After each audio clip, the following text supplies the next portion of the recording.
He thinks Frisbee golf is the sport of the future. She's sticking with football. They are Maggie and Perloff on CBS Sports Radio. Simply who has the edge in this game. Welcome to the show, Maggie Gray, Andrew Perloff, Mandalay Bay Convention Center. It's our final day here. And can I tell you, the coolest thing just happened to EJ and I as we were walking to the set. We'll get to that in a moment. But big game stuff first, Perloff. The edge, you look at it simply, who has it? So I've been asking everybody the same question, who you got? It's, getting later in the week. I understand the Niners are favorite, but I'm getting a large majority of answers to the Chiefs, which might make you scared, but there's just nothing wrong with the Chiefs. Joe Thuney might not play, but other than that, they're completely healthy, and they have Patrick Mahomes.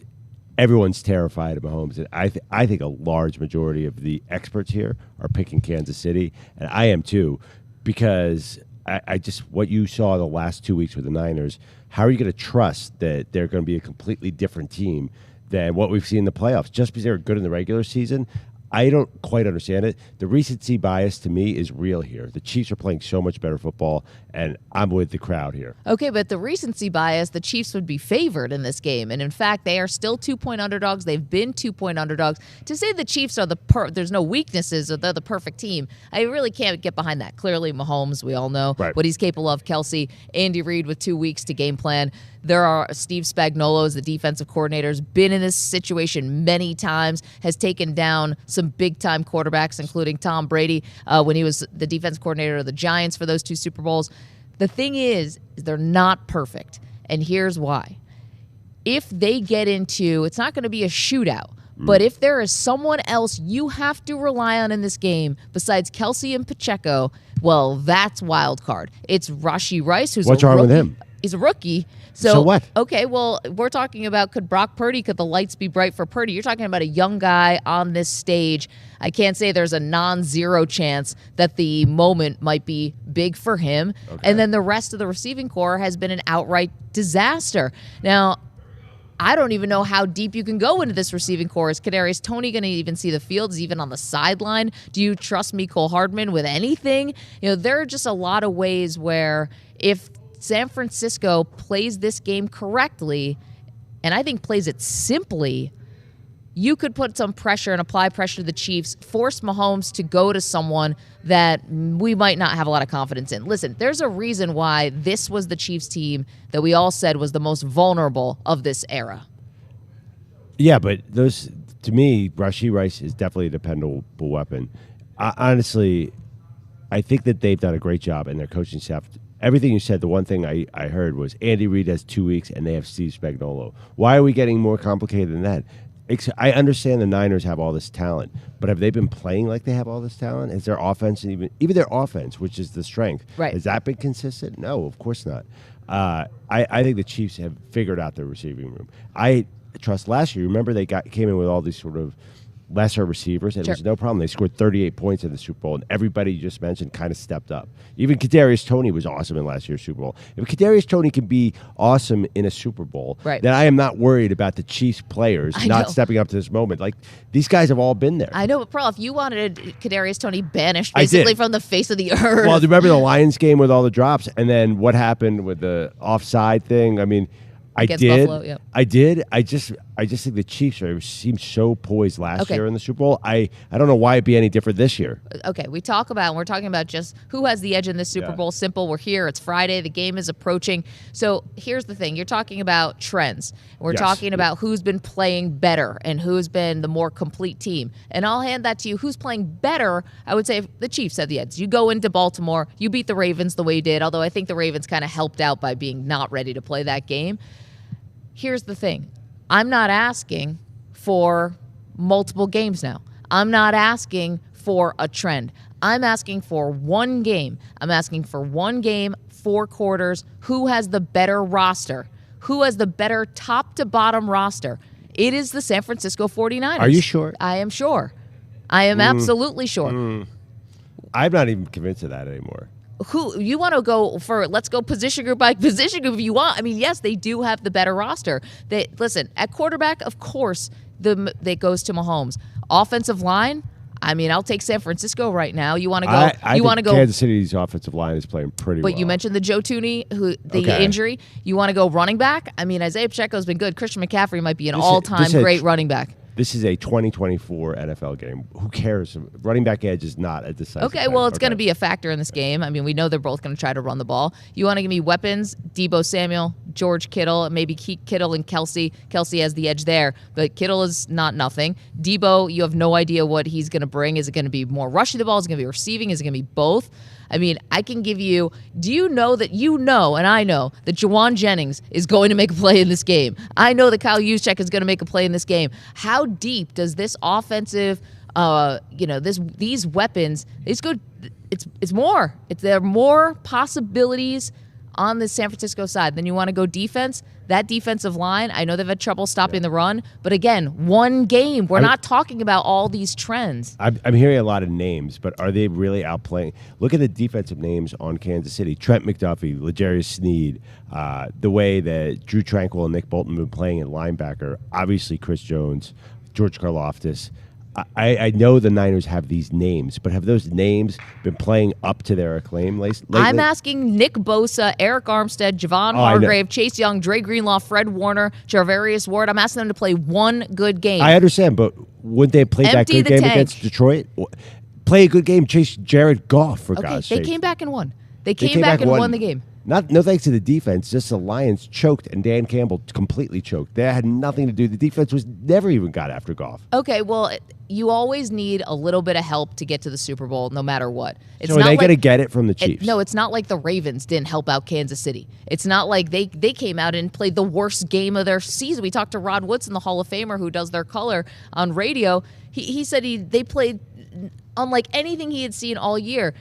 I don't know if you can just look back to the NFC and AFC championship game and say this is exactly who both these teams are. You have to look at them for what they are. Well, honestly, the Niners got so much help this year. This gets back to our Kyle Shanahan debate. Yeah. I think Kyle Shanahan has effectively lowered the bar on the pressure because they have not looked good in this playoffs. Basically, Jordan Love kind of, for whatever reason, couldn't figure out the rain in the late in the game. And then Detroit melted down.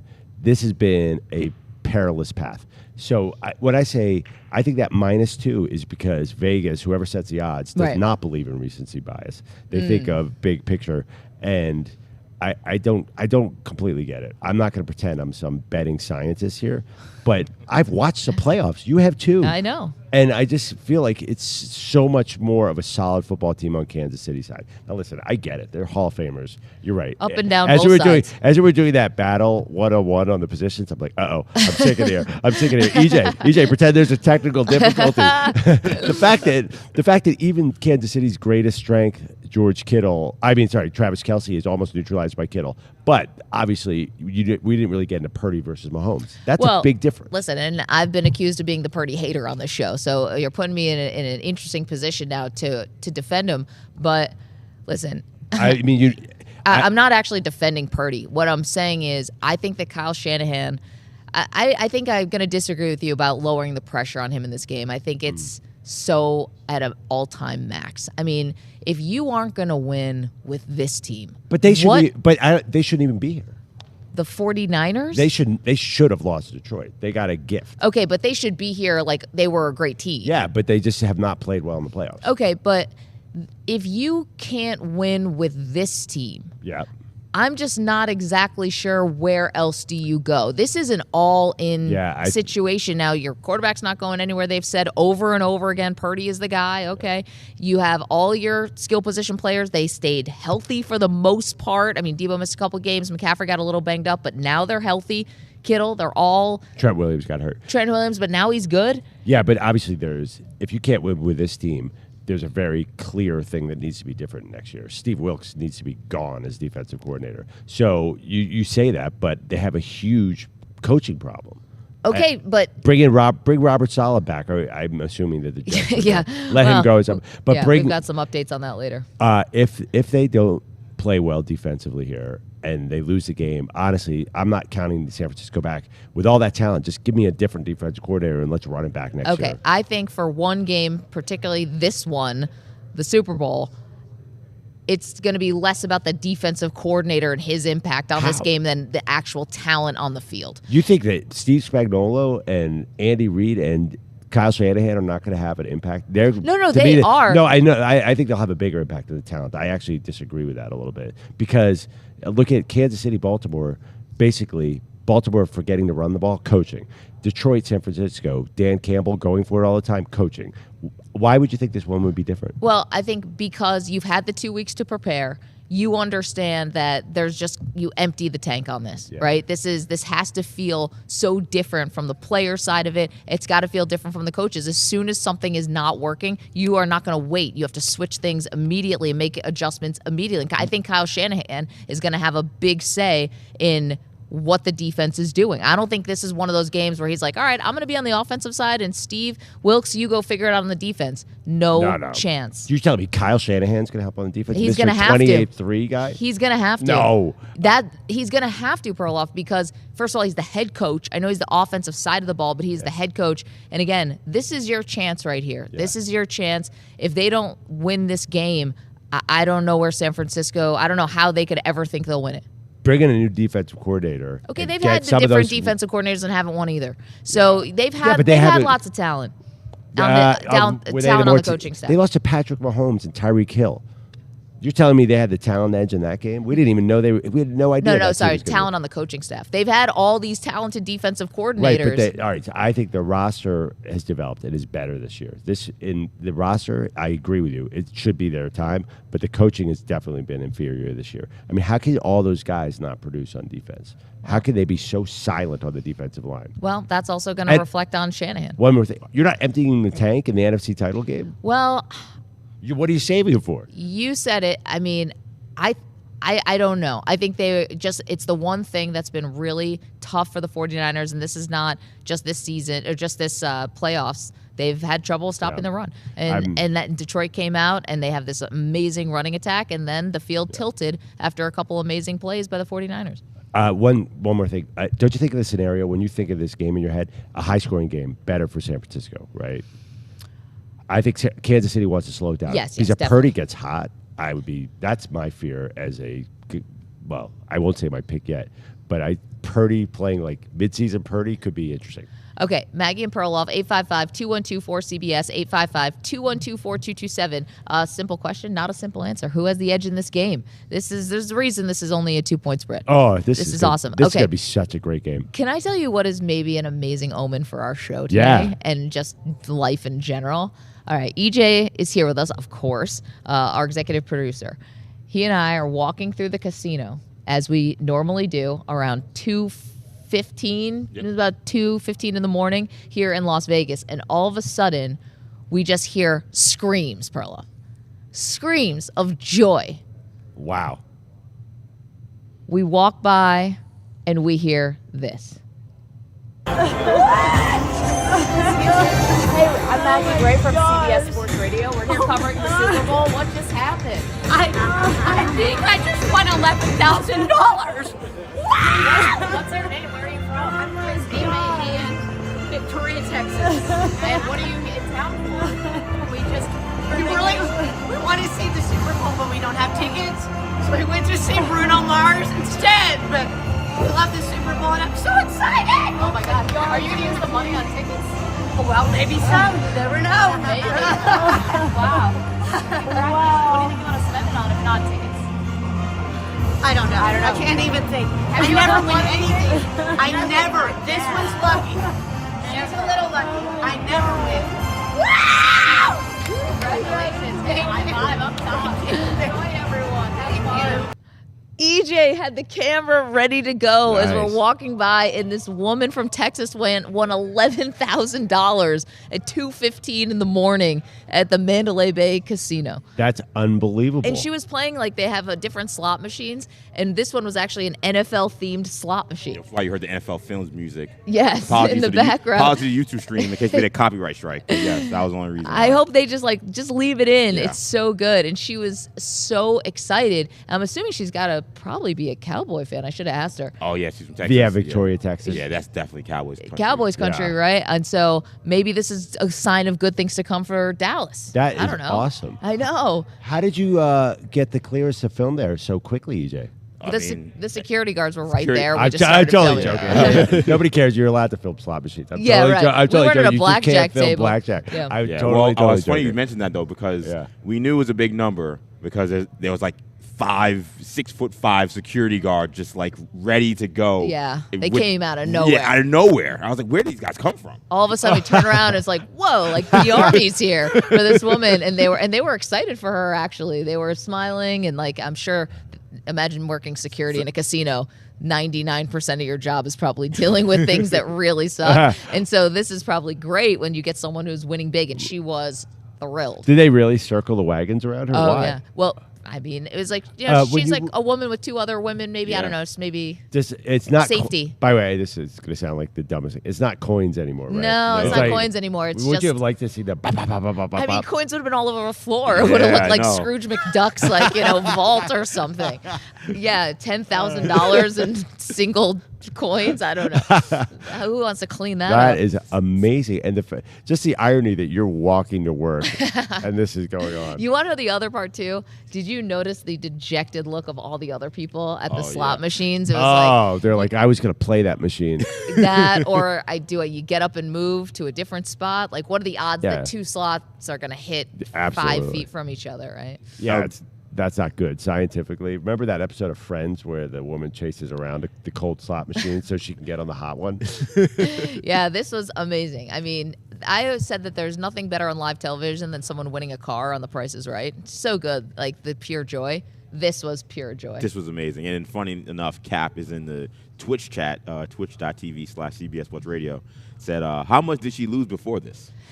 Not asking her that in the moment, not asking. So how much have you sunk into this machine? It was $9,999, and she just won $10,000. So she came out on top. 855-212-4CBS, 855-212-4227. Last day here in Las Vegas. We're going to be back in our studio on Monday. We're going to be bringing all of our fun things that we've accumulated over the week. Perloff's fancy new sneakers, of course, coming back. All of our Elvis memorabilia will be coming back with us. It's been a really, really amazing week out here. All right, coming up, how are you and I and Perloff and EJ? How are we betting this game? Our pals Nick Costos and Ken Barkley from You Better You Bet. They are awesome. Nick has coined the phrase wagertainment, Perloff, and he lives up to it. Even if you're not a bettor, this is just exciting. Nick Costos, Ken Barkley, join us in just moments. Maggie and Perloff, CBS Sports Radio.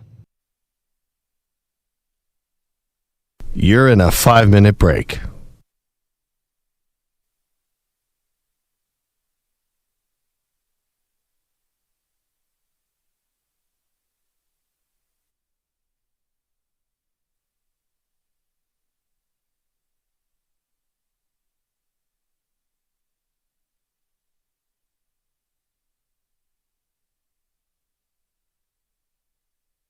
Four minutes, 30 seconds remaining.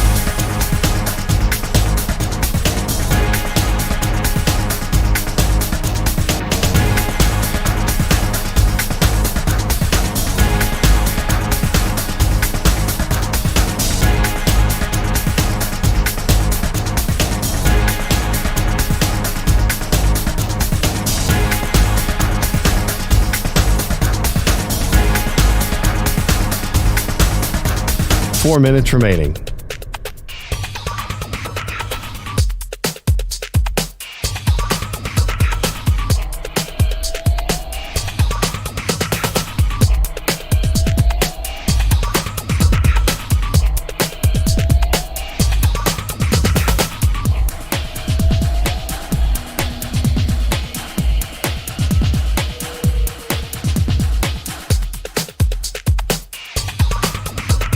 Three minutes, 30 seconds remaining.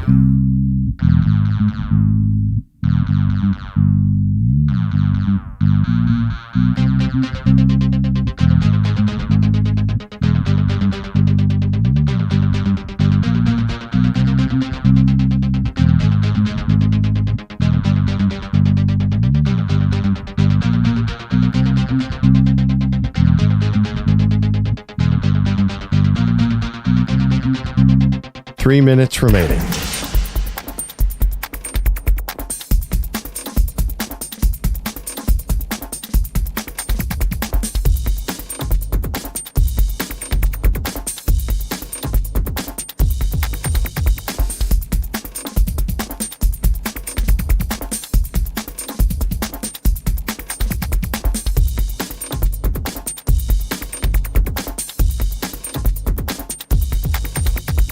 Two minutes, 30 seconds remaining.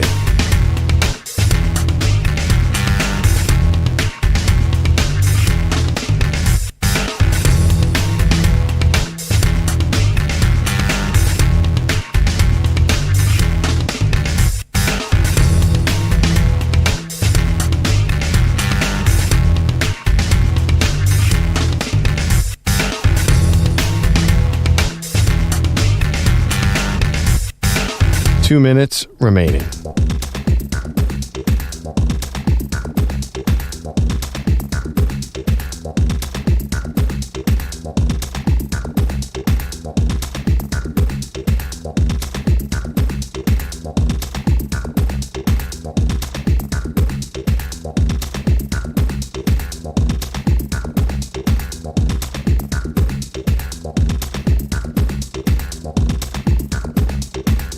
One minute, 30 seconds remaining.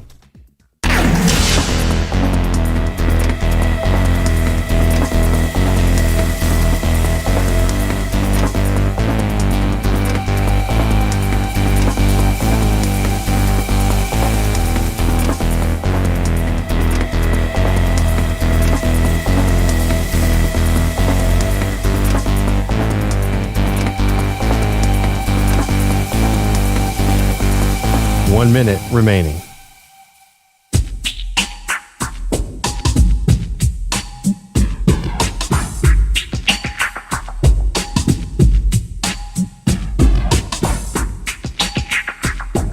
"45 seconds remaining.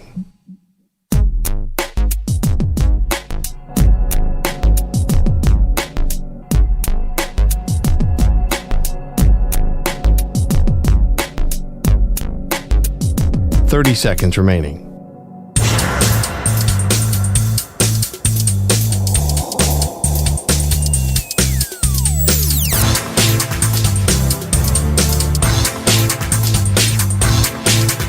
"15 seconds.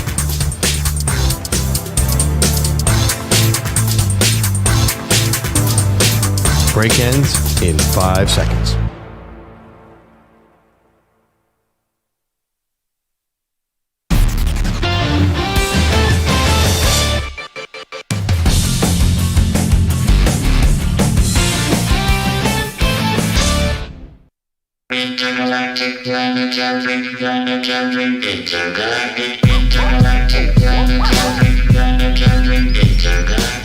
Welcome back to Maggie and Perloff. We love when we can have our friends on the show. We are in the middle of a home and home with Nick Costos and Ken Barkley, the co-hosts of You Better You Bet on the BetQL network. We're obviously massive fans of you from afar. I told you yesterday I lie to my family and tell them that my workout class starts a half an hour earlier than it does, so I can listen to your show. Listen, shush. This is our secret here. I lie to my family. I tell them my workout class starts a half an hour earlier than it does, so I can listen to you guys and I can figure out what kind of bets I want to place. So thank you for coming on. Flattery will get you everywhere. We appreciate it. Not me. We're in a social media beef still. That doesn't exist. Not really, but after this home and home, it will. Great. I would like to get into a beef with you. Yeah. I'm into it. We're working on it. Nick's always looking for a fight. Ken, I don't think you're that way. Okay, this game, the obvious bets, right? The total, the side, some major props. Where are you guys sitting right now? Have you waffled at all? Why don't you go? Sure, I'll go first. Side, I think Nick and I are kind of on the same page. Tougher game to figure out than, look, if the Lions had won, we would both think the Chiefs would be really likely to win the game. If the Ravens had won, I would have liked the Niners against them. So this happens to be the matchup where it's a little tougher either way to kind of see where you want to go. My big thing is, at each step of the way in each round of the playoffs, the Chiefs have basically been bet against, and the number has essentially moved away from them in a lot of games. Bills, like sharp bettors with influence, bet Buffalo, and they were wrong, and that's fine. And then they came back and they doubled down. They bet Baltimore aggressively in that game. and they were wrong again. Like super aggressive. Like the point spread was bet out. Like, I mean, Patrick Mahomes closed a 5-point underdog in a playoff game with a trip to the Super Bowl on the line against Lamar Jackson, which now sounds ridiculous. You could have bet into that market going into that game, and it's not that we had to be right. We like the Chiefs, but just it looks kind of like the same thing's happening again. The Niners are favored in the game, and it's not just that they're favored. Influential bettors, everybody, you talk to other sports books, talk to sportsbook directors, talk to other bettors, everyone with influence is coming in on the Niners again, and I just feel like people are going to be wrong 3 times. I feel like they have a tough time with Mahomes. Like, how is that possible? I want to. Can I hit you with like my content shtick for this week? Sure. I think I've done it like 11 times. Well, I think do it's it the pretty best you can do it. Good. Yeah, it's always pretty good. You guys like the TV show Lost? You guys watch Lost? Huge fan. Massive Lost watcher. I think the whole show is good, but it goes off the rails a little bit after the And first the 2 finale seasons. is awful. I think the finale is great. This is a story for another. That will be in a Twitter beef. That's our beef. Do you remember like one of the big tropes early on was like Locke and Shepard, and this will make sense even if you didn't watch Lost, you the listener. Like a man of science, man of faith. I think if you're a man of science, evidence-based, it'll lead you to like San Francisco in the game. Like Niners are better. Like they've been power rated better the entire season. I think it makes sense. And I don't know if you agree with this, but maybe that's why we see bettors with influence betting San Francisco in the game, right? Maybe like they power rate San Francisco to be a little bit more of a favorite than they are right now, so they like San Francisco in the game. Now, man of faith would be, well, I just think something's going to happen, and I just have belief that it'll happen without evidence. That's me. I'll bet Patrick Mahomes and think he'll figure it out at the end of the game. So I get the better coach, I get the better quarterback, I get the better defense. Those people can bet San Francisco. They can have their science. I'll take my faith that the greatest of all time will figure it out. I'll bet Kansas City. So how was that? It was really good. It was great. Greatest of all time. I mean, though. Maggie, I agree. Yeah. Maggie still completely disagrees on the final episode. Yeah, That's okay. Sopranos final episode. I remember it ending and feeling a profound sense of disappointment and like anger when The Sopranos ended. Yeah, I think that's Do you have what a they betting wanted. correlation to it? Yeah, usually when I lose, I think fade to black. Play a lot of Journey. So I bet on an app at home, but somebody gave me this huge book of props from Westgate Casino. Are there a lot The of BetMGM one is better, but that one's pretty good too. Yeah, so are there a lot of things available in Vegas that are not available online throughout the country? No, but the good news is there's like a million things available in both. Okay. So it's generally, like if you go offshore, hit up the people in Costa Rica, Isle of Man, you take a trip. This is where a lot of people like to do their beautiful betting. this time of year. I've heard it's delightful. Yeah, and you're the weather guy, so right. you would know. Yeah, exactly. Okay, so 80 and sunny. So there's a lot of stuff everywhere. The crazy stuff will be offshore, but the book that you're looking at, the packet, that'll be most things that people are interested in. So I didn't know about this one. There's odds on every final score. Are you guys picking a final score? Well, how about this? I'm gonna ask you a question. Yeah. What's your final score, big boy? Okay, so I'm going Chiefs and under, but I don't have a final score Well, yet. go come up with one. What do you like? Chiefs win by by 47 points or less total. 24-20. So I just Okay. wanted to show you what that odd was, and that means I have to do math and figure out where the 24 was and where This is not math, by the way. Yes. This is just like finding something on paper. 125-1. Ooh, okay. That's pretty good, right? What are the odds of that hitting? I'm not. Yeah, listen. I'll hand it over to the math guy here. He can tell you. All right, so I have Yes, good you're a news. man of faith. I have, We good, already I have know. good. I have good. I guess I'm man of science, but I like Mahomes too in the game. Good news, bad news. The good news is, like, you could win that bet and it would pay a lot of money. Yeah. Right? It was 125 to 150. Yeah, or whatever it is. 125. And that's like a realistic final score, right? Like, it's something you can visualize in your head. The bad news is the true odds of all of those scores happening are not what you're getting paid. Okay. They're all, like, way higher. Like, you should be getting probably 500 to 1 on that score, and you're getting less. Now, that's the bad news. But the good news is, like, who cares? It's the Super Bowl. If you think that's the score, put $20 on it and look what you win if you're right, right? I think that's how you should approach stuff like that. That's priced like that. Are props a good bet if you're looking for value? If you're looking to make money, because I feel like props, everyone is doing $1 million. Everyone I know has 100 props. Well, on Nick this game. Nick has player props, which he can tell you about in a second. Yeah. I'll just say there's 2 types of props in the Yeah. Super Bowl. Player performance. Yep. Kelsey, how many catches he's going to have. Mahomes, touchdown passes. Things that are random. The game can go any number of ways. Yeah. There's a second bucket of props that are information driven. How long is the national anthem going to be? What's Right, the right, first right, song? Like how many planes will be in the flyover? Will Taylor Taylor Swift ever navel exposed, stuff like that. These are real things.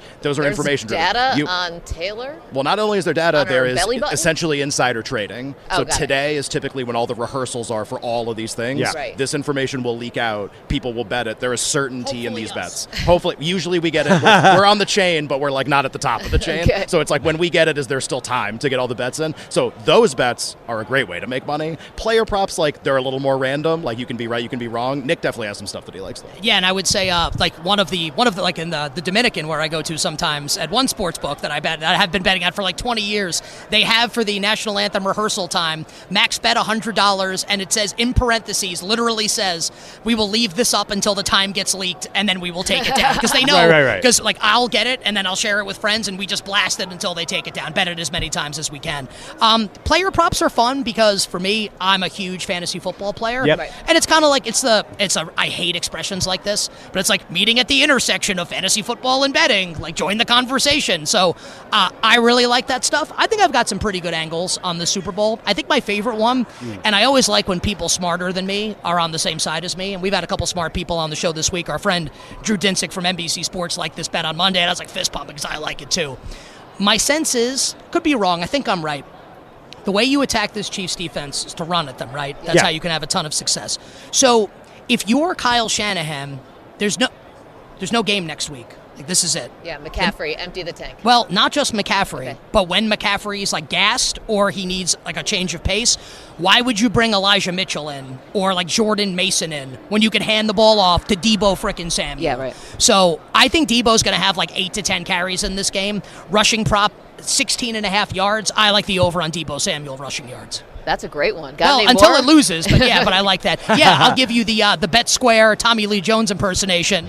I don't care. Bet Square don't care would be Travis Kelce over receiving yards. Yeah. Everyone will be on it. Everyone in the public will like it. And guess what? Like we're all gonna win, and like the sharp bettors can lose. Good for you guys. 70.5 is the number. It's gone up from where it was in the playoffs because those numbers were so catastrophically stupid and great because I bet them and I won them. I think he has a big game. We can all say, oh, well, they're gonna take Kelce out of the game. Good luck. Nick Costos, Ken Barkley, you better you bet. We love your show. Thank you. On behalf of my guy, can I do my catchphrase? I love We're it. wishing everybody minimal sweats winning bets. The absolute very best of luck. Thanks, guys. Oh man, so Nick Costos, I'm going to get into a Twitter feud with him during the Super Bowl. Maggie, do you want to join in, or do you want to be against me in that Twitter feud? I think you guys have already been in multiple Twitter feuds. But we really haven't. It's you more just keep forgetting to press send on the Yeah. tweet. It's all Well, happening in your mind. he really is. You think Dan Campbell's okay for going on 4th down? Yeah. He's going to die on that hill. It doesn't matter. Yeah. He's going to wait till it works. It might be 1 year from now. It might be 5 years from now. It's going to be 15 years from now. And he's going to be like, aha, I was right. Yes, when just everyone goes, when punters no longer exist, that's when Nick Costos can finally rest. I have to tell you, I've seen a lot of BetQL people around this week. They're awesome. And we went on their shows Yeah. with Trista. Oh, and- they're so much Nick fun. and They are really Ryan. excited for a guest we're having later. Another. A little jealous? They're or not jealous. just excited? No, can we say the name of the guest that's coming Yeah, up? we've got a whole guest list today. We've got amazing Billy people Walters. When I said he's coming on the show, yes. it was like I mentioned Michael Jordan to a high school basketball player. I'm serious. Like Really? They're like, Well, okay, so Billy eyes Walters- widened and they said, "Whoa." Billy Walters is known as the most successful sports gambler in history. He had this wrong relationship with Phil Mickelson. Phil Mickelson used to place bets with Billy for Billy at times because Mickelson's the amount he could bet was so much higher because he's a famous person. So they allow you to have these massive, I don't know what the actual term is, but they allow you to bet a lot if you're Phil Mickelson. They will take all of Phil Mickelson's money if Phil will allow it. Right. And then they had a falling out where Phil Mickelson and Billy Walters got into a insider trading scandal. Phil Mickelson wouldn't testify on Billy Walters' behalf. He ends up going to prison and then got out and he wrote a book. Yeah, and obviously, I think there's going to be an all-time high for legal gambling. It's going. The numbers are. Have you seen how much money is coming in now that it's legal? It's crazy. So to me, like I want to hear from Billy Walters, because even the BetQL people who are living inside of these numbers, they know everything. They were just in awe. We got the GOAT coming on. Well, and also this is the first time ever that Billy Walters has publicly made his Super Bowl pick. Wow. So he does that on our show. Andrew Bogish standing by. Yeah, what's wrong with Perloff today? What's with those glasses? What hangover led to those? Yesterday was Italian food. I think today is Thai. I was at a party that, first of all, it was outdoors, and if anyone's not here in Vegas, it's freezing in Vegas. Oh, gosh. But is it cold in Vegas? I'm so sorry. But I stayed out a little too late, hanging out with a very eclectic and interesting crew. Okay, you want to tell us who? Let's name drop a little bit. Well, here's the. I didn't really understand the impact of it, but there was an MLB umpire there and a lot of MLB players as well as football players. But Joe West was there. Cowboy Joe West? Cowboy Joe West. Man, was I got there. a problem with that guy. Yeah, that's the thing. And so does everyone on earth. And Johnny Damon was there. And Interesting. Apparently. Wait, you were at a baseball party? No, it was a football party. I mean, there was a lot of the people who had been in the NFL honors came to it. So there were a lot of Hall of Famers, a lot of gold jackets running around. I didn't know who everybody was. There was a famous broadcaster there who was large and in charge. Hey, McLovin. How's Dan? How's Maggie? Nobody circles the wagons. How's that impersonation? That's pretty good. You got to talk to Berman last night? Yeah, Berman was there. A lot of people were there. But, I stayed out too late. It was an 8 to 12 party. I was gone by 9:15. So 9:15's late. Bogus. There was nothing to be jealous. Yeah. What time did you? You went a different path. No, last I night. mean, I'm not gonna have a story as cool as yours. I want to hear more celebrities who are at your soiree. I met up with some former Sports Illustrated colleagues. We all hadn't seen each other in a really long time, and got a little takeout. And I tried to be asleep by 9. Also. Oh. Listen, I'm on 3.5 hours of sleep. 9 o'clock is late for us. It's really late. We had a day yesterday, Bogish. I know this is not trying to, we're not trying to rub it in, nothing like that. I actually don't think you would be this jealous of this one. We went to the most unbelievable press conference, I guess, I've ever been to. It wasn't a press conference. We can't even call it that. We went to the WWE WrestleMania kickoff. Yeah, I'm good. Moving on. Next. Okay, we'll get more into that next hour. It was Bogus, you will like scene. it. We could make Pete Bellotti very, very jealous. Yes. Though. You'd enjoy that. Yes, we can. Yeah, no, that's a good angle. He's here. I hear him thumping up the hallway right now, probably running in. I hope we have some time for some headlines. Good morning. Hello. Hi. So Sunday might go better, but last night wasn't a good one for the Brock Purdy truthers. The Niners QB did not win NFL MVP. 49 of 50 votes going instead to Ravens QB Lamar Jackson. He gets the trophy after a season that began with that ugly, drawn-out contract battle. I want to thank my organization, Baltimore Ravens, for, finally getting this deal done. Shout out to Eric, shout out to Steve, Coach Harbaugh, the whole unit. For finally realizing you should sign me because I'm a 27-year-old two-time MVP winner now. Purdy finishes 4th, by the way, in this voting. As I predicted. Bogus, who was the other vote, 49 out of 50? Oh, that's a good question. I don't have that in front of me right now. You want to hold on? Oh, no. Go ahead. I'm sorry. I thought. No, there is a list, and I'll have it in 3, 2, and 1. The other first place vote actually went to Josh Allen, so Maggie had a vote apparently this year. Hey, but somebody with eyes had a vote. We're going to go valuable. Anyway, we'll... And who was second in the voting? Second in the voting was actually Dak, but that's amazing. Nobody was close. It was. Can we talk about the fact Dak Prescott was a runner-up MVP? He had an amazing season. That's this just is why wild to me. It was such a letdown that they lost. Yeah. The people who say that the Dallas Cowboys overachieved, I don't understand it. They were a 12-win team. Dak is second in MVP voting. They were right where they were supposed to be. I'm sorry, Bogish. We got Browns head coach Kevin Stefanski. He's a 2-time Coach of the Year winner now. He won it 4 years ago. Maybe you forgot, like I did, when the Browns ended their 18-season playoff drought. Cleveland also has DN Myles Garrett winning Defensive Player of the Year, and Joe Flacco is your comeback player of the year. And your new Hall of Famers are Julius Peppers, Devin Hester, Andre Johnson, Dwight Freeney, and Patrick Willis. D lineman Steve McMichael, linebacker Randy Gradishore get picked by the senior committee. The Knicks had themselves a Thursday. They made a deadline deal with the Pistons for veteran shooters Bojan Bogdanovic and Alec Burks. They announced that OG Anunoby needs elbow surgery and is out at least 3 weeks. They had only 7 players by the end of a 122-108 home loss to the Mavericks. And then this happened post-game. Listen carefully. Is it fair to say you're a better shooter now than you've ever been? I would just say I'm a more consistent shooter. Damn. Whoa. I need that audio. Yeah. That's a real fart. I don't know who the guilty person is, but somebody ripped one while reporters were talking to Dante DiVincenzo about back-to-back 30-point games. Okay, so now we got to see the box All right, score let's who get played the last roster. Yeah. Wait. So my guess is I think I know who this was. by the way, that was a player, not a reporter, I hope. Oh my right? gosh. No, that sound came from somebody who is 7 feet tall. Oh, I don't There's think so. no way a regular sized person Well, did that kind of I think we fart. need some Zapruder, like the trajectory where the mics were and figure out. You're right. I think Maggie's right. It came from above. You I need would more bet- depth than a regular person has for a fart like that. I think I would bet a good amount of money that it was Isaiah Hartenstein. Oh, you're going Hartenstein? Oh. No, actually, I think I would I'm, go. I'm with Maggie. It's 100%. I'm going Josh Hart. Josh Hart is a Oh, yeah. clown, and in the best way. But I think that he actually would totally be the guy that would rip a fart like that. Are there Vegas odds on who it was? I think Hart would be the guy. I think would be the favorite. This is the next 30 for 30.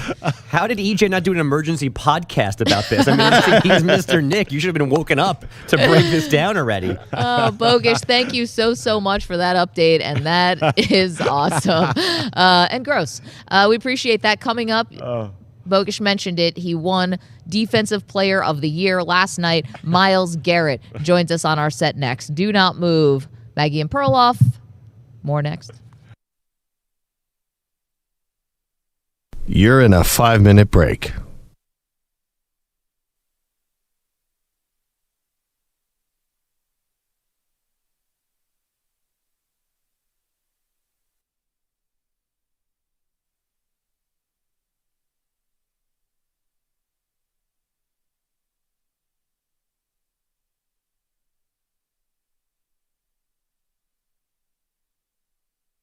Four minutes, 30 seconds remaining.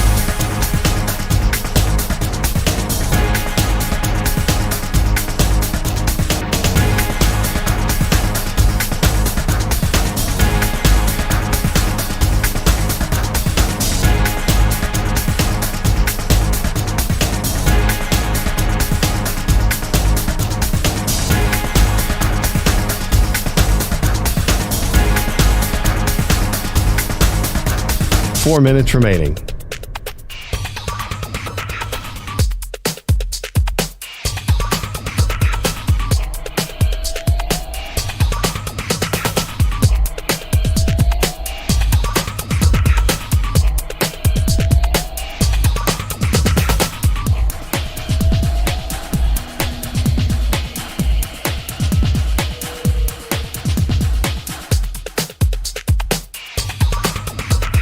Three minutes, 30 seconds remaining.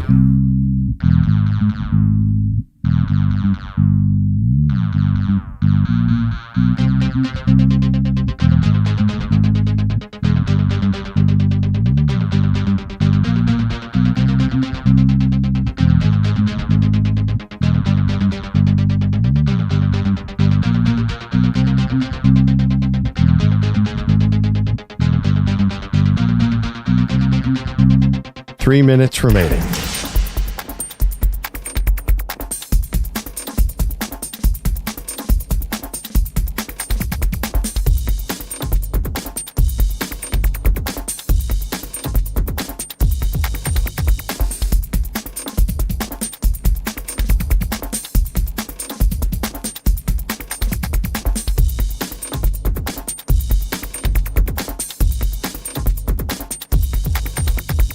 Two minutes, 30 seconds remaining.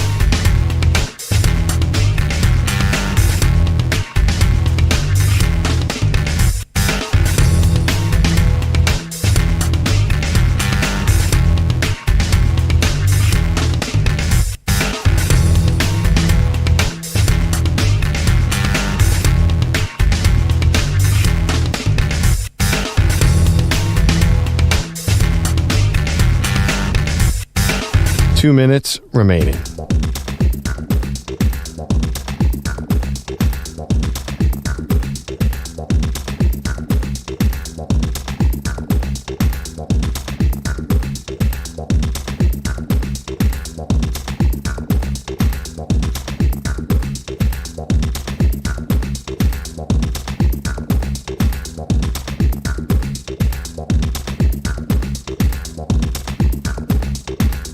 One minute, 30 seconds remaining.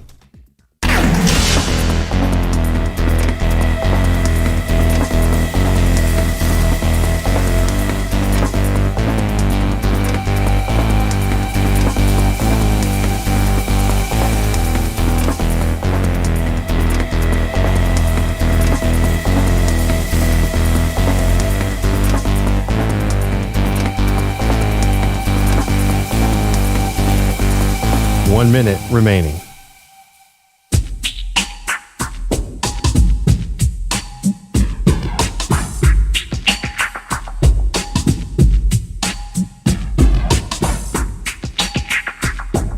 "45 seconds remaining.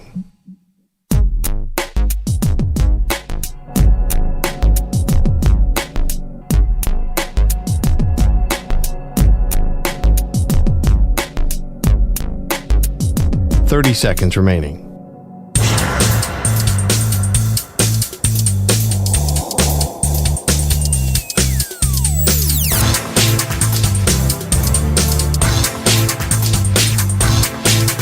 "15 seconds.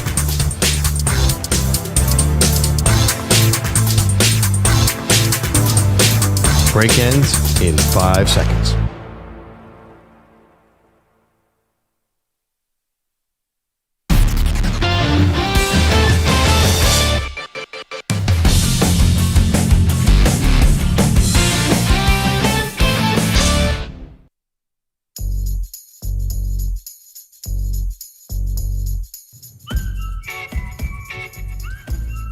Welcome back to Maggie and Perloff. Our next guest is fresh off winning his first Defensive Player of the Year award.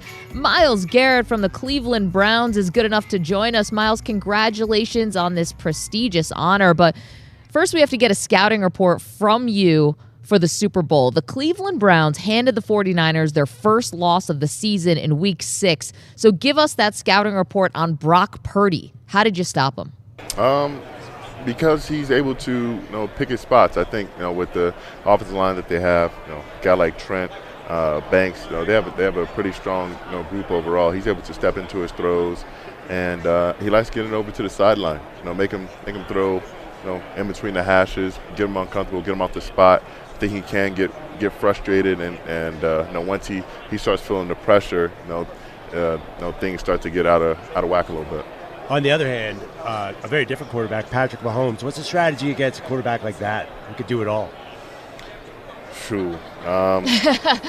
It's not an answer. There's not a really good answer against him. At the end of the day, you just got to frustrate him in a different way. Batting down balls, getting hits on him early. I think a lot of the time he gets out of himself is when he's talking. When you get someone talking to him, getting in his ear, and he starts worrying about you, then he's getting hit, he's getting off the spot, he's getting pressured. Those things, then it really starts to get away from him a little bit. Okay. Myles Garrett is joining us on behalf of Sleep Number. We actually saw them do that to the Ravens a bit in the AFC Championship game. It was Kelsey getting under the skin. They're kicking Justin Tucker's kicking T out of the way. More quarterbacks we have to ask you about. You guys, your team went through 4 different quarterbacks. Joe Flacco off the couch. You make the playoffs anyway. You go face this Texans team that I don't think a lot of people really saw coming. C.J. Stroud, what does he do that rookie quarterbacks don't usually do in the NFL? Slows down the game. He slowed it down since he's gotten here. The moment hasn't been too big for him a single day, and having a coach like that who's able to talk to him and talk to him about defenses, break it down for him, allowing it to be, come naturally for him.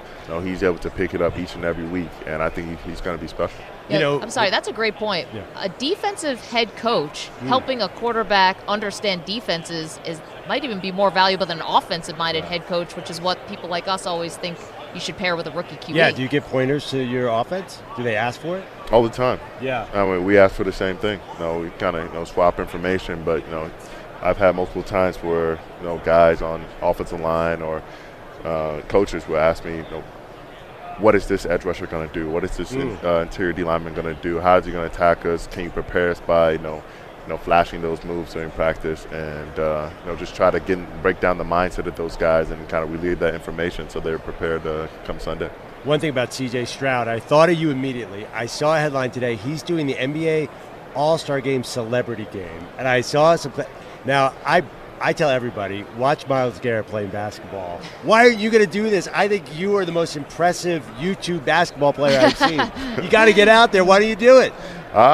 Maybe next year. I've done it once, focusing on my health and getting completely healthy, but also just spending time with family, enjoying myself, and I'm playing hoops, but just not in front of the masses at the moment. Who is the best basketball/football player? Me. Definitely? Definitely. Anyone close? Anyone close? We'll see. I've definitely seen some hoopers like Mike Evans, Tyreek says he can hoop. I've seen OBJ, I've seen DK, I've seen Patrick hoop a little bit. All those guys can hoop, but I just don't think they can hang. Did you ever think that was your career path? I did. Yeah. For a while. I mean, my dad played hoops. My brother played professionally, and I always looked up to my brother. As far as just dealing with the day-to-day, how many people came up to him and how gracious he was and nice of a person he still is. And I was like, man, I just want to play basketball. I want to be just like him. Unfortunately, I wasn't 6'10". Got to about 6'5", and I still wanted to play, but it just wasn't in the cards. Well, lucky there's no court here, because I would probably have to embarrass you in one-on-one, Miles. Yeah. I know I'm skinny, but outside shot, it'd be tough to cover me. I thought you were taking me to the post. Yeah, right. A guy plays at an Ivy League school for a couple years, and he feels like he could beat Myles Garrett, who's here on our set, in anything, and that's not going to happen. On behalf of Sleep Number, how many hours of sleep you get a night? I try to get 7 to 7.5. Okay. Sometimes we see like a Tom Brady's like, I need 12 hours. That's wild, right? Well, he's also 58 40. years old. You're still a young man. And what sleep number are you? I don't remember the number. Is it softer? Or? No, it's a firmer bed. Okay. I enjoy having a firmer bed. I feel like when you're in a soft bed, it doesn't promote you getting up and getting out of bed and being productive. When you're in a soft bed, you're just trying to relax. Yeah, very good. Myles Garrett is here. Can we do a little rapid fire with you quickly? We'll get you a couple questions. You give us the answer. The hardest quarterback to game plan for is who? Lamar. Just the running ability or something else? Running ability. He really picks and chooses. I feel like even in the last game, he had opportunities where he could have ran the ball, but he chose to just stay behind the line. He wanted to play that game and play behind the line of scrimmage, and I think that was the difference, because Purdy did the opposite. He won the game with his feet. Two more for you. We got to be really rapid here. Quarterback you enjoy playing the most? Enjoy playing? Playing against. Quarterback. Someone really bad. No, just someone you see them and you're like, I'm gonna have a big day. Joe Burrow. Joe Burrow. Good answer. Yeah, Good answer. I always, whenever I give an answer about Joe, I always say I love Joe. I don't know if he means it. I love you, Joe, man. It's nothing personal, bro. Outside of your own coaching staff, who has the best coaching staff in the league? Who has the best coaching staff in the league? I think the 49. I'm either of those teams in the Super Bowl right now. Last one. Your favorite dinosaur. We know this is a passion of yours. Spinosaurus aegypticus. Why? Why? Absolutely mental, dinosaur animal when you look at it. Huge sail on its back, semi-aquatic, had a aquatic-like tail, kind of like a gator does or a crocodile does. Had a notch in its snout where it's better for eating fish, having a pescatarian diet, or being a pescivore, but also being the largest carnivore that we've seen in the fossil record, at least terrestrial carnivore. So it's just, and having these long arms, it might have been a quadruped, might have been a biped, depending on the situation. It's just absolutely ridiculous. Noted dinosaur enthusiast Wow. Myles Garrett with an incredibly thorough answer. Wow. Hashtag nerd. Thank you, Myles Garrett, the Defensive Player of the Year for the 2023 season. That was a lot of information about dinosaurs. He's got a real varied sense of a lot of hobbies, that guy. Yeah, honestly, the second you asked him, he sort of stood up a little taller. Did you understand any of that? No. Coming up next, the legend, Cowboys Hall of Fame running back Emmitt Smith joins us to go scorched earth. Mike McCarthy, Dak Prescott. Will Bill Belichick ever coach the Dallas Cowboys? No stone left unturned with the one and only Emmitt Smith. Next.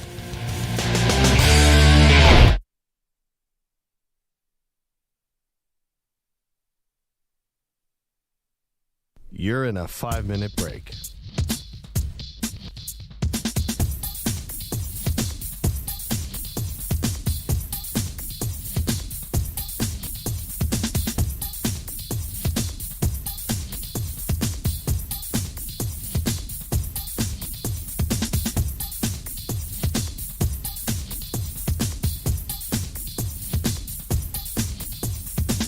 Four minutes, 30 seconds remaining.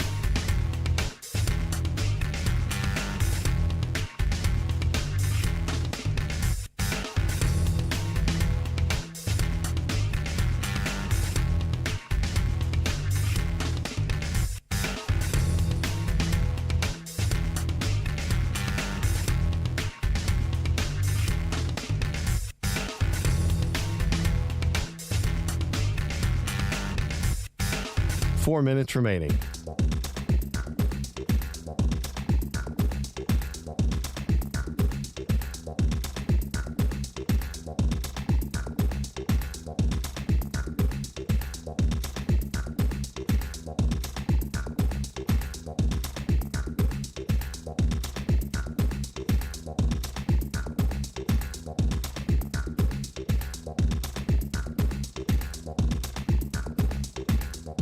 Three minutes, 30 seconds remaining.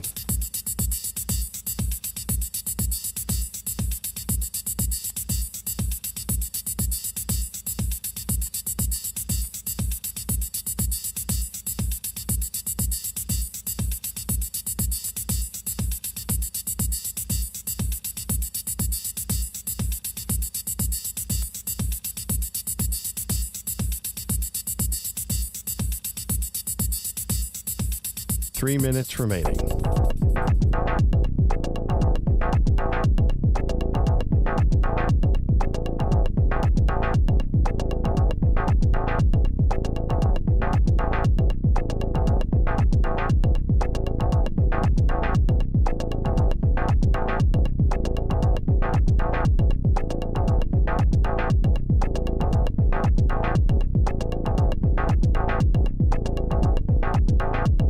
Two minutes, 30 seconds remaining.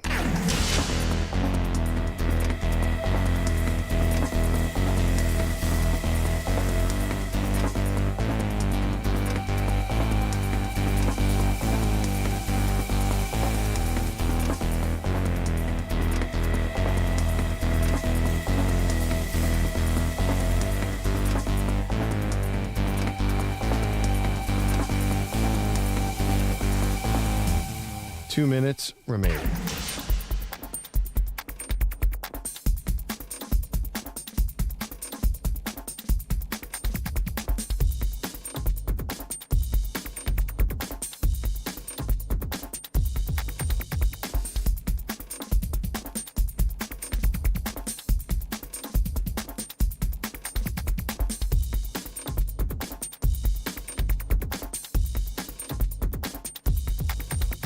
One minute, 30 seconds remaining.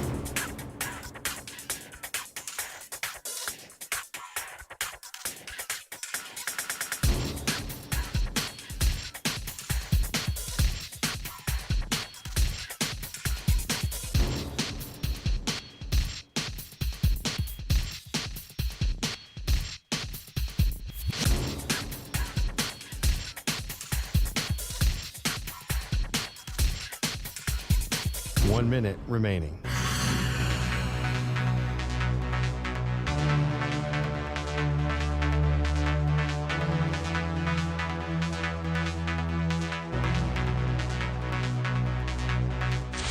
45 seconds remaining.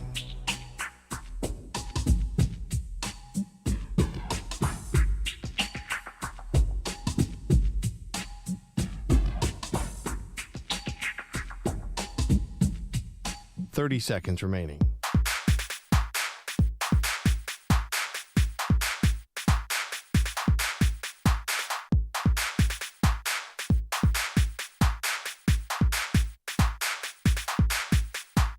Seconds.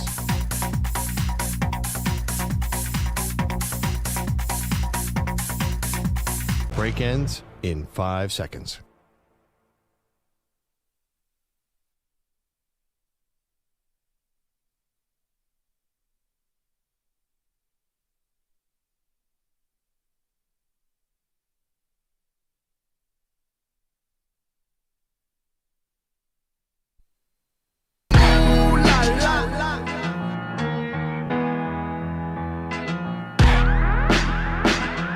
He's been on the TB12 method since he was 6.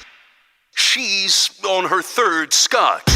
They are Maggie and Perloff on CBS Sports Radio. Welcome back to Maggie and Perloff. When we get a chance to talk to Hall of Famers like our next guest, it is our pleasure. It's Emmitt Smith who joins us now. Of course, the Dallas Cowboys, great. The Super Bowl MVP, the MVP, Rookie of the Year. How many accolades can we give to Emmitt? He's here on behalf of Narcan Nasal Spray, which is a very important thing. We're going to get to it. But first, you were admiring some of our souvenirs that we purchased, our Elvis music box, which Perloff broke, Emmitt. Yeah, I was admiring Elvis until I saw his leg broken. Perloff, how dare you? We were supposed to bring these back to New York. At least I didn't break an Emmitt Smith bobblehead. That I would protect. So here in Las Vegas, I'm sure you thought the Dallas Cowboys had a good shot of being in this Super Bowl. Yeah. Jerry Jones called the loss to the Packers one of the most devastating that he's been a part of. Did you share that same sentiment, or did you see this coming at all? No, it was absolutely devastating. I even hate talking about how bad it really was. I don't think it was a good look on the Dallas Cowboys. I think it was a complete reflection of a meltdown that should have never occurred, or a mental block that either we went into the game unprepared, or we went into the game thinking that we were it was going to be a cakewalk or something. The team itself just did not show up. And I don't blame it all on the players. I think coach's job is to make sure the players are ready and put in a position to be successful.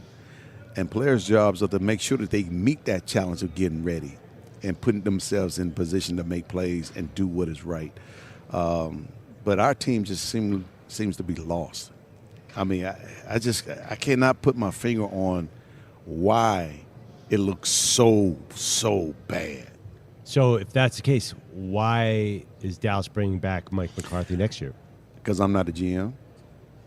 And to be honest with you, I thought that move would have been made because of how bad it looked.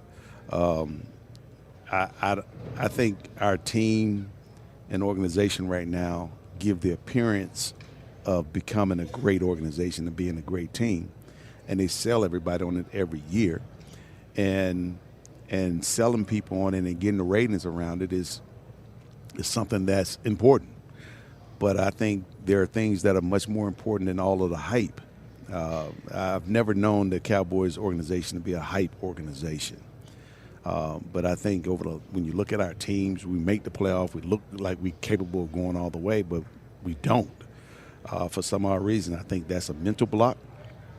I think it's part of preparations of players not meeting the challenge and the expectations of becoming great and establishing your dominance as an individual player or as a group of men. And I don't see that consistently from our team and our organization. The Hall of Famer Emmitt Smith is here with us on behalf of Narcan, and we'll get to that. Your former Dallas Cowboys teammate, you guys won 3 Super Bowls together. Troy Aikman had a theory. He said he thinks that the weight of the star on the helmet becomes too much when they get to the playoffs and it creates this too much pressure. I mean, it didn't bother you guys. Is that giving them an easy out? That is an easy out. I mean, you get paid to come and play the game at the highest level and to perform at the highest level for a long period of time if you're fortunate enough to be there for a long period of time. And so your job as an individual player is to put all that weight aside. Matter of fact, embrace it. I've always embraced the opportunity to be on the big stage. And the big stage is when you make it to the playoff. And you have an opportunity to showcase your dominance, showcase your talent. The bigger the crowd and the bigger the stage, the more I wanted to perform. And I think Troy Aikman was the same way. Irvin was the same way. Dion was the same way. The lights was never too bright because we believed in something greater than just that particular game. We believed in trying to establish a level of dominance and establishing our mark on the game in such a way that it would be memorable. And that's just the way I grew up. That's the way I was trained in high school.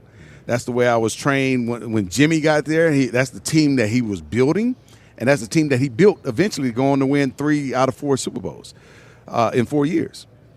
And so I don't buy that. I really don't. I think players today are so caught up in how many Instagram followers they have, how many social posts they can put up there, and how many podcasts they can run, and they forget the fundamentals of why they're there.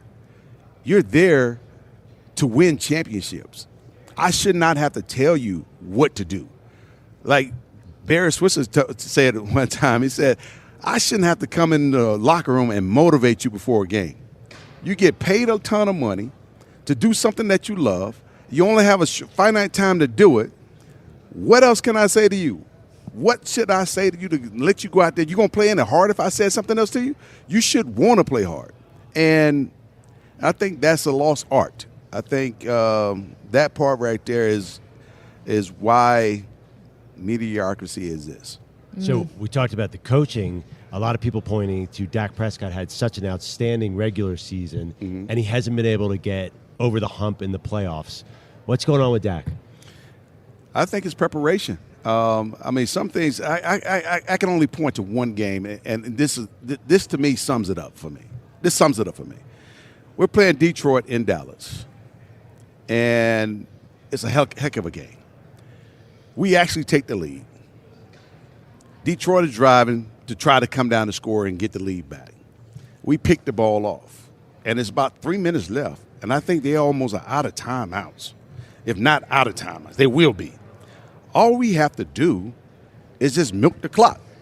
And we get the pick. So we go 1, 2, 3, get the first down, and all we have to do is milk the clock. Instead, guess what? We throw the ball 3 straight times. How smart is that?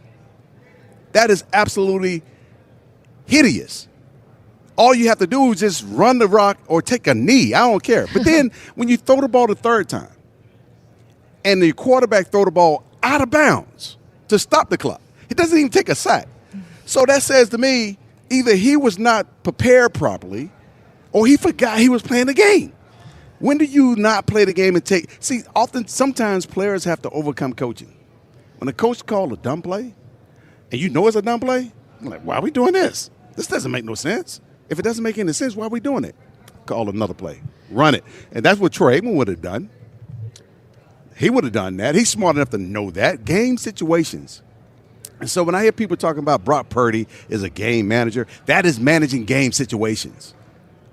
Game situations. You don't manage every play like a game situation, but you have to go into that particular play understanding, okay, it's 3rd and 2. I'm going to drop back the pass or whatever it is, a pass play call. If no one is open, I'm taking off a run and get this first down. Because the next set of downs is important to keep the drive and the momentum moving. Or a coach can sit back and say, you know what? If I kick this field goal right now, we're going to tie the game up. And this game is going back and forth, so maybe we can get in overtime and win it. Well, don't go for 2 twice and not get it both times. And one was a bad call by referees when I'm going back to the Detroit game. Yep. Stupidity happens. Where is the first of all, forget statistics at some point. At some point, you got to go to the point of where we at in the game. Right. What do I need to do for my team? How do I keep the momentum going for my players? Because that's part of the game too. So I sit back and I just scratch my head sometimes. You talk about Mike McCarthy, and you're surprised that he's still the coach of the team. Do they need like a Belichick type figure in your opinion, or a different type of voice or a preparation? I think, you know what? If we were to go get a new coach, I think Dan Campbell is the kind of coach I would want to have. Even if he went for it, even if he went 2-point conversion? He can correct that because mistakes can happen. You can correct those mistakes. We can correct mistakes. Mistakes can be corrected, but when you repeat mistakes, that can be a problem. Got it. That can be a problem. So Dan is going to probably go back and evaluate what he did. He seems to be that kind of coach. He is taking responsibility for that team and so forth. So he understands that there's things that he can improve upon. Now, the question is, has he learned enough from his mistakes this past year that got him knocked out of the playoff when they had the game 1-2? Again, are you going to stick to the stats, or are you going to go with what you know? I'm going to go with what I know. I'm going to use the stats when I need them, but if I don't need the stats, I'm going to go with what I know. Emmett, you're here. I'm sorry. Well, I say, what about Belichick, though? Jerry said he could work with him. Jerry can't work with Belichick. Come on, man. Quit fooling yourselves. Jerry couldn't even work with Jimmy at the time. I mean, but I say that being very facetious. Jerry can work with almost anybody. He can, but I just cannot see Belichick coming in and being the coach that the Cowboys need. Emmett here on behalf of Narcan nasal spray. There are a lot of things you could lend your platform to. Why was this important to you? Well, this is important to me because it has hit home a number of different times. Lost a teammate years ago, overdosed. My sister-in-law actually got hooked on some pain medication because she was dealing with cancer itself. And those things led to a couple situations. Then I had a friend who lost a son about 6 to 8 weeks ago to an overdose. And and it wasn't dealing with drug addicts or anything like that. It's the fact that people were utilizing something that could take them out fairly quick. Fentanyl is one of those things. Mm-hmm. And so not knowing what you're doing or what you're taking, if you are taking drugs, and most of the time people think that it cannot happen to them. I mean, fentanyl is just one of those innocent things. Ooh. I mean, just being around it, and it don't take much just to take you out. And so, most of the time you might not even know you're around it. I mean, most of the overdoses occur in homes and so forth. And so I'm just trying to get people to be more aware of their surroundings, and also to stay ready so you don't have to get ready. And carrying a Narcan nasal spray is one of those things that can help you be ready, whether it's in your purse or in your house or in your golf bag or wherever it may be, having something on you, because you never know when you may need it in a situation. It's part of Emergent Biosolutions. It's the Narcan nasal spray. It's unfortunately, this is something now in our society that we have to deal with. Yeah. It's really sad. The only time we hear about those things is when a celebrity or someone else get hurt. Yeah, I know. But there's so many other folks that are getting hurt by just opioid overdoses. I got a 13-year-old, and we were my wife and I were talking. We have Narcan in the house. I mean, they're still a little young. Yeah, it's a little young, but it may not even be your 13-year-old. It may be someone that may be a friend of the 13-year-old. Yeah. And you don't know we don't know everything that everyone is dealing with, and so it can be something innocent, whether it's at your house or someone else's house. Yeah. I mean, 13, it goes to someone else's house. We don't know everything about others' home and their situation, even though we think we do. Come across nice and cordial, et cetera, but we don't know the backgrounds of everyone. Well, our condolences to your friend. Yeah. Thank you so much for joining us. We appreciate it. Thank you, and go to Narcan.com for more information if you need it, and be safe out there. Emmitt Smith, the Hall of Famer. Thank you, sir. Thank you. So much to digest from Emmett. Scorched earth on Mike McCarthy, saying he would have fired him if he was the general manager. Not giving any excuses for Dak Prescott. Says he is not prepared in these big games, or simply forgets he's playing a football game and gets out of his head, not playing smart football, not being aware. And lastly, that he could never see Bill Belichick coaching the Dallas Cowboys. So we got a lot to unpack from Emmett. Clearly, he was extremely frustrated with how the Dallas Cowboys season ended, much like the Dallas Cowboys fans and players. We dive in more to all of that next. Plus, 2 major snubs yesterday.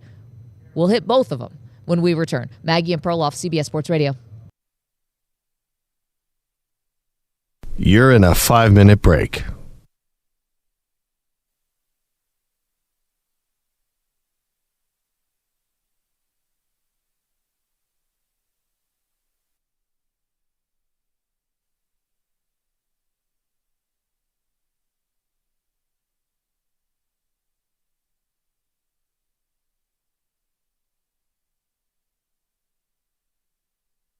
Four minutes, 30 seconds remaining.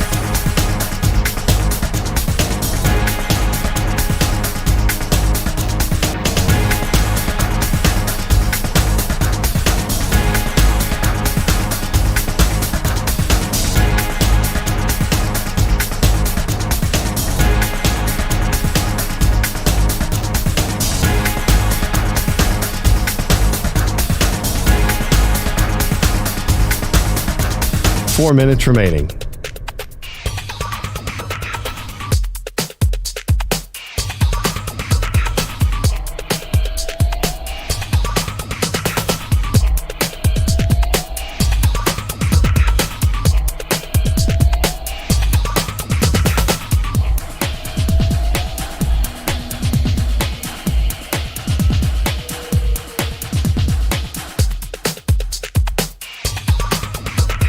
Three minutes, 30 seconds remaining.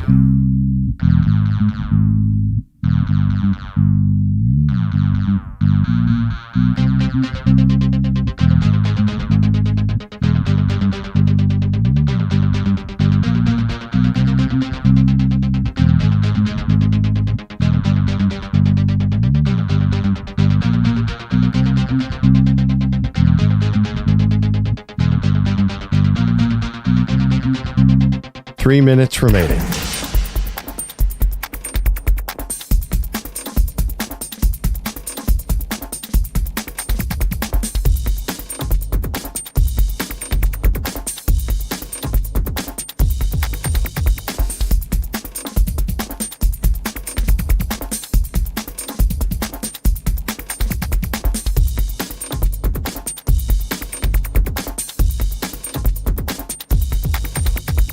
Two minutes, 30 seconds remaining.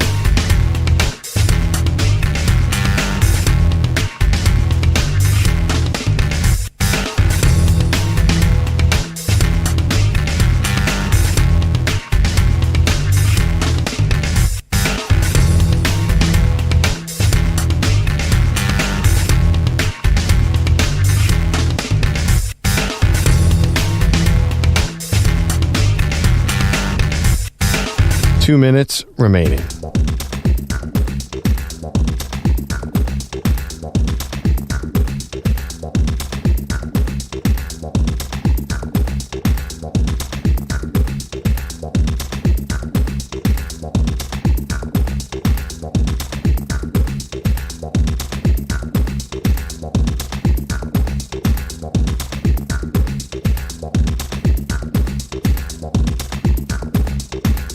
One minute, 30 seconds remaining.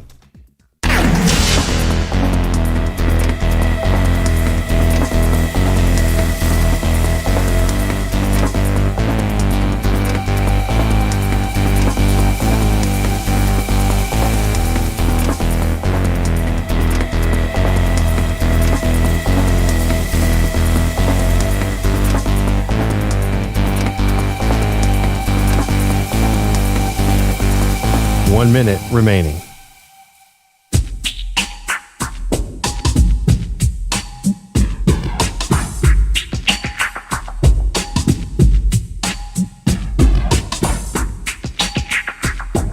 .45 seconds remaining.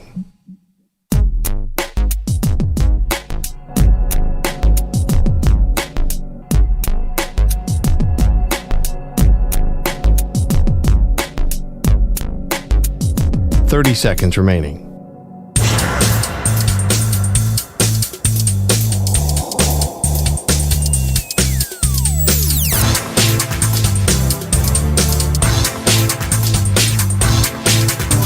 15 seconds.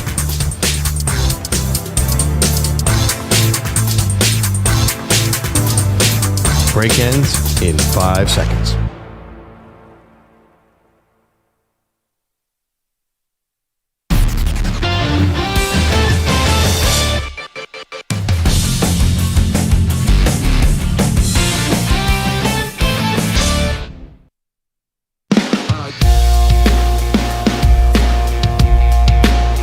All right, you know what that music means.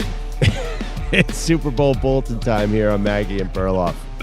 All right, Maggie, what's the latest interesting headline from Super Bowl week here in Las Vegas? Well, we found out from George Kittle that somebody pulled the fire alarm yesterday in the 49ers team hotel. They're staying at the Hilton Lake Las Vegas Resort and Spa, which is, I don't know, about maybe about 30 minutes away from downtown Las Vegas. So there's all this technology and different ways to cheat, and they went old school by pulling the fire alarm. Yeah. What is this, a high school basketball tournament? It does feel a little old school, but this is not exactly a Marriott in Foxborough. This is an entire, resort.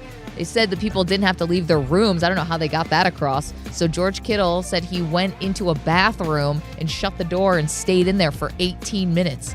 This feels like the most unsafe thing you could possibly do, but everyone's fine. Everyone's all right. Oh, I'm a guy, when a fire alarm goes off, I usually don't leave. Are you guys like, let's go outside? Nobody leaves for a fire alarm anymore. When I was at New York One, a local station, there was a fire alarm while we were live on the air, and it just the instinct is to go nowhere. We were live, so we're like, well, I guess we're going to, and it was a real fire. Then we started feeling the heat. We're like, oh, it's getting a little hot in here. Oh, no way. And then like, oh my God, there's smoke out the window. And then someone had to say, yeah, no, you guys have to get out right now. Fire marshals came in. Did one anchor stay? No. Eventually we got them off the set. It was just a shot of an empty chair. No, what they ended up doing was they just fade to black. They literally just went to they had a hard thing where they could do where they could always just go to the last hour. They could restart the last they could hour. just restart the last hour. And we had Meanwhile, you became the news. Yeah, You're reporting on the news, then you become the news. Can I tell you right now? I'm sorry, it's a side topic. I'm so upset right now. Why? What's the one thing that I always have in my bag? Something that I'm always have just in case. Your gloves. My football gloves. And what's happening right off set right now? They're playing catch with a Brady football. Quinn is having a catch with a football, and I don't have my receiver gloves because I can't do anything without those receiver gloves. Well, you're such a prima donna. You can't just catch it with your hands. It's Brady Quinn. I'm gonna drop the ball. You were gonna drop it with the gloves. No, I'm gonna go Odell. I have really sticky gloves. I always bring them. I've been carrying them in my bag for 3 years, and I tried to save a little space for the airplane.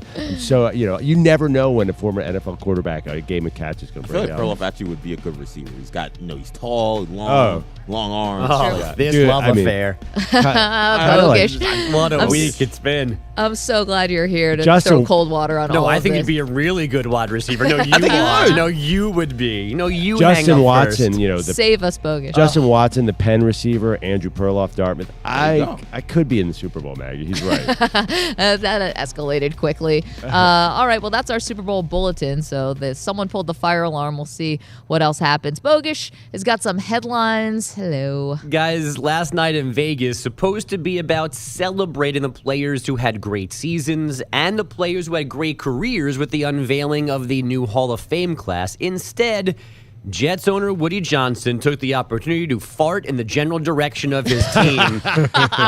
The headline was, and I quote, "You need a backup quarterback. We didn't have one last year. Except they did. His name was Zach Wilson. He was just that bad that his owner taking direct swings at him for no reason, unprompted, last night in Vegas." So much wrong with this. I hate to do the I told you so thing, but after that Athletic piece came out where it eviscerated the Jets, I was like, Woody Johnson isn't a big part of this article, like on the record or off the record, but he is all over this thing because he is an awful owner. Can you imagine? I can't even imagine Jerry Jones doing something like this, and he's got cameras in his face all the time to take out your backup quarterback who you drafted second overall. And you never brought in a viable backup when Rodgers went down after 4 snaps. What an absolute joke. EJ, I'm sorry. This is your team. It is just a circus. It always has been. Oh, it's terrible. I mean, like you mentioned, Zach Wilson was not supposed to be the backup quarterback. He's supposed to be the starter. They drafted him at number 2. The fact that Woody Johnson is saying, well, you know, we didn't have a backup quarterback. Well, Zach Wilson shouldn't have been the backup. Well, we should have needed Aaron Rodgers. That's also really throwing your scouting department under the bus Completely. because Zach Wilson is an all-time bust. What are we doing here? It's What? Super Bowl week. The Jets should not be talked about at all. You and heard ever. Bogish. You're Woody right. Johnson farted in their general direction. We had to explain every part of this and why it matters. Yeah. Let's move on to Jets head coach Robert Saleh. Oh, he lovely. also heard things from his owner. He's going to be a lot better head coach. You know, one thing about head coaches, you get better as you get more experience. And, you know, he's going to concentrate on offense. You know, he's got Jeff to kind of do the defense, and we've got good special teams. It's offense. Achilles. Now, isn't Robert Saleh a defensive coach? So why is he focusing on the offense? First of all, their special team stinks. Number one, Salah's asleep for that area of all 3 phases. For Salah, only 1 phase.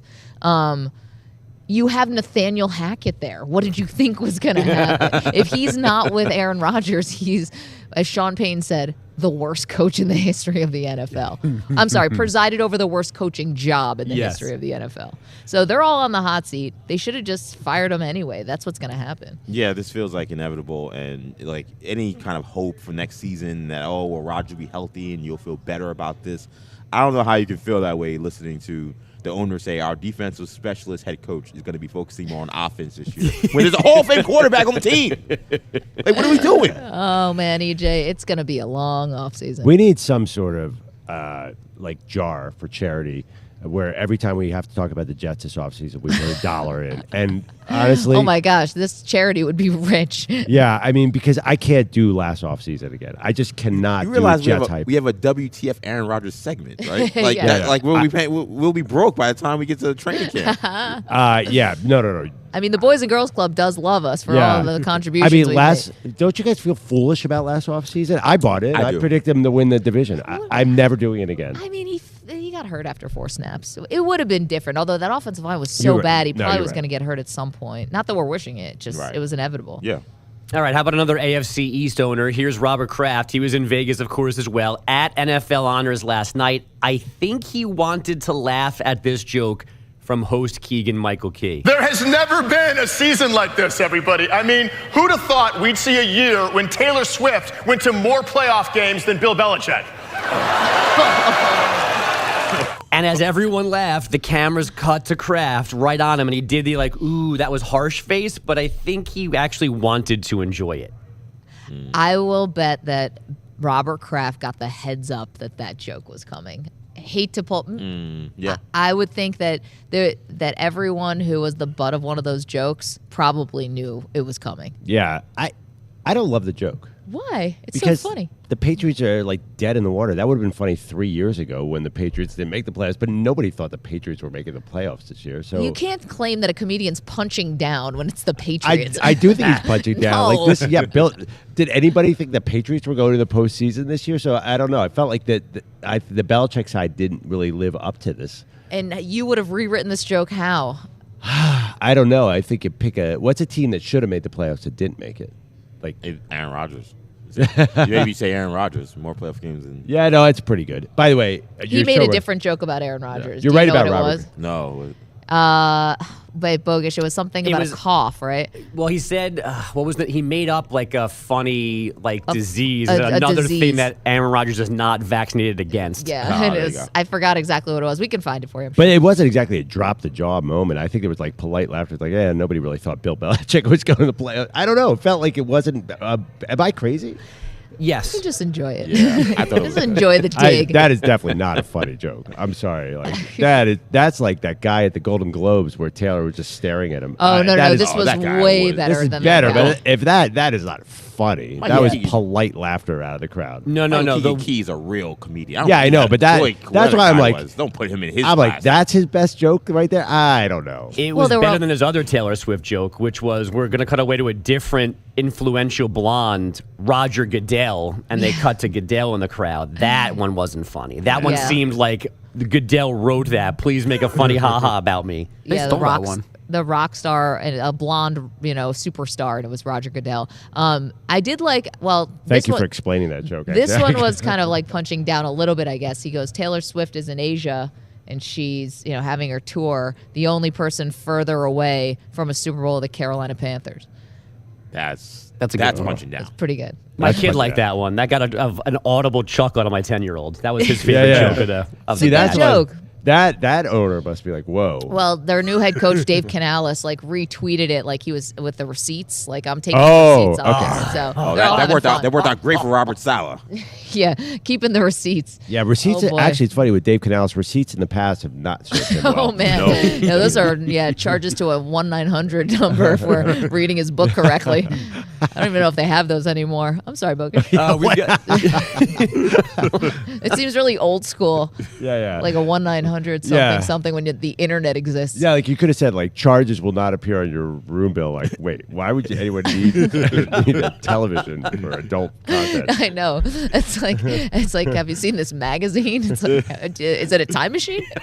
Also, all right. Some of the award winners from last night: Lamar Jackson, not surprisingly, is MVP. Christian McCaffrey, Myles Garrett are offensive and defensive players of the year. C.J. Stroud and Will Anderson Jr. are the rookies of the year. And now headed to Campton are Devin Hester, Dwight Freeney, Julius Peppers, Andre Johnson, and Patrick Willis. It's not exactly nepotism. It's more like football incest. Someone needs to tell the Ravens and Wolverines to expand their dating pools. Wink Martindale, who is most recently the Giants DC, but of course has deep Baltimore connections, is expected to run the Michigan defense now that Jim Harbaugh has taken Jesse Minter with him to the Chargers. But we are definitely on double-digit guys going back and forth between Baltimore and Michigan. Yeah, these guys pass each other around like it's RSV, is this like a Harbaugh coaching tree now? It's like the brothers have the tree. It's such a random assortment of people. Trees sort of branch out. This is sort of yes, it's as not Bogus branching. said. Yeah, there's no branches. Yeah. Well, they've started one to the Chargers just to get us off their scent, but there's even passing people back and forth between those two things now. Oh, definitely. I guess you go with like who you're comfortable with. You can speak a shorthand kind of language, but how do you get in that club? I will say, if I'm Michigan, if I'm a Michigan fan or a Charger fan, I feel great being a part of this tree, or I don't know what you call it, Rose Garden or something. Because the Baltimore Ravens have a awesome staff. Their player development staff, their coaching staff, they've been fantastic. Like one of the gold standards of the league. So if you're getting those kind of people to come to the Chargers, come to the Michigan Wolverines, I'd be like, yes, sure. Wink Martindale, I wanted that guy for the Eagles. Right. Why is he at Michigan? I do love Stephen Belichick. Still, the best assistant hire of this college football season is Stephen Belichick to Washington. That's awesome. I guess the only acceptable place for a coach to have a mullet might be in a college football team. Well, I don't know. There's definitely the Urban Meyer, Nick Saban, Bill Belichick college tree, too, which is really bizarre. What happened to Bill O'Brien this offseason? He's actually the offensive coordinator at Ohio State. For now, but he might get the Boston College head coaching job. Well, when are they going to decide that? Because I feel like practices are starting soon. Is Stephen Belichick being considered for that job as well? He has a New England background. Some quick NBA news. While the Knicks were passing gas after a 122-108 loss to the Mavs, the Pistons didn't stink again last night. 128-122 winners in OT in Portland. They win back-to-back games for the first time since games 2 and 3 of this season. Remember, they were 2-1 at one point before that ridiculous losing streak. Then we have the Cavaliers, a Dutch oven to the Nets, 118-95 in Brooklyn. Cleveland's won 8 straight, 16 of 17, and that concludes the fart jokes for the morning. The Nets traded away veteran guard Spencer Dinwiddie before yesterday's deadline. He's a Raptor for now, but expected to be waived shortly. Maybe he signs with the Lakers, or maybe he returns to Dallas. Dinwiddie was sitting in a normal seat a few rows behind the Mavs bench last night at MSG. Are those the foot doctor tickets? Do you know, Perloff? Do you also know your guy? Yeah, I don't know if he has a connection to Spencer and Dinwiddie. Was he underneath the basket? Or was No, it was literally like 2 rows behind. It was like players, staff, fans, and then Dinwiddie. Well, don't ask me because I I tell Maggie every time I go to the game, I'm like, I think I saw this celebrity, this celebrity, this celebrity, and it turns out none of them were ever there. I'm like, I saw Justin Timberlake, and he's like somewhere, he's in Brazil. So I gotta say though, I was impressed with you because we were talking last. We went to the Knicks game last weekend, and you were saying I think Bad Bunny was there, but I can't tell. He had a new haircut. It was Bad Bunny. It was? Oh, my gosh. No, it was because I saw there's a big sign in Vegas. I guess he's doing a show here soon, and he had the haircut you described. I was like, wow, Perloff was right. Definitely was Bad Bunny. Wait, Wow, but Perloff recognized somebody under the age of 40. I was Bad stunned. Bunny. I know Bad Bunny from the movie, but from that movie on the train. What, Zootopia? What movie are you talking Oh, about? no, the fight movie, right? Yeah. Bullet Train? Yeah, Bullet Train. Yeah. And I kind of know Bad. What are you talking? Oh, like you? I bet you I could definitely beat you at a celebrity naming thing. And man, you have a 4-year-old kid. You have no idea what's going on. Yeah, I'm in a culture. fog. But no, You haven't seen a movie in a theater since your child was born. You're 100% right. I'll watch the game on TV, and they'll show the celebrities in the crowd. I'm like, hey, so where are you in relation to Larry David? I'll text you, and you're like, Larry David's here? I'm like, he's right in the front. Oh, yeah, because you can't see him. Yeah. But, yeah, obviously, I'm close personal friends. I watched a game with Timothy Chalamet. That's my claim to fame. Don't be jealous, Maggie. I'm not. Don't say that I don't know No, anyone under 40. Timothy Chalamet, I feel like, probably comes up to my hip. No, he's not short. Oh, really? He looks so small. Yeah. Wait, who else was at your fun party last night? You said Chris Berman, there's all sorts of Hall Johnny of Famers. Damon. Johnny Damon was there, which was weird. Yeah. Baker Mayfield showed up. That's cool. I was surprised. He looked kind of confused, like, why am I here? What's going on? Who are these old guys? Honestly, that happens in Vegas because you can never get out of any. They design these hotels and casinos that you can never find an exit. There are a lot of older players that look like Brian Baldinger. I'm just going to be honest. You know that look where it's just like that face, like, oh, this guy could edit. Their hands are all mauled. So I actually don't know. Several former offensive linemen. I did not see Jaworski, though, but there was 100 Jaworski jerseys on sale. Ron Jaworski, Eagles quarterback. But I couldn't afford any of it for this. I was like, Maggie has all this Bills stuff. I need to buy an Eagles poster, and the bids were like $700. And oh, wow. I don't think we have much of a budget for that studio. I don't know. I think they frown upon are we that. bringing back the Elvis plates and stuff, by the way? Yes. Well, you already broke our other Elvis souvenir. I broke. Perloff. It was in your bag. Oh, I'm sorry. I'm break so it. sorry. I didn't remember you volunteering to carry the Elvis paraphernalia back and forth for 40 minutes to the hotel. Listen, all it was just a simple trip back to your room, and the thing ends Simple up trip. in shards. Simple trip. Oh, like when you sent our boss Dave Marinick to go to get these I items. sent them to get the souvenirs, and he got them here in perfect condition, even if he was ticked off at me.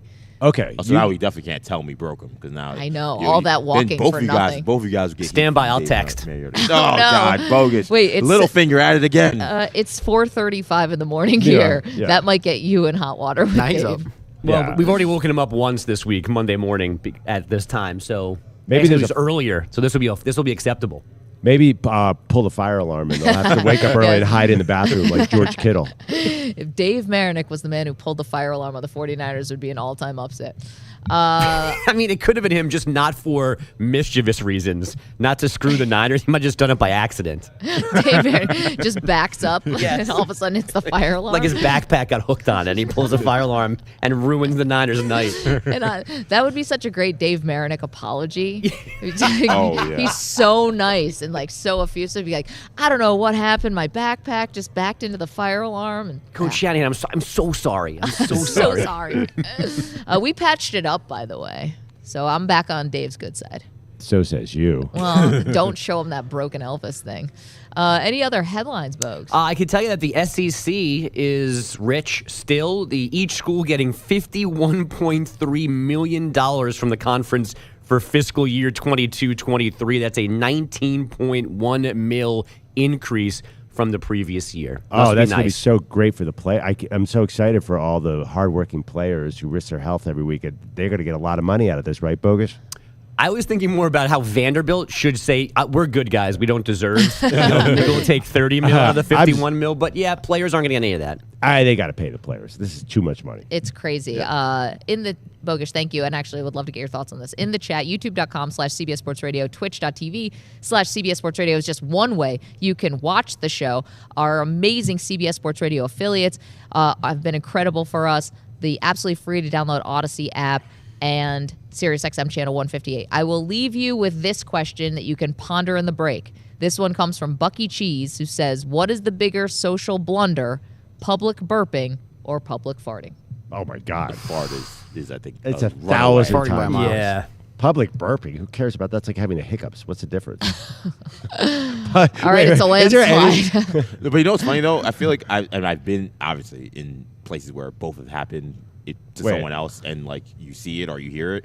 I feel like I'm always more disgusted by the burp. Wait. Are we The talking burp about? because it happens closer to your face. Yeah, and if someone burps in your face, it's so disgusting. I feel like the fart is like a little uncontrollable. Wait. What if? Are we talking about audible farts? What about an SBD situation? Oh, my Like God. silent but deadly. Well, then it's like you just got to evacuate the area. Well, yeah, but I'm saying you can't sneak a burp in. Or maybe you can, but No, you're right. He's right. If you burp out loud, it's yours. But a fart, you maybe can get away with being anonymous. But and we no all one really know gets whoever blamed. claimed it laid it. That's a fourth grade. Well, whoever denied it supplied it. So I'm glad we got to the bottom of that. Very sophisticated sports talk radio here. Yeah, Bogusch, thank you so much. Coming up, the Hall of Famer Bruce Smith, I'm sure would love to man. find out that he's being associated with this type of conversation. What went wrong for the Bills against the Chiefs in the divisional round? We will ask the legendary lineman next. Maggie and Perloff, CBS Sports Radio. You're in a 5-minute break.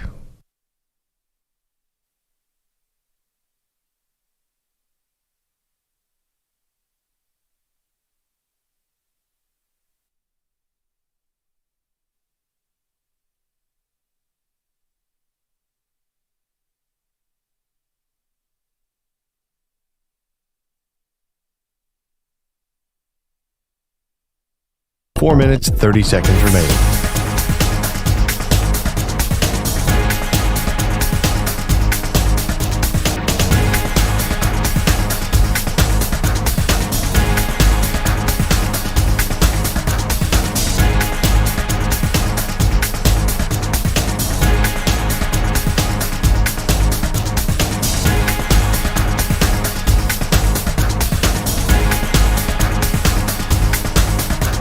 Four minutes remaining.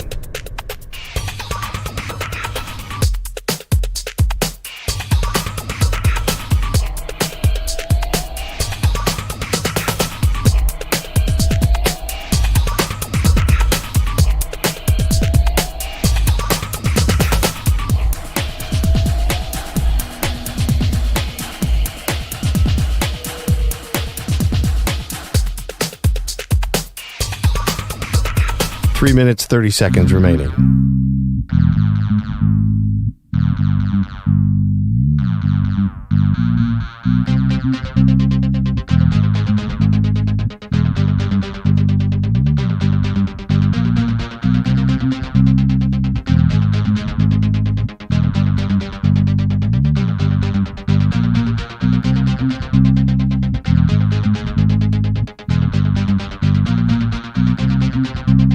Three minutes remaining.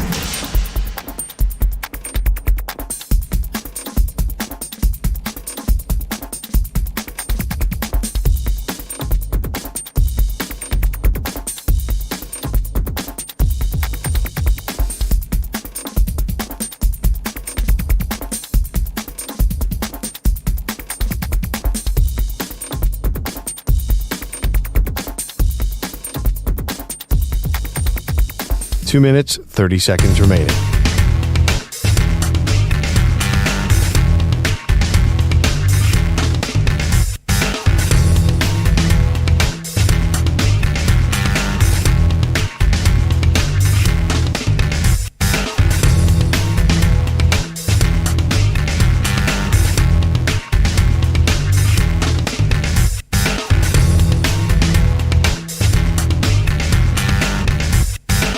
Two minutes remaining.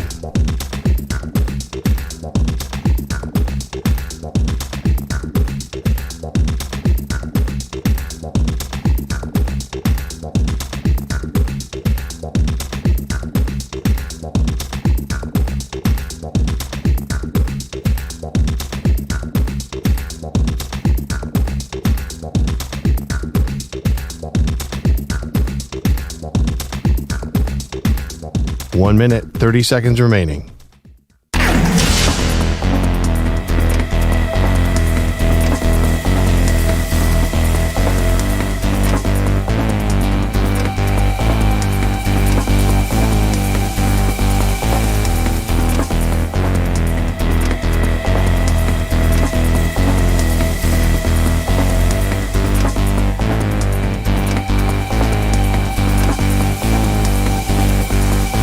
1 minute remaining.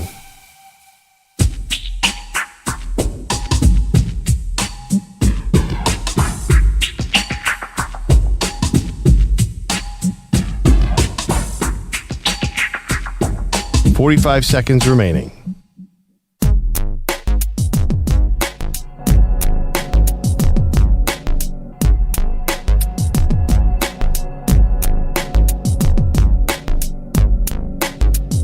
30 seconds remaining.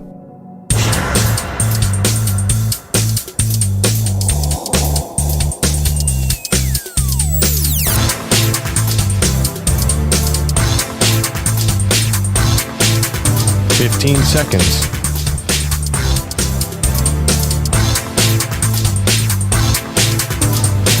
Break ends in 5 seconds.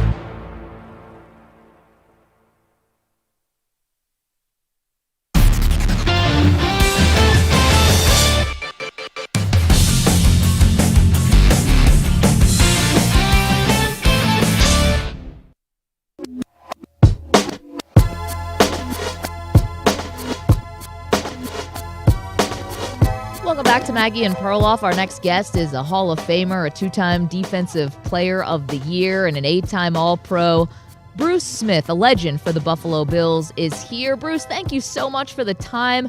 You were in the building for the Bills-Chiefs game in the AFC divisional round. You were riling up the crowd pregame.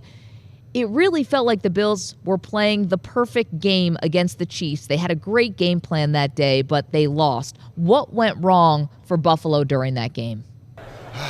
Well, there are a number of factors, which is the reason why we lost that game. I'd say there are probably 3 factors. Number 1, we were decimated with injuries. Number 2, from a defensive standpoint, in reviewing the film and studying why certain plays were successful by Kansas City, we didn't have the proper gap control. We had a couple of guys rushing in the same lane that allowed Patrick Mahomes to step up into the pocket and buy a little bit more time and for receivers to come open. So in essence, there were several instances that these plays could have been prevented if they were not for mental errors. Mental errors. Mental errors. And mental errors will beat you quicker than the physical part. So those are things that we could clean up. I would be a lot more concerned if we had gotten beaten physically. But the fact that we got beaten mentally is of concern, but it's of less concern because those are things that you can correct with coaching. The Hall of Famer Bruce Smith is here joining us on behalf of the M&M's Almost Champions Super Bowl commercial. You get a ring to go along with it. Dan Marino is a part of it. Terrell Owens is a part of it. Scarlett Johansson makes an appearance in the commercial as well. For all the guys out there, M&M's, MMS.com/Super Bowl is where you can watch the ad. You mentioned about guys not being there to meet the moment. You know what it's like to play with so much pressure, so many expectations going to Super Bowl after Super Bowl. I feel like this Bills team, if you'll allow me to go back to that team, plays like the weight of the world is on their shoulders sometimes. Like they have the pressure and they haven't even gotten to the Super Bowl yet. How do you handle that? Do you see the same thing I see? And if so, how do you handle that? Well, first things first, you mentioned M&M's. Yeah. What a fascinating concept that they came up with. I don't know if you actually listened to the story, but they actually took M&M peanut butter and made diamonds out of it and put it into a ring. Talk about money to burn. Yeah. but it's just a fascinating story, and to include in this cast Dan Marino and Terrell Owens and Scarlett Johansson. And when I received the call that they wanted to include me in this commercial, I was pretty happy. Dan and I had such a long history of playing against one another. I think 13 years. I've sacked Dan more than any other player in the National Football League history. And to have an opportunity to team up with him and be on the same team for once, other than the Hall of Fame, I thought it was pretty cool. Yeah, probably safer for him this way. Yeah, for a lot sure. safer. I can pat him on the back instead of hitting him in the back. Do you think the Bills play tight now? That they play like the weight of the world's on their shoulders? That's what I see. It is. This team is extremely talented, and it's extremely high paid. We're $43 million over the salary cap right now. That puts a lot of pressure on any team and individually. So we have to find a way, for lack of a better term, shave some calories and cut some fat. We got to get more production out of certain guys that are on the team. Again, that comes with coaching. That comes with guys understanding the details of any call that's made at any given time. See, details will get you beat. Yeah. Details, mental errors. It's not the physical. Everybody's physical in this game. And again, if guys were getting pancaked or displaced off the line of scrimmage 2 and 3 yards down the field, that's where I would be really concerned. But that's not happening. Yeah. What's happening is we are not, or have not been, consistently disciplined to understand that if your job is to have contained and don't let anybody outside of you and force the play back inside, that's your only job. Don't peek inside. If you peek inside, they're going to go outside and score a touchdown. Is that because guys don't trust each other, or you don't have to trust me if I know my assignment and I execute it. You don't have to worry about that. For 19 years, I had contained. We remember. Yeah, and if somebody got outside of me, that's on me, and I'm going to own up to it. But when I force it back in, that's where your help is. And obviously, it's on any given or specific play that's being called, your responsibilities may shift, and somebody else may have contained. But you got to know where your help is. And unfortunately, we just made some simple errors that cost us big. And that's one of the reasons why we're not here today. Bruce Smith is here, the Hall of Famer, of course, on behalf of M&M's. What is the greater accomplishment? Going to 4 straight Super Bowls, the consistency, or winning just one and we never hear from you again? I would have loved to have won one. But I got to tell you, going to 4 straight Super Bowls was a body of work that no one has been able to accomplish. In fact, the opposite. The Super Bowl loser rarely gets back. Only one time is the Super Bowl loser in the last, since 2000, went on to win the Super Bowl the next year. It was the Patriots. We have these conversations amongst other players and Hall of Famers, and there is nothing but mad respect. Just the dialogue that we have back and forth with one another. Yes, winning a championship is incredible. It's an incredible accomplishment. It just emphasizes that for that 1 year, you were the best in the game. But for 4 years,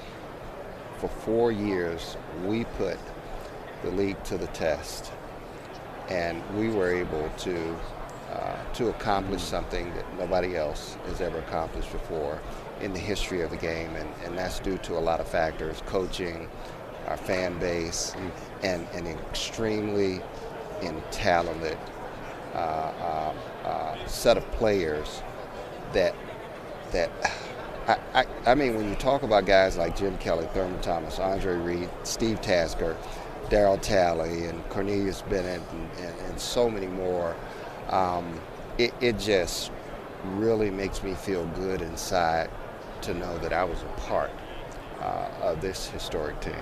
Bruce Smith, the Hall of Famer, of course, on behalf of M&M's. You have the M&M's Almost Champions Ring of Comfort. Yes. The Super Bowl commercial. We can't wait. You can go to mms.com/Super Bowl to see the ad and to get all the information. It's a great commercial. It's fun. Great. Bruce, thank you so much for the time and the memories. Yeah, thanks for having me. I can see what's going to happen here What? because I'm going to tell you who we have coming up next after the legendary Bruce Smith just joined us. And you're going to think I have an agenda on today's show. Yeah. And I just want to let you know, it's just the way the cards fell here. This was not me overbooking the show with Buffalo Bills. But coming up next, Josh Allen will join us here on the set. Where's Jalen Hurts? Josh Allen of the Buffalo Bills joins us next. Maggie and Perloff from the Mandalay Bay Convention Center in Las Vegas. Don't move.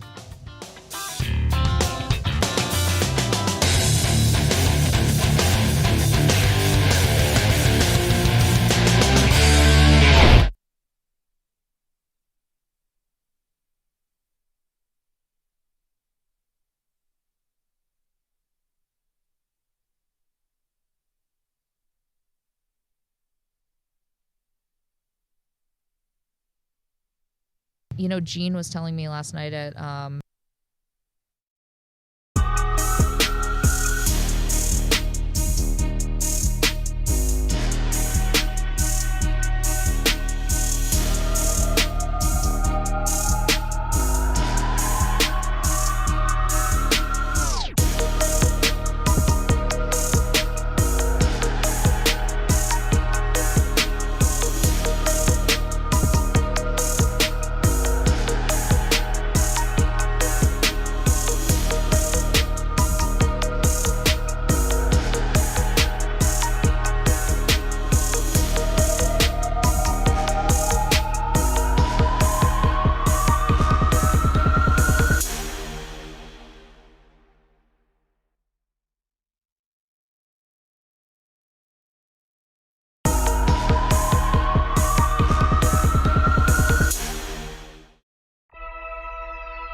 Subway footlong sidekick. The one and only Josh Allen is here with us on Radio Row. You don't understand.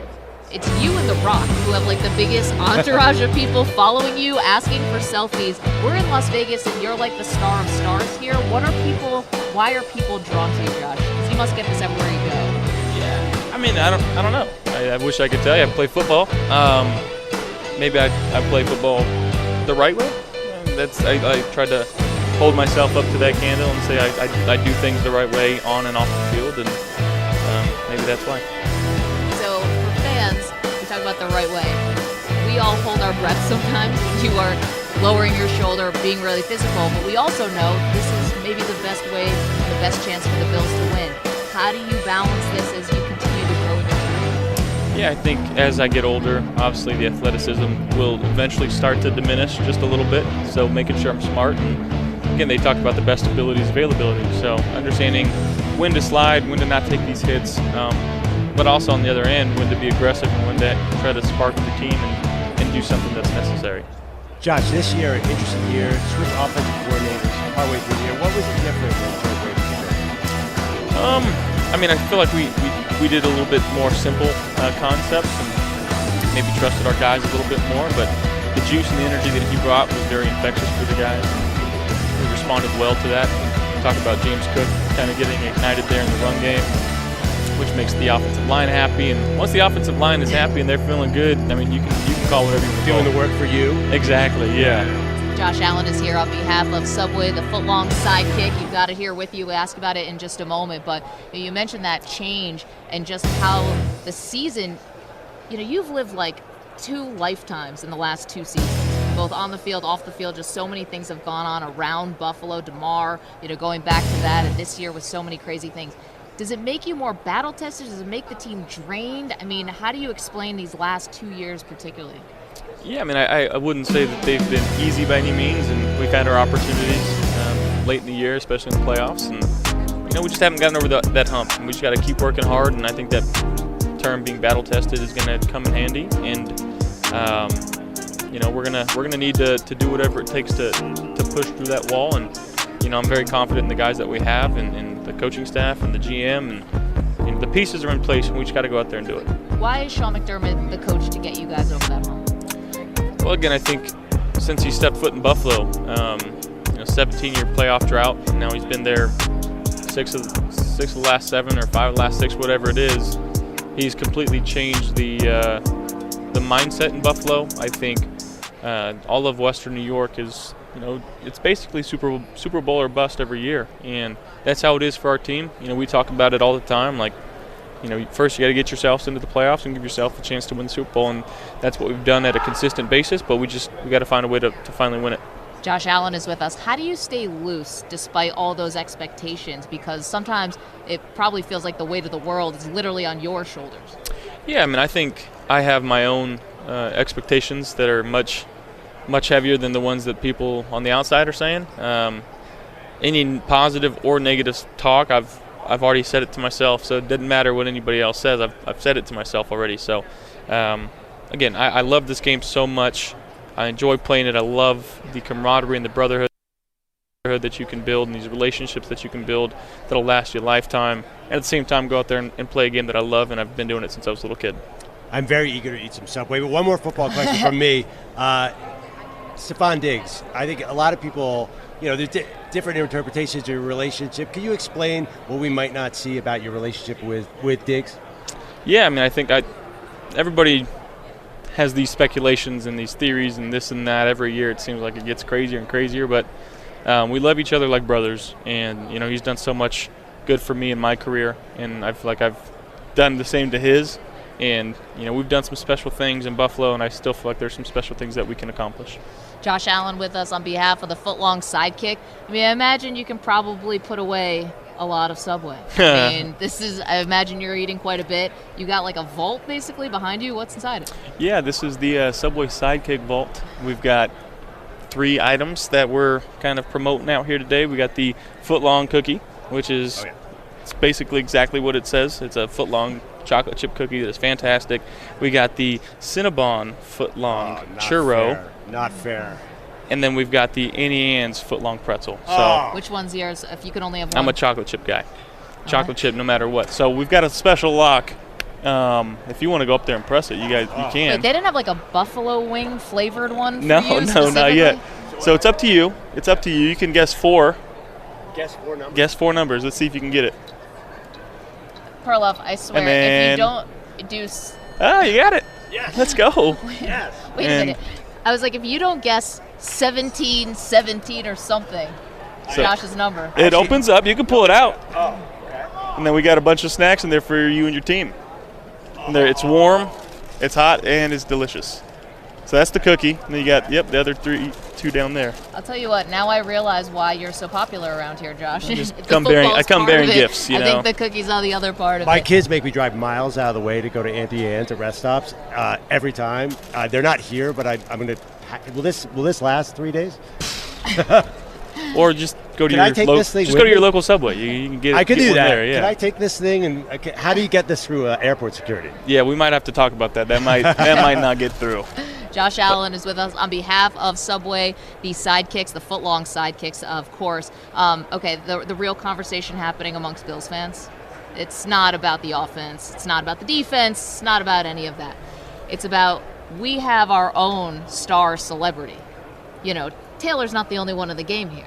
Haley is the most talented. I mean, Oscar nominated. Can we get Haley Steinfeld a little more closer to the front, our own celebrity Bills fan? Besides our pal Benny the Butcher, who is, of course, Yeah, I think super Benny represents Bills Mafia pretty good.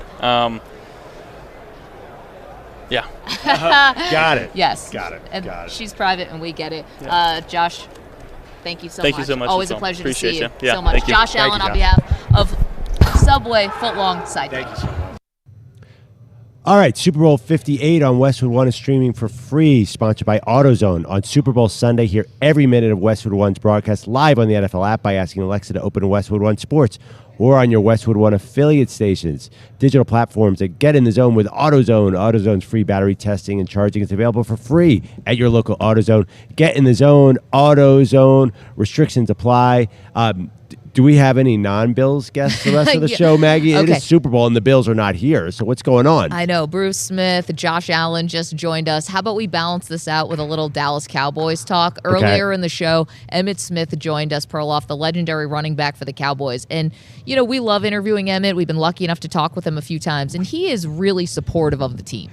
Yeah. So when he went essentially scorched earth on this Dallas Cowboys team, I think you and I were, quite frankly, shocked. Yeah, I mean, think about Emmett's perspective. He was there in the 90s when all they did was win Super Bowls, and they played football the right way. They ran the football. They didn't make, I mean, they did make some mental errors, thinking of Leon Lett, but they showed up in the biggest moments. Like, that was the one thing Jimmy Johnson and Troy Aikman and Emmitt Smith and Michael Irvin did. This team's the opposite.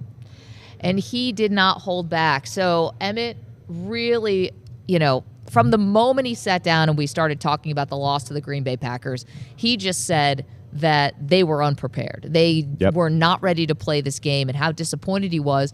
And you said, well, if they're so unprepared and not ready, then, you know, why is Mike McCarthy back as head coach? And Emmitt Smith's direct quote was, because I'm not the GM. Wow. I've never seen him go that far. No. Basically saying he thought Mike McCarthy was going to get fired and then double down on it later when he said, I'm surprised that move didn't happen, firing McCarthy, because of how bad they looked against the Packers. Yeah, and again, not just the Packers, too, because the next question about Dak, he went back to the Lions game. Yep. When Dak, which they actually won. They did win but the game. Dak gave the Lions a chance to get back in the game because he threw an incomplete pass that let the clock stay with enough time for the Lions. I mean, that was crazy. He'd been sitting on that. So that means he'd been sitting on this for a month. Yeah, so that very memorable Cowboys-Lions game will always be remembered for Dan Campbell's blunders at the end. And that really helps Mike McCarthy because McCarthy's game management would have been the top story because remember in that game, and we're talking about Emmitt Smith who joined us earlier in the show and went absolutely no holds barred against the Dallas Cowboys. The frustration was palpable. So he goes back to that Lions-Cowboys game and says, after Jared Goff throws an interception, there's about, 5 minutes left on the clock or maybe a little less, and you take over, meaning the Cowboys, and have 3 straight pass plays. And the third one is Dak Prescott throwing the ball out of bounds. He's like, you didn't even take a sack. Just take a sack. He said he thought that Dak would have has played long enough and has the authority that even if that play call comes in from Mike McCarthy and it's questionable, he should be able to change that in the moment. I mean, he didn't spare McCarthy either, believe me. He was not happy. But how you don't have Detroit burn all their timeouts in that situation and how you don't ice the game in that situation was major clock management blunder. Yeah, the interesting thing is Dak had, by all accounts, a great season, second in MVP voting. I know. And they're going to have to pay him. So if Emmitt Smith thinks that he is not prepared for the big moments, the Cowboys are in a real tough position because of the salary cap. They have to pay Dak. There's just no other quarterback coming in. The guy was second in the MVP voting, so to me that says nothing's getting fixed anytime soon. Then lastly, and it's up on our social media pages if you want to listen to our Emmitt Smith interview at Maggie and Pearl, at Maggie Gray, at Andrew Perloff. Full interview is up on YouTube as well. YouTube.com/CBS Sports Radio is where you can find it.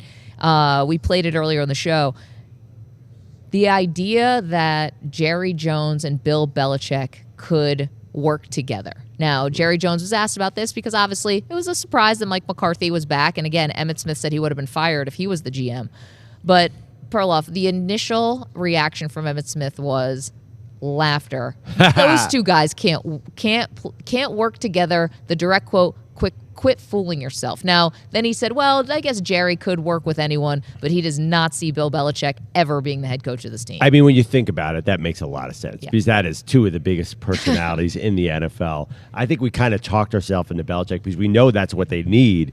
But if Jerry Jones keeps Jason Garrett for that long, and no, it's not happening. I think Mike McCarthy is another coach who gives Jerry the control because otherwise Mike McCarthy wouldn't have a job. So, Emmitt's initial reaction was clearly the true one. Absolutely. So, again, it was really amazing. Just because, again, we know Emmitt and a little bit, and he really supports this team. So the fact that his frustration level was 11 out of 10 just kind of goes to show how fed up this team was. Another thing he said, and we're talking about our interview with Emmitt Smith, where he goes scorched earth on the Dallas Cowboys. It's gone viral. It's gotten picked up by every news outlet. I mean, Emmitt really, really didn't hold back. He said something that at first I was like, well, and then it made more sense. He goes, I when I played for the team, this team was not built on hype. This team was actually one where the team had kind of fallen off. They were not associated with winning. It was that, triplets team that came back. They became associated with winning. That garnered the hype. The winning led to the hype. With this Cowboys team, it's the hype, no winning.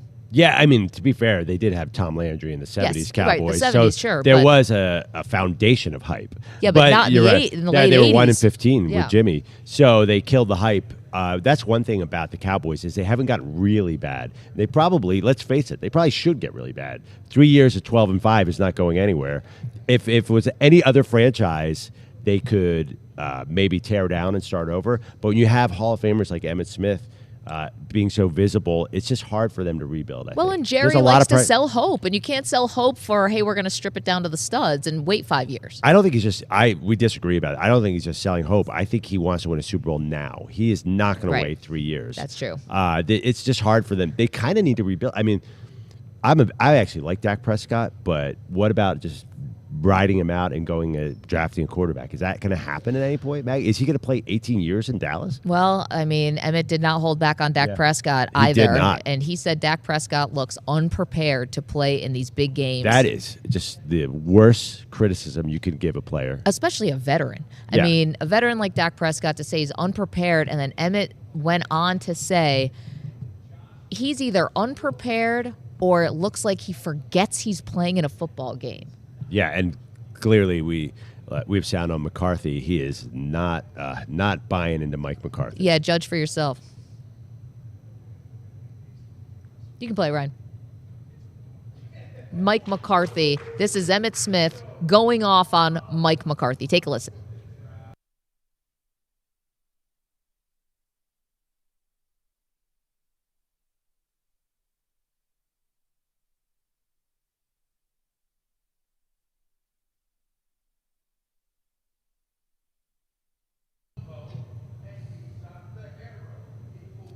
I mean, it went on from there. I know. And we just and he kept going. And again, the whole interview is up at youtube.com/CBS Sports Radio and on our social channels. And it was funny because after he gets off the set, we're like, did we just hear what we thought we heard? And we listened back yep, that was Emmitt Smith pulling no punches. We have more Emmitt on Mike McCarthy. Go ahead, Ryan. Okay. We'll have more of that for you in just a moment. Can I mention something from the chat? So, again, all that Emmitt Smith stuff is up, social media channels, at Maggie and Pearl, at Maggie Gray, at Andrew Perloff, and youtube.com/CBS Sports Radio. Earlier, about 10 minutes ago, Josh Allen was here on our set, right? Yeah. Interviewing Josh Allen. We took a photo. Now, everyone knows that I'm a big Buffalo Bills fan, have been my whole life. P. Maddie is in our chat, youtube.com/CBS Sports Radio. I need to see if Maggie cropped out Perloff on her Instagram photo with Josh Allen. I've been wondering the same thing. Now, someone actually took the liberty of doing it for me, so thank you to the Twitter follower who conveniently cropped Perloff out of the photo. But I think I'm a good friend. I'm leaving you in the photo. First of all, for some reason, now Bruce Smith literally pushed me out of the photo. Yes, I told Bruce that my family were season ticket holders when he was playing. We went for a photo, and he pushed you out of the way. I don't understand why I'm 2 feet away from Josh Allen, because he's a huge guy. Obviously, somehow I didn't really get in there, but I don't care. Why do I want to be in a picture with Josh Allen? You should take that one. No, Crop but me it's out. me. It's the show. It's me and you and Josh. A picture of the three of us with Josh Allen is not going to do anything for me. It's fine. Crop me out. I thought I would get points here for being a good friend. Well, I cropped you out of the DeAndre Swift photo on my Instagram feed. No. Wait, did you crop me out of a photo? What's your connection to DeAndre Swift, a Philadelphia native and Eagle? That's behind Perloff saying, I don't care if you cropped me out, because he already cropped you out. Yes, right. He just wants me to be all right, and then he won't feel bad. Right, exactly. All right, you don't feel bad anyway. I don't feel bad. There's only so much. I mean, people look at these photos on the phone. They're not going to see these little photos of you, me, and DeAndre Swift. I need to get, in Philadelphia, Swifties or DeAndre Swift fans. Yeah, right. Sure.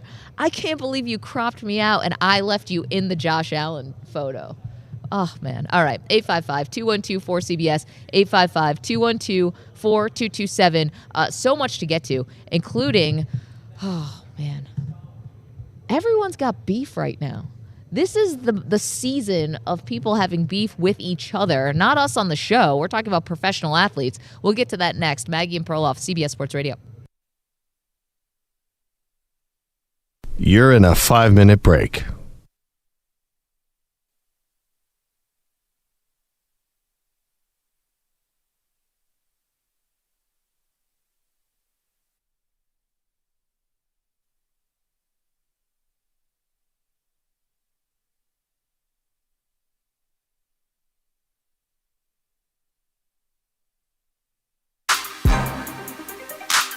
Four minutes, 30 seconds remaining.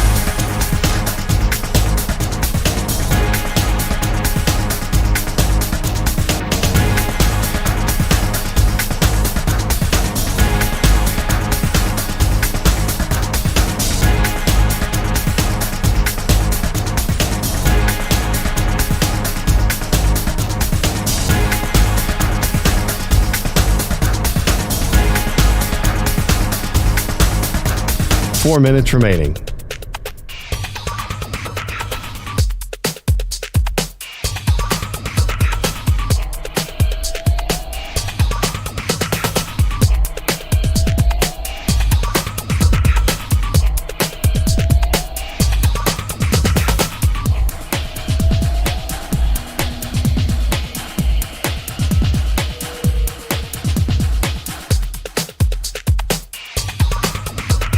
Three minutes, 30 seconds remaining.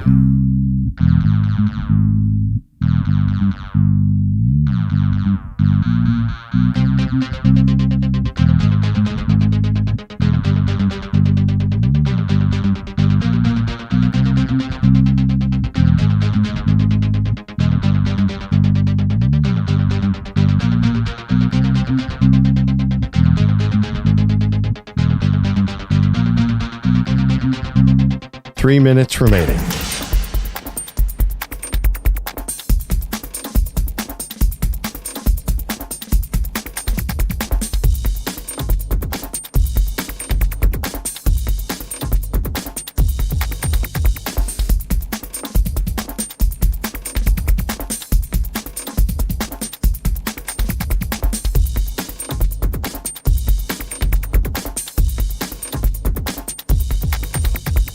2 minutes, 30 seconds remaining.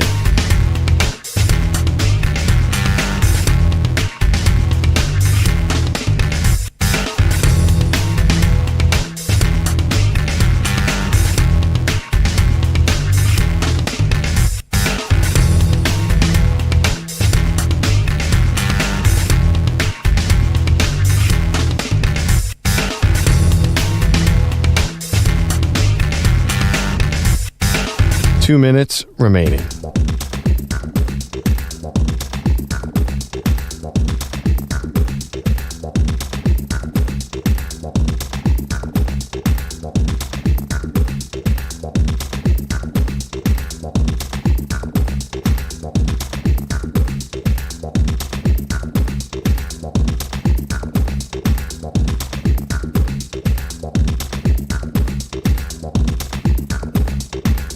One minute, 30 seconds remaining.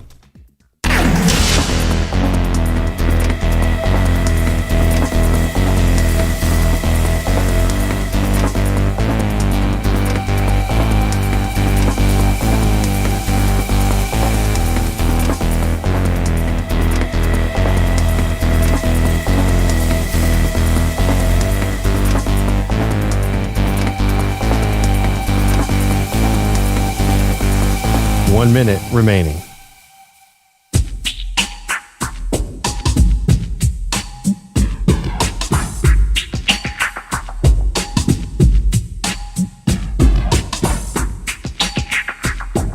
.45 seconds remaining.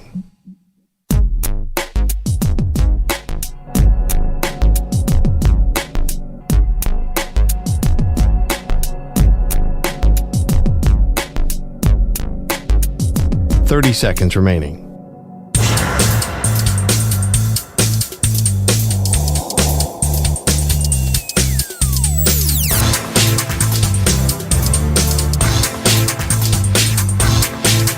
.15 seconds.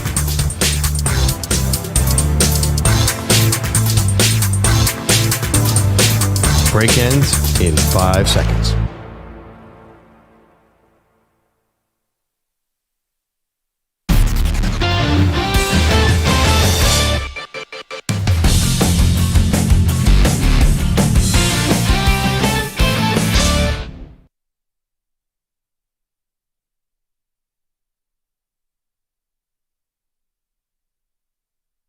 Welcome back to Maggie and Perloff. We're here, Mandalay Bay Convention Center, with Alex Singleton, outside linebacker for the Denver Broncos, on behalf of Special Olympics. Thanks so much for the time. We were just asking, how are you going to watch the Super Bowl? You said like everybody else. Yeah, at home with a beer. There you go. You earned a couple. Popcorn and chips, you know. Now, it's, probably a little painful, and I don't want to go to a sore spot that the Kansas City Chiefs are here, one of your division rivals. When you play against Patrick Mahomes, what do you consider a good day when you play against him? What do you consider a successful from the defensive side about playing him, stopping him? How do you measure it?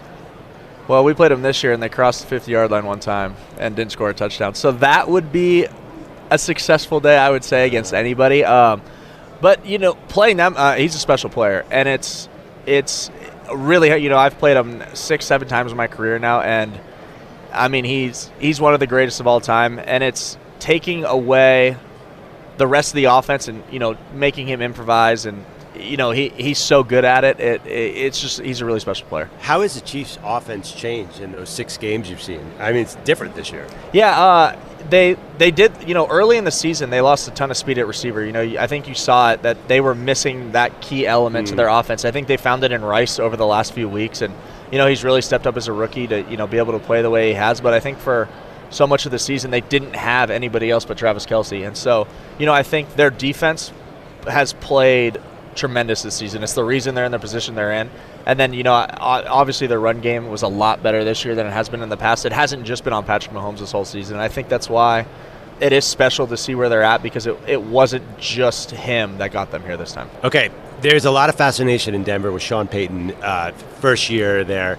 We were wondering, as a defensive player, how much do you see Sean Payton during the week? Does he get involved? Does he come into meetings? Or is he, obviously an offensive genius? Is that where most of his week, daily grind is? Yeah, he's definitely with the offense all the time, but he knows all the defensive stuff. I think, a great head coach is always the guy that, like, in practice will kind of just ask you a question about the defense, and you're like, how do you know that? It's just kind of like something, and you can tell it, it might not be every single nut and bolt that we have on defense he knows, but it's very much like, hey, I know you guys are doing this week to stop this. What are you thinking when it gets to this situation? You're kind of like, oh, so you do watch it. So yeah. You definitely know that, he's on top of it all, and, everybody wants to play, pretty good for that guy. Alex Singleton is joining us. He's a linebacker for the Denver Broncos. He's here on behalf of Special Olympics, and we'll get to that in a moment. So the change in coaching staff, rather stark, I would imagine, but from the insider's view, how are things different from Hackett to Sean Payton? Yeah, it was Hackett's first time being a head coach, so he kind of, was kind of learning as he went. I thought he was a great coach. I love Coach Hackett. Still talk to Coach Hackett, but Sean Payton kind of, knows exactly what he wants. He's from that Bill Parcells coaching tree, to where, like, they just have everything they want. Every speech they're going to have, every team meeting is going to be a certain way. Every picture in the building is put there for a reason. Like a lot of people just put motivational pictures, just, kind of win the day. Yeah, and you don't know why it's there, and Right. they don't know why it's there. But Sean Payton, I think, could sit here and tell you exactly in our building where every picture is and why it's there. What are the pictures? What are we talking about? Walk us Yeah. through the hallway. The worst part is I don't read them all every day. Oh no! Give us one. There is some Is it Bill photos of Parcells quotes. Players, or just pictures of motivational stuff? Like motivational Okay. stuff. There's players. There's the player pictures on the walls. Sure. I don't know if he picks those ones. Just the motivational ones. Like the three enemies is like, obviously it's yourself, the media, and then your opponent, and just Wait, those what? things. What was that? Enemies? Oh no! They can be. They're the second enemy? They're ahead of the opponent? Well, We're it's nestled just- right between the opponent and yourself. Sean Payton was in the media I for know. a year.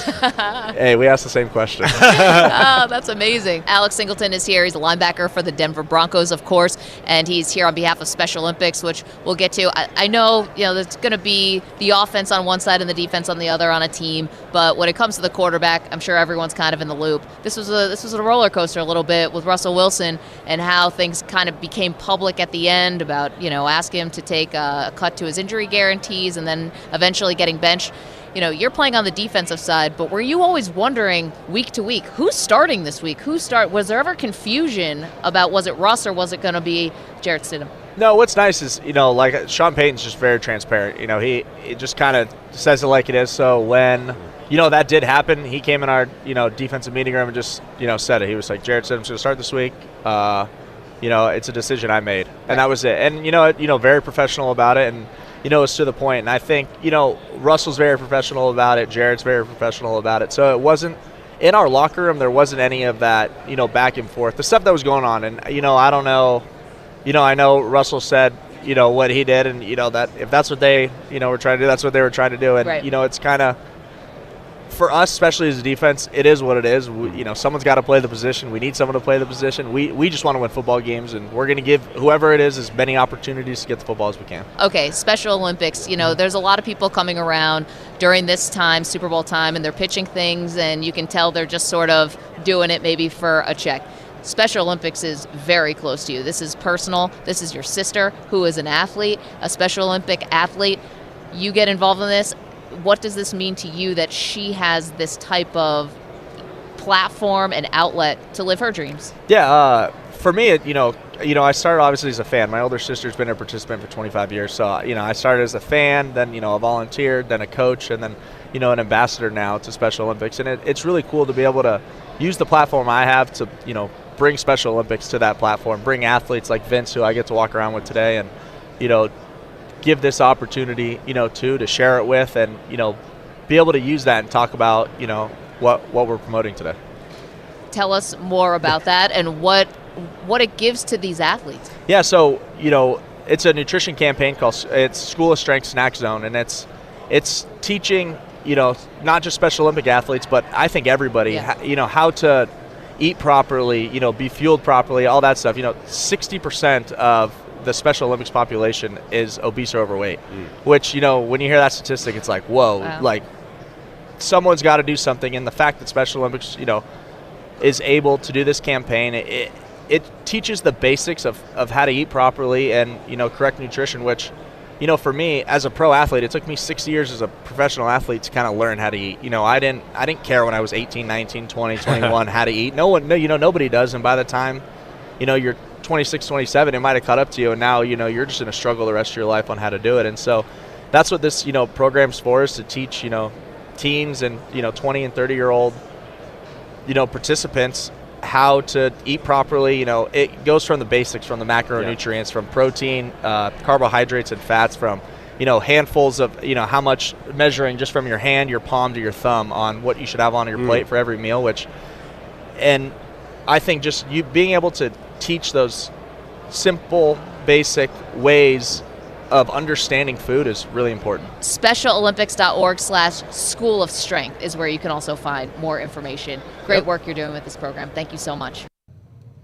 Maggie and Perloff, and I have now cropped you out of my photo with Josh Allen after I found out you cropped me out of our photo with Eagles running back DeAndre Swift. Now it's like, are we going to go back through every photo we took with celebrities this entire week in Las Vegas? Well, it was my fault. I wasn't close enough to Josh Allen, so it was easy to cut out. I made myself vulnerable. No, it's your fault because you did the first crop out. Why? You don't care about being in a picture with DeAndre Swift? I do. You do? Well, not really. But I did enjoy him on the show, and I'm glad he came on, and he was a delight. Now I can't be a fan of DeAndre Swift. I can't be a part of the pick. Okay, so... Do I detract from your photo? Do you want to just go guess for guess and we get to choose who gets to stay in the photo? No, I don't want to. You obviously get Bruce CBS. Smith. Yeah, thank you. Well, Bruce pushed you out of the photo with me and him, and I wasn't going to correct him on that. Well, he still looks like he's a pretty intimidating dude. I mean, to be fair, we should have booked Reggie White, but he's not with us. So, I mean, it's tough. That was terrible. Oh, my gosh. Bogus. Nope. Somebody help me. I'm not Is it bogus? Just help. let him help. Just let him drown. No, put your weird sunglasses back on and slink away. Those are my Vegas sunglasses. Yeah. Bogus, stop being jealous. I can't decide if you look like a guy that needs to introduce himself to his neighbors in those glasses, or you look like the doctor in air quotes who is the friend of Paul Giamatti's dad in Billions. He's got like a tracksuit, the weird glasses. He's got illicit drugs. Yeah. I'm going for Ace Rothstein in Casino. Nope. It's my Vegas vibe. Incorrect.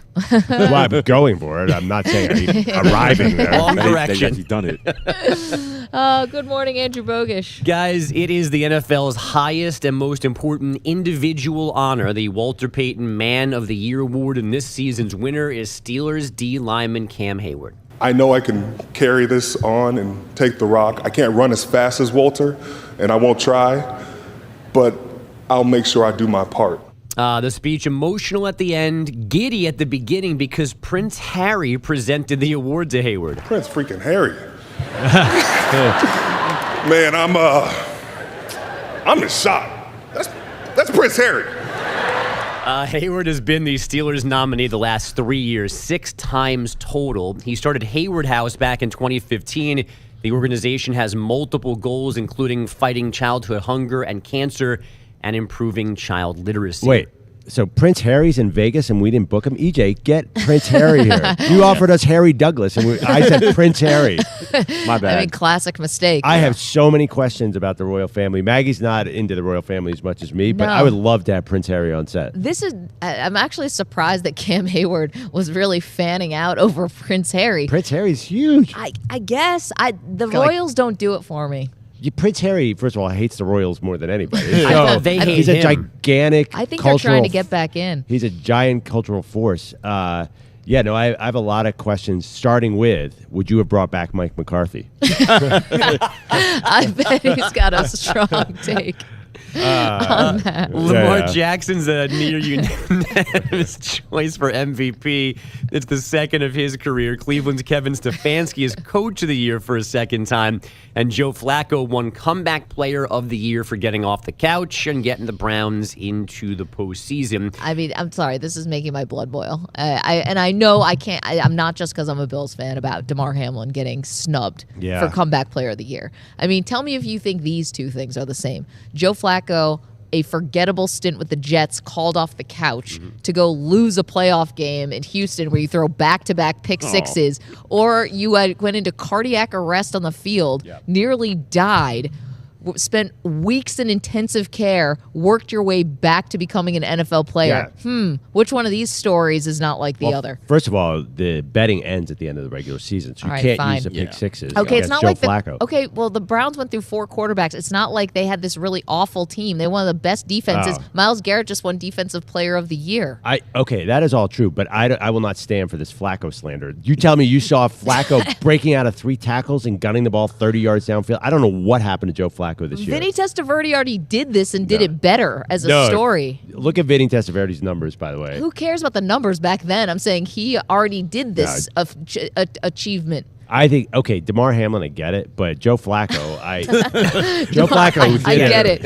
Yeah. I get it. You know, it's only the biggest story that we talked about for weeks. We were tracking his every move. He went to the White House to get like a medal and all the people who saved his life on the field that day in Cincinnati at the hospital. This is the middle finger to all those people. DeMar Hamlin is probably the greatest comeback story we will ever see in the NFL. But I'll be real, though, Maggie. There's only one person to blame or entity to blame for him not winning. Yeah, the Bills coaching staff. I know, because they put DeMar in a horrible situation where he had to try to execute a fake punt, which they never should have done to begin with. Once again, voting closed. that was the playoffs. Right, but even beyond that, though, it's still their fault because they should have played him to get him the award. They kept him inactive. They made it seem like he was some terrible player. Like they wouldn't play him. They wouldn't put him on a jersey. Wait, but EJ. So you're saying they should have kept him in so he could win Comeback Player of the Year? No, I'm not saying that they should have done that, but I'm saying if you're upset about him not winning, you point right to the fact that he didn't play. Like last year, because of injuries, he played a lot. He started. Hold on, EJ.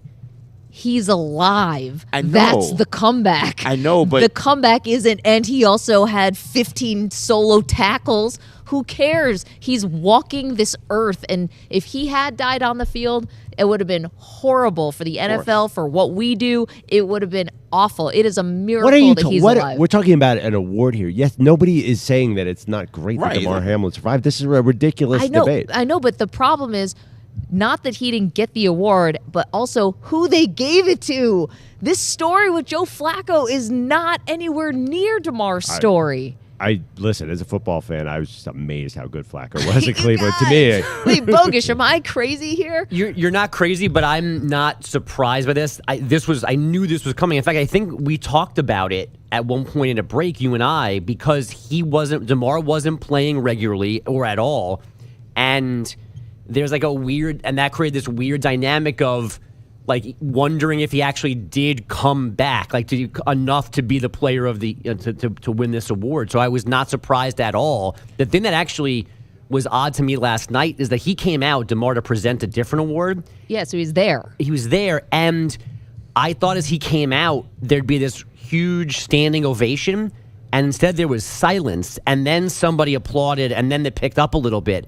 Like, that was weird to me. Like, that should have been an easy, oh my God, one more time, huge ovation, and there was this awkward lull from the crowd. No, but there was another award show they brought him out for. Was it like... he came out last year. Was it the Oscars? Yeah. No, it wasn't the Oscars. ESPYs. The ESPYs, probably the ESPYs. Okay, can I just tell you that DeMar Hamlin appeared in 5 games this season? Yeah. The exact same amount as Joe Flacco. I mean, this is not a postseason award. Right, Joe Flacco was the quarterback. Okay, but... Joe Flacco had 300-yard games. Right. One guy nearly died, and the other Joe one Flacco came... was 4-1 as a starter. Okay, and one guy came back to go 4-1 as a starter and throwing passes to David Njoku. This is not the same thing. Yeah, all right, we're never going to agree on this. Let's By the way, move on. if Baker Mayfield had won it, that would have been wild. I would have liked to see Maggie's reaction to that. Yeah.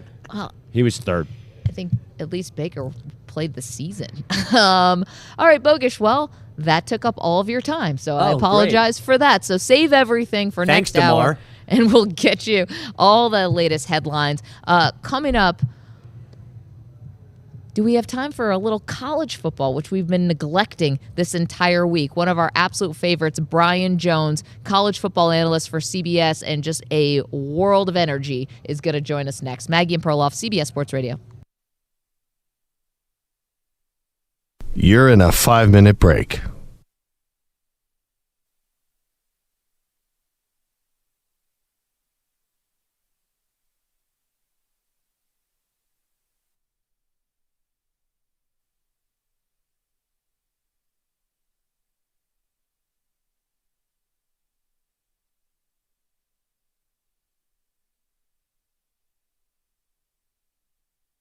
Four minutes, 30 seconds remaining.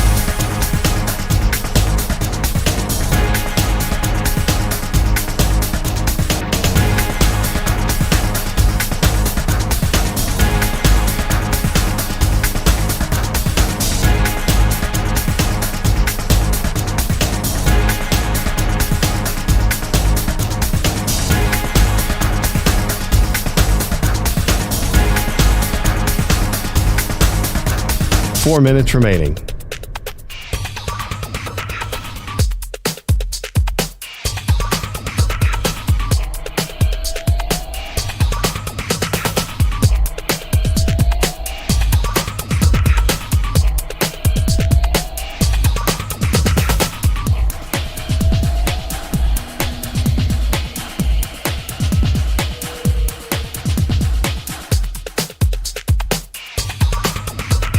Three minutes, 30 seconds remaining.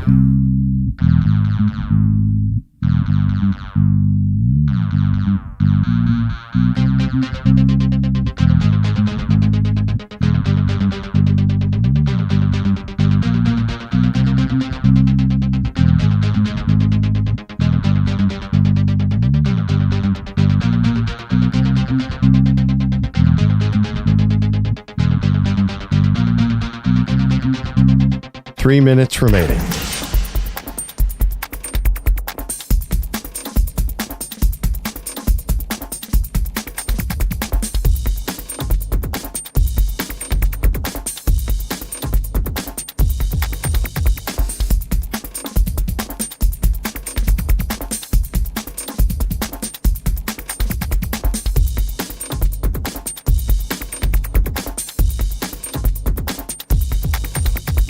Two minutes, 30 seconds remaining.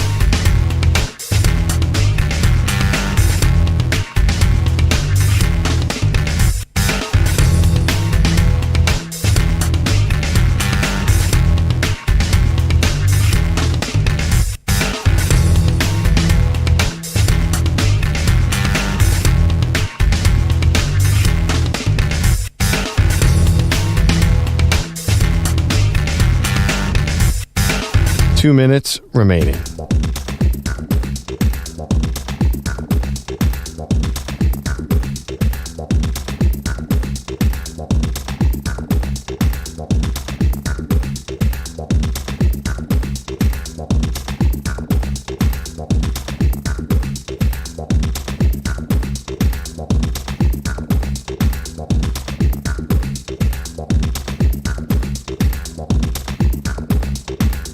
One minute, 30 seconds remaining.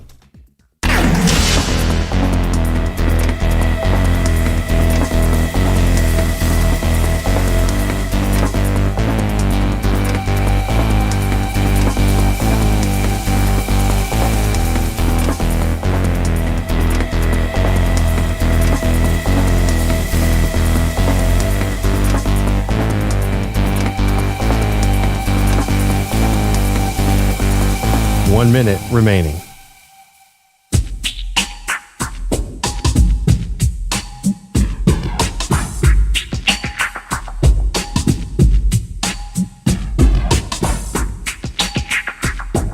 Forty-five seconds remaining.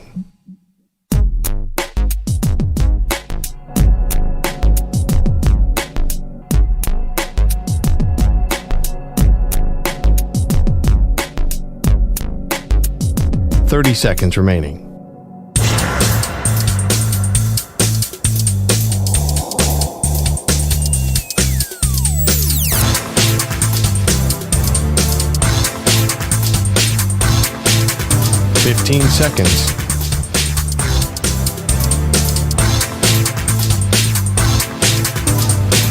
Break ends in 5 seconds.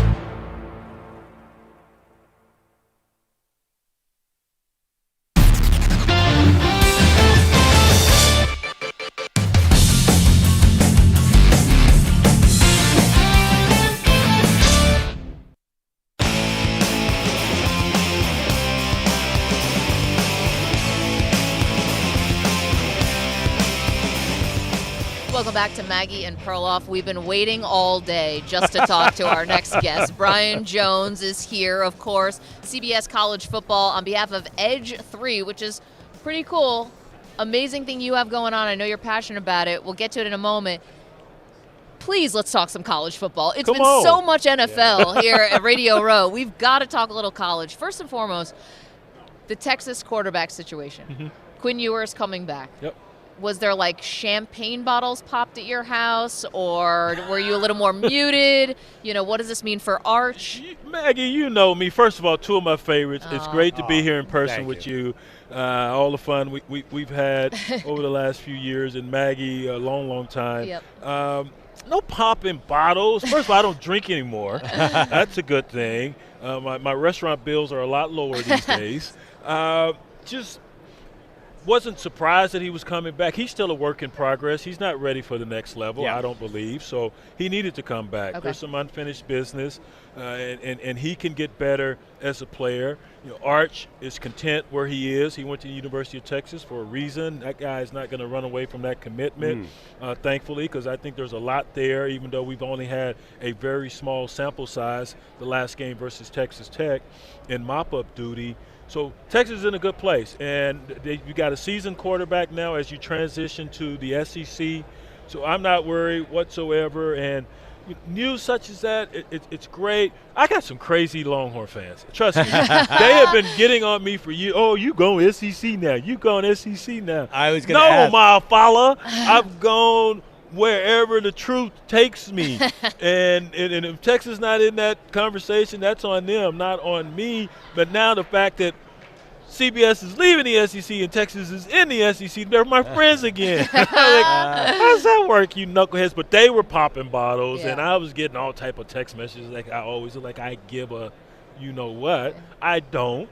I just want to see them win on the field. I don't care what conference it is and who's playing where, as long as they're playing well. Brian Jones is here joining us on behalf of Edge 3. It's a platform for athletes and coaches. It's created by current pro athletes to help you get recruited, to get you in front of a lot of people and NIL. It's to inform them. We don't necessarily delve into the recruitment, but you guys will recall you had Will Anderson Jr. on the show over a year ago discussing this. We did. You were one of the first networks, first shows that we discussed Edge3.ai, and it's come a long way. We're announcing our partnership with IBM Watson X. Wow. Their technology is going to power our engine, and it's to give athletes, coaches more information to make better decisions in the recruiting process. Got it. You know, the legacy recruiting, it's changed, especially with this shifting landscape. It's not just about the pomp and circumstance and how many bowls you went to, how often you're on television. There are other variables and factors that you have to now consider when you're choosing a school. And on the coaching side, it's riskier in this day and age of NIL and the money that's flowing about today. I got to make sure I've done my due diligence and I've got all the information I need on a certain target before I say, yeah, we're going to offer this kid. So what we're doing is just aggregating all that information that's out there. It's out there. People just don't know where to find it. Yeah. We're aggregating that under one umbrella. We're powering that data with Watson X so coaches can sift through it more efficiently, more timely, and both parties have all the information necessary now to make an informed decision. All right. We're not reinventing the wheel. We're just putting it under one roof and making it available for all who's involved in this decision. Wow. With all this going on, is this good for college football, or, you know, old school people say, I don't like the change, but meanwhile the TV ratings keep going up. So give me the state of college football in your mind. It's great. NIL is not being implemented as it was intended. It's pay for play. Yep. And I don't like that aspect. because there's the E word is, is hostile these days. Equity or equanimity, which I can't even say. But if we're going to have uniformity in college football, it needs to happen now. We need to erect some guardrails around the game, or it's not going to look anything as it has looked, during our years. Right. So some are going to fall to the wayside, and maybe that needs to happen. There are conversations where, the powers that be are tired of dragging along those who can't carry their own weight. And I get that. And it's only in big-time college sports has, let's say, socialism been allowed. Yep. In larger society, don't you dare. Right. But in college football, no matter what you produce, everyone gets the same. But that's about to change. And when you see this alliance between the Big Ten and the SEC now, which is a much better alliance than that one we had with the conference formerly known as the Pac-12 and the ACC and the Big Ten. That didn't last too long, did it? You have to wake up every day, having alerts on your phone, like who's in what conference today. Brian Jones is here. He's joining us on behalf of Edge 3 Athlete Intelligent, now been an IBM. Wow, you guys. Come on this now. is amazing. Big time now. Look at you. I'm proud of you. It's awesome. Okay, another college football thing for you. Deion, Colorado, year 2. Is it realistic to think he could make the final 12 now? We're going to 12 teams in college football in the playoff. Is that realistic? I think it's realistic that he can win the Big 12, so yes. Okay. I think it's realistic. He pinpointed, and he said it throughout the end of the season, where he needed help, where the problem areas were, and he's addressed those areas. Now it all comes down to the team congealing. It comes down to health of the team, depth of the team, all those factors. So that's gonna be a wait and see.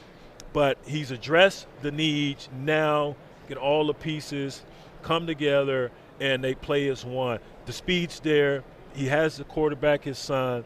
The talent is on campus. Now keep everyone healthy. And, I think they can make a run to get into it. Brian Jones, on behalf of E3 Athlete Intelligence, we know you love this, partnering up with IBM Watson, assisting universities and student athletes with the recruiting process and forming strategic NIL partnerships. Feels like this is a dream product.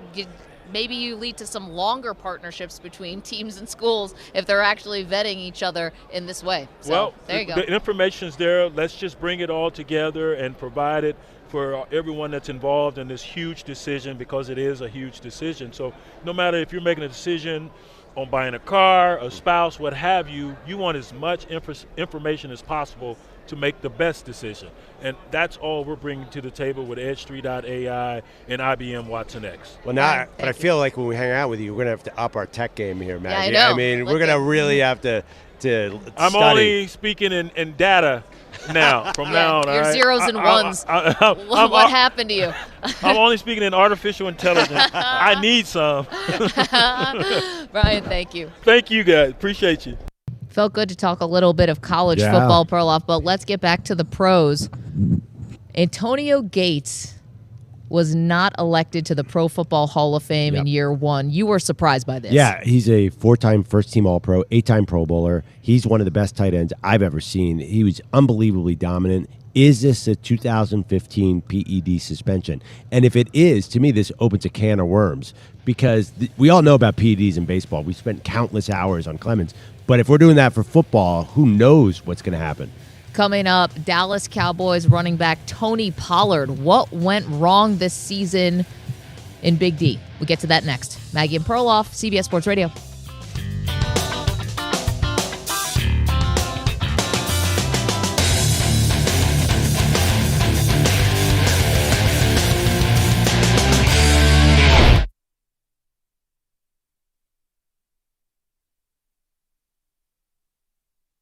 You're in a 5-minute break.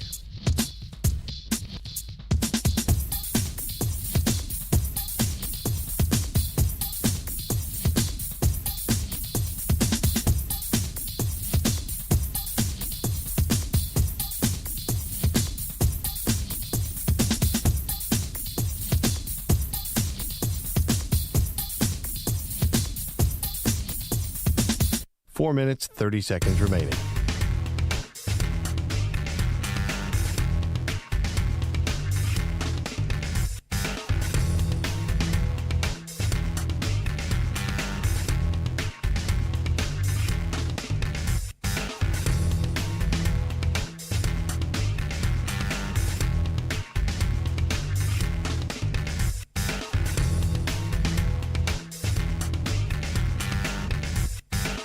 4 minutes remaining.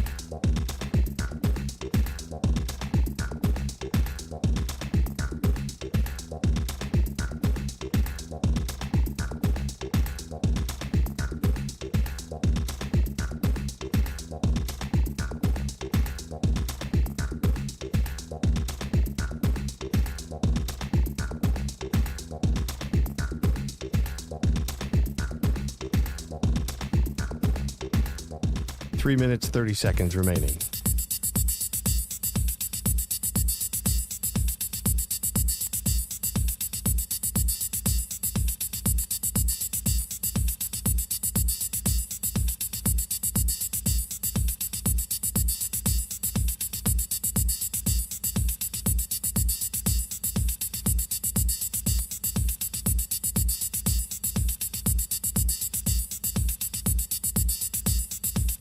Three minutes remaining.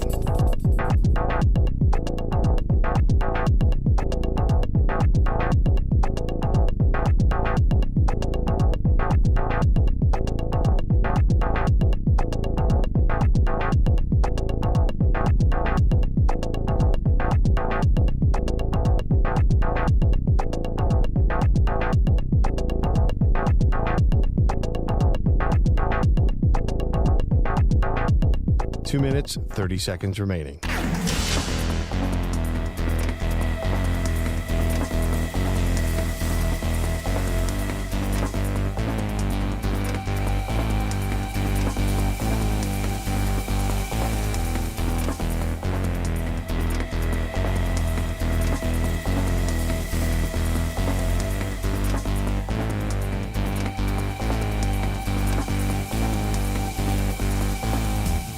Two minutes remaining.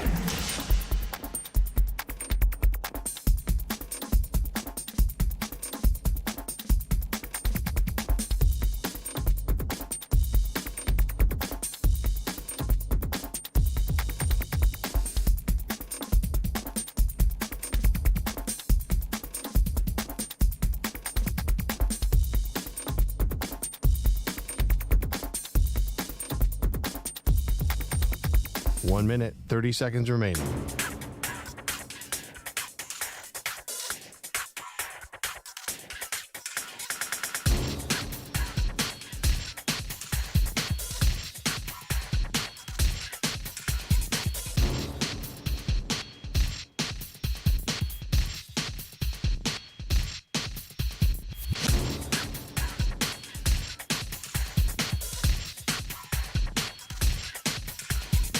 One minute remaining.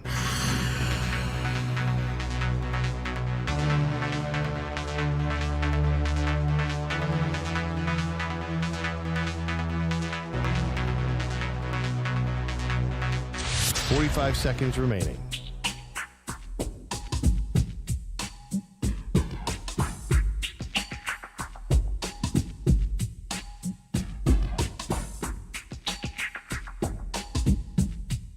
Thirty seconds remaining.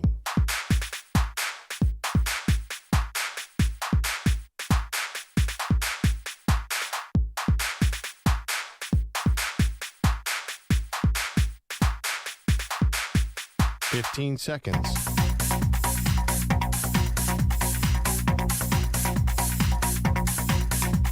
Break ends in 5 seconds.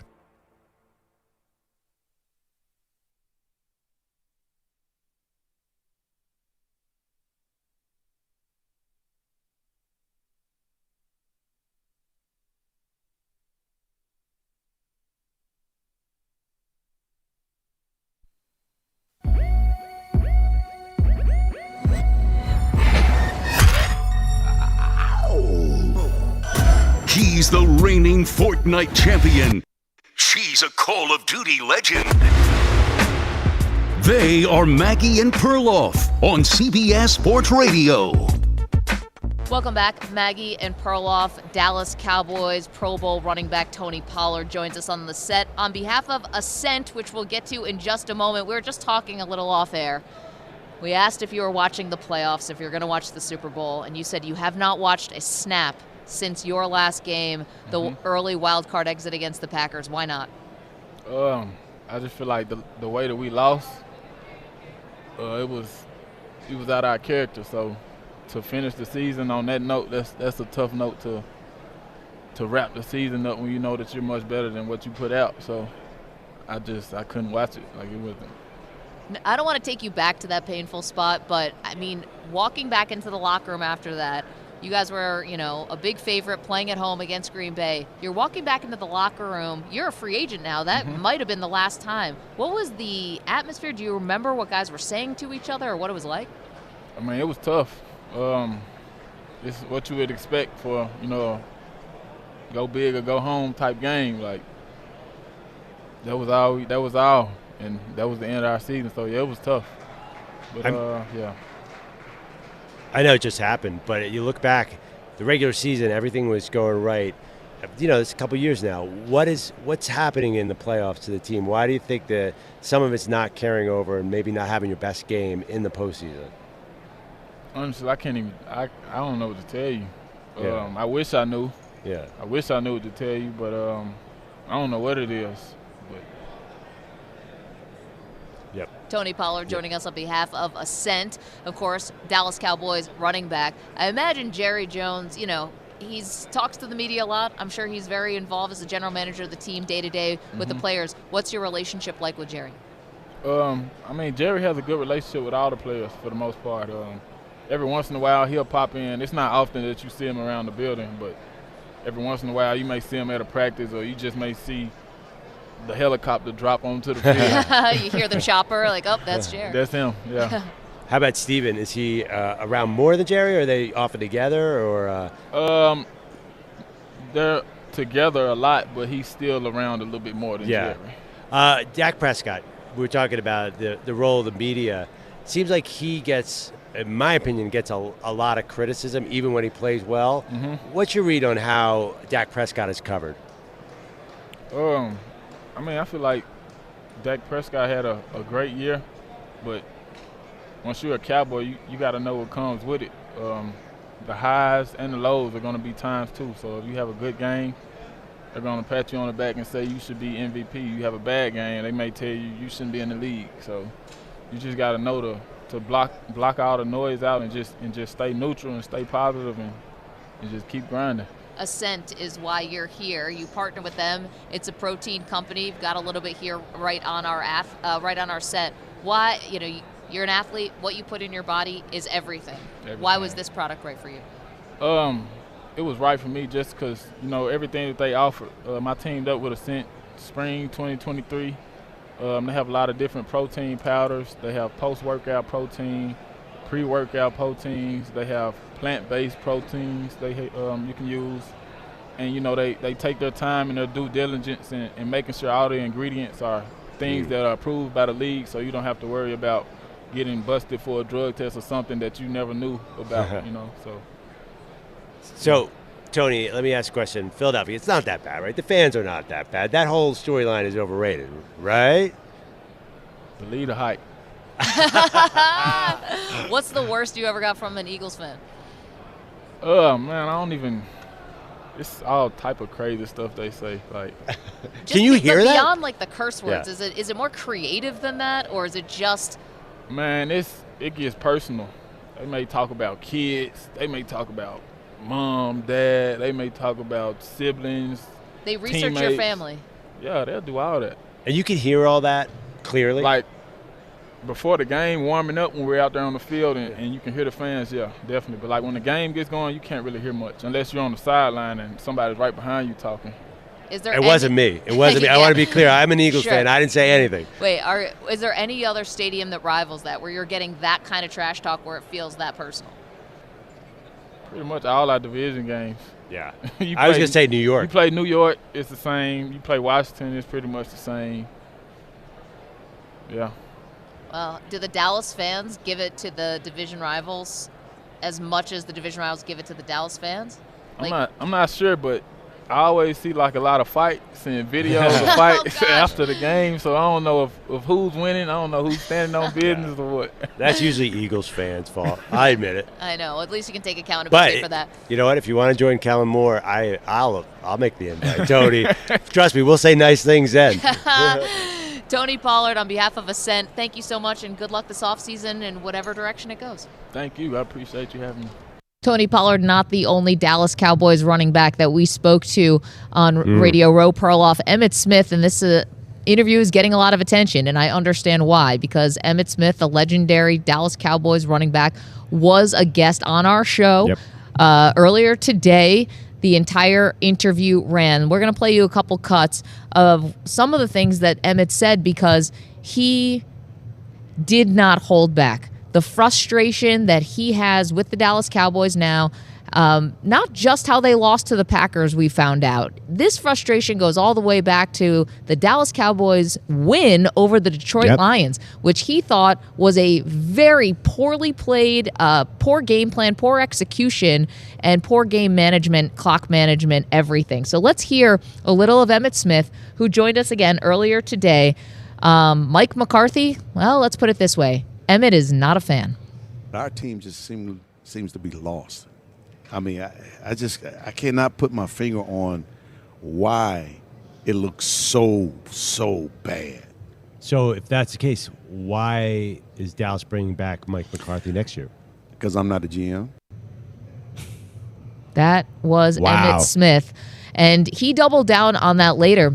He did not think that, Mike McCarthy, especially going back to that Lions game, basically could have handed that game to the Detroit Lions, and it will always be remembered for Dan Campbell's end-of-game screw-ups for, the offensive lineman reporting eligible and the referees not seeing it or whatever happened. But he went through play-by-play of how the Cowboys could have lost that game and probably should have. We do multiverse of Maggie and Perloff. What if Detroit had won that game? The Cowboys had been 11-6 instead of 12-5. Maybe they fired McCarthy then. It's interesting with the impact of that game, because you're exactly right. It would have been the Mike McCarthy, Dak Prescott screwed up the clock game. Well, speaking of Prescott, Emmitt Smith not sparing the Cowboys quarterback either. Talked about Dak Prescott and why he has played poorly in big games. Here's what Emmitt Smith said. Guess what? We throw the ball 3 straight times. How smart is that? That is absolutely hideous. All you have to do is just run the rock or take a knee. I don't care. But then when you throw the ball the 3rd time and the quarterback throw the ball out of bounds to stop the clock, it doesn't even take a sack. So that says to me, either he was not prepared properly or he forgot he was playing the game. I mean, not prepared or forgot he was playing a game. We're talking about a quarterback in his 8th season in the NFL. We're talking about the runner-up for the NFL MVP award. And that was another thing that we talked to Emmitt about. How are they a 12-win team if they should be firing their coach, if the quarterback's not prepared for big games? Now, how do you get to 12 wins? And for that, he told us they have a lot of talent. It's like, and talent will win you a lot of regular season games. And, it will get you kind of far. And he believes they have a talented roster, but he's, there's more than just talent. It's got to be shoulders up. You got to be a smarter team. I mean, we have had different opinions on that. Remember, Mike Lombardi, former NFL GM, said that they're playing over their talent level, and the players really are not that talented. I kind of disagree with Emmitt. I do think the roster is a bit incomplete. I think there's reasons that I don't think it's just sort of choking.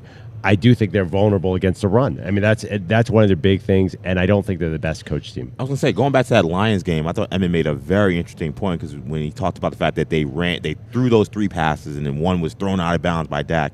He also mentioned that, look, we could talk about McCarthy all he wants, and clearly he's fine with talking about it. He said he would have fired him. But he said, when I played with Troy Aikman, when you got a bad call, Troy Aikman would just do the right thing. He'd say, all right, that's a stupid call, I'm going to do something different. And he said the fact that Dak didn't even see the situation and say, hey, we shouldn't be throwing the ball 3 times in a row, I'm going to audible to our run play. I thought that was kind of telling, too. Well, what was the big thing about the Cowboys this year? And this comes back to both personnel and coaching. When Dak drops back, what is he looking for? There's only one player. It's been 2 years now. It's CeeDee Lamb or bust. And we all know that about the Cowboys. So I think you could point to the personnel on that side, because that's exactly why they melted down against Green Bay, because they were forcing it into CeeDee Lamb. And then when things got tight, there was no other option. Well, I think Emmitt Smith, who joined us earlier and went absolutely scorched earth. I mean, everyone's picked up this interview, ESPN, Yahoo, Post, everywhere. It's all over, and rightfully so. I think he's just being critical of the game situation. Yeah. listen, are the Dallas Cowboys the most talented roster in the league? No. Do they have enough talent? Yes. They have enough talent to win a Super Bowl. I believe that. And I don't. They certainly had enough talent to beat the Green Bay Packers that day at home when they were a 7.5-point favorite. It was situational football. And awareness, I think he's talking about other things rather than the talent. I've said this, and I'm still remaining with it. When you put that star in the helmet, people become stars immediately, regardless of their play. You don't think Micah Parsons is worth it? Yes, of course, Micah Parsons is awesome, but there's 22 starting players. For example, I think Deron Bland, who is quote-unquote Defensive Player of the Year, he showed we learned that he's very vulnerable at cornerback, and they lost Diggs. So that he didn't win it. Myles Garrett won it. Well, I know. He was a front runner at one point. He was a front runner at one point. Then we learned that dude can't cover. Yeah, he should not be a cornerback one. The linebackers had injuries. There's just a lot of problems. You could run. They drafted Mozzie Smith to help plug up the run, and it didn't work. You saw the Buffalo game. So I think people learned where the holes were. More from Emmitt Smith, who went scorched earth on the Dallas Cowboys on our show, talking about, he would have fired Mike McCarthy, he said, for how poorly the team played against the Packers and other things. But what about Bill Belichick as a future head coach of the Cowboys? Jerry can't work with Belichick. Come on, man, quit fooling yourselves. Jerry couldn't even work with Jimmy at the time. I mean, but I say that being very facetious. Jerry can work with almost anybody. He can, but I just cannot see Belichick coming in and being the coach that the Cowboys need. Okay, so jokes about it, says, quit fooling yourself, then says he's being facetious, but no, really, I don't see Bill coming to coach this team. Yeah, and the second Emmitt said that, it clicked in my head, we convinced ourselves that Belichick would work there, but those are two gigantic personalities. I think Emmitt knows that. Well, and the reason why we thought is, Bill Parcells did it. That means Belichick can do it, and I don't think that this is a one-for-one. I mean, they coach together, but they're also different people. But look what happened after Bill Parcells. He brought in Bill Parcells, then he went with Chan Gailey. Obviously Jason Garrett. He said, enough of these guys. I'm never doing another guy like that again. Right? Dave Campo, and Mike McCarthy to some extent, because Mike McCarthy wasn't exactly a hot ticket when he got him. 855-212-4CBS, 855-212-4227. So there you had it. Listen, you could hear the sadness in Tony Pollard's demeanor. I mean, it's one of the tough things about doing this job is obviously the current players who are here on Radio Row, for the most part, their seasons ended in a tragic kind of way, because Brandon Ayuk's not wandering around here. There's no Chiefs or 49ers here to say, congrats on the Super Bowl. It's usually, wow, sorry about that, like Myles Garrett. So how did C.J. Stroud pick you guys apart? You're generally talking about a bad ending. Tragic might be a little strong. I'm sorry. No. Yeah. I mean, that disappointing. Means there are 31 teams with a tragic ending to the season. 855-212-4CBS. Okay, lots more to do. Perloff and I will give you our final top 5 moments we've had in Las Vegas this week, so that's coming up. Also, if you are interested in betting this game, Billy Walters is a legendary pro sports bettor. In 2015, ESPN said that he is the most successful sports bettor of all time. He gives his pick for the first time ever, and he does it on our show. He will pick the Super Bowl. You will hear that next. Maggie and Perloff, CBS Sports Radio.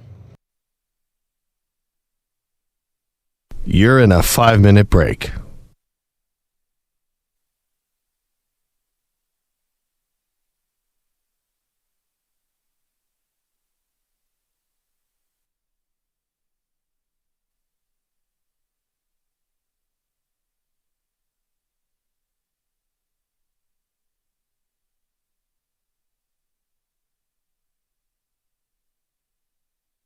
Four minutes, 30 seconds remaining.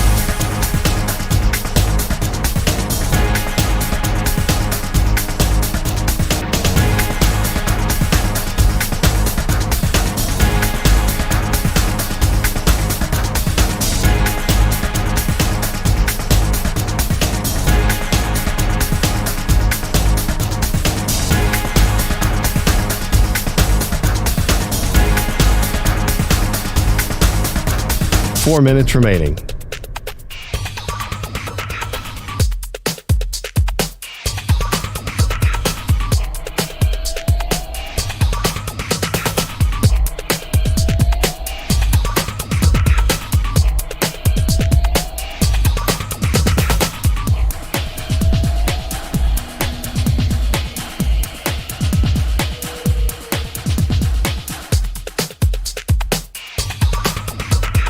3 minutes, 30 seconds remaining.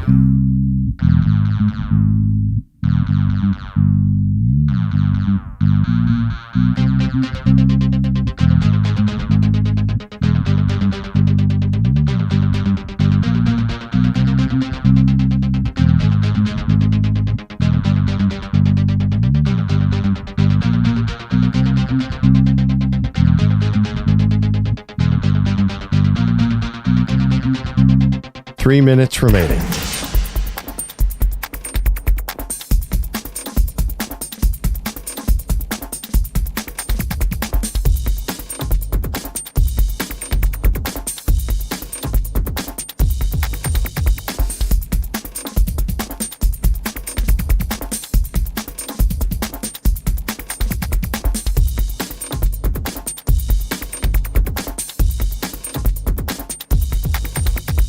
Two minutes, 30 seconds remaining.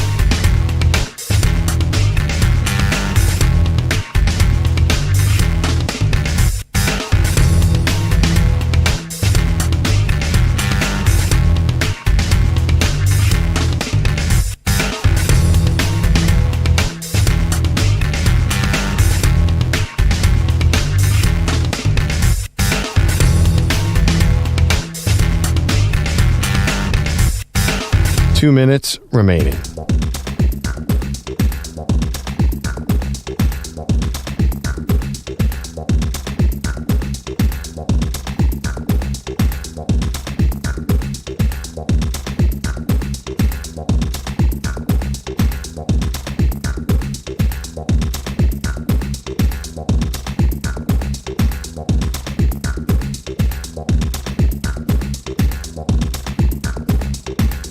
One minute, 30 seconds remaining.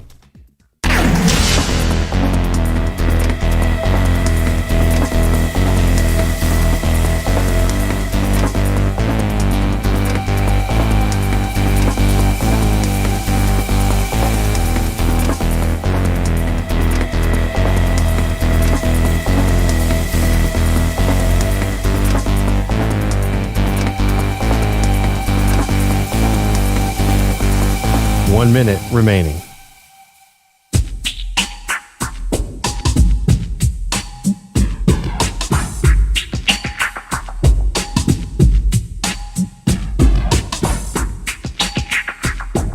Forty-five seconds remaining.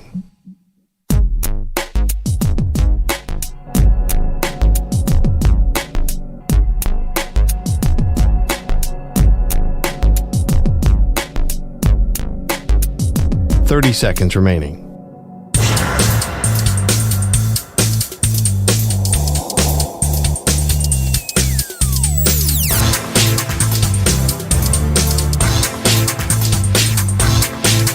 Fifteen seconds.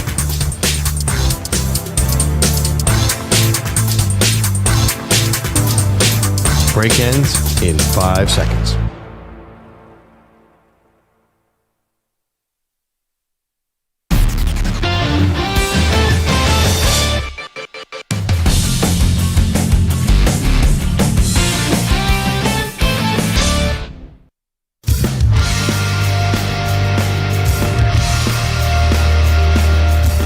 Welcome back to Maggie and Perloff.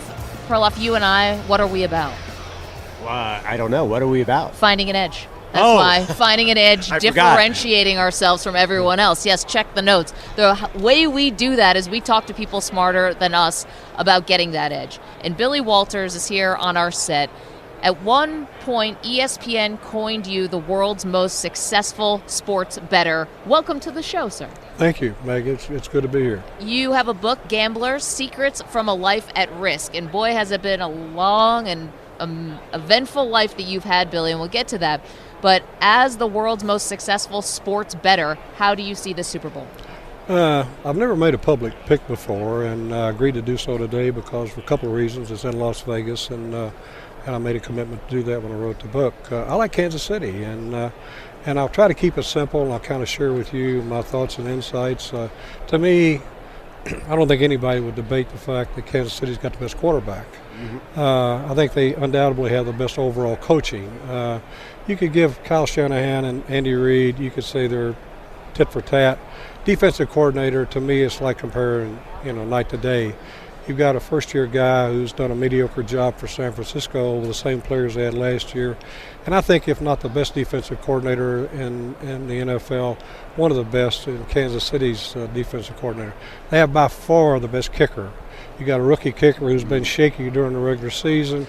You got one of the best kickers in the entire NFL kicking for Kansas City. Kansas City has the best overall defense. San Francisco, they got the best overall offensive team with the exception of quarterback.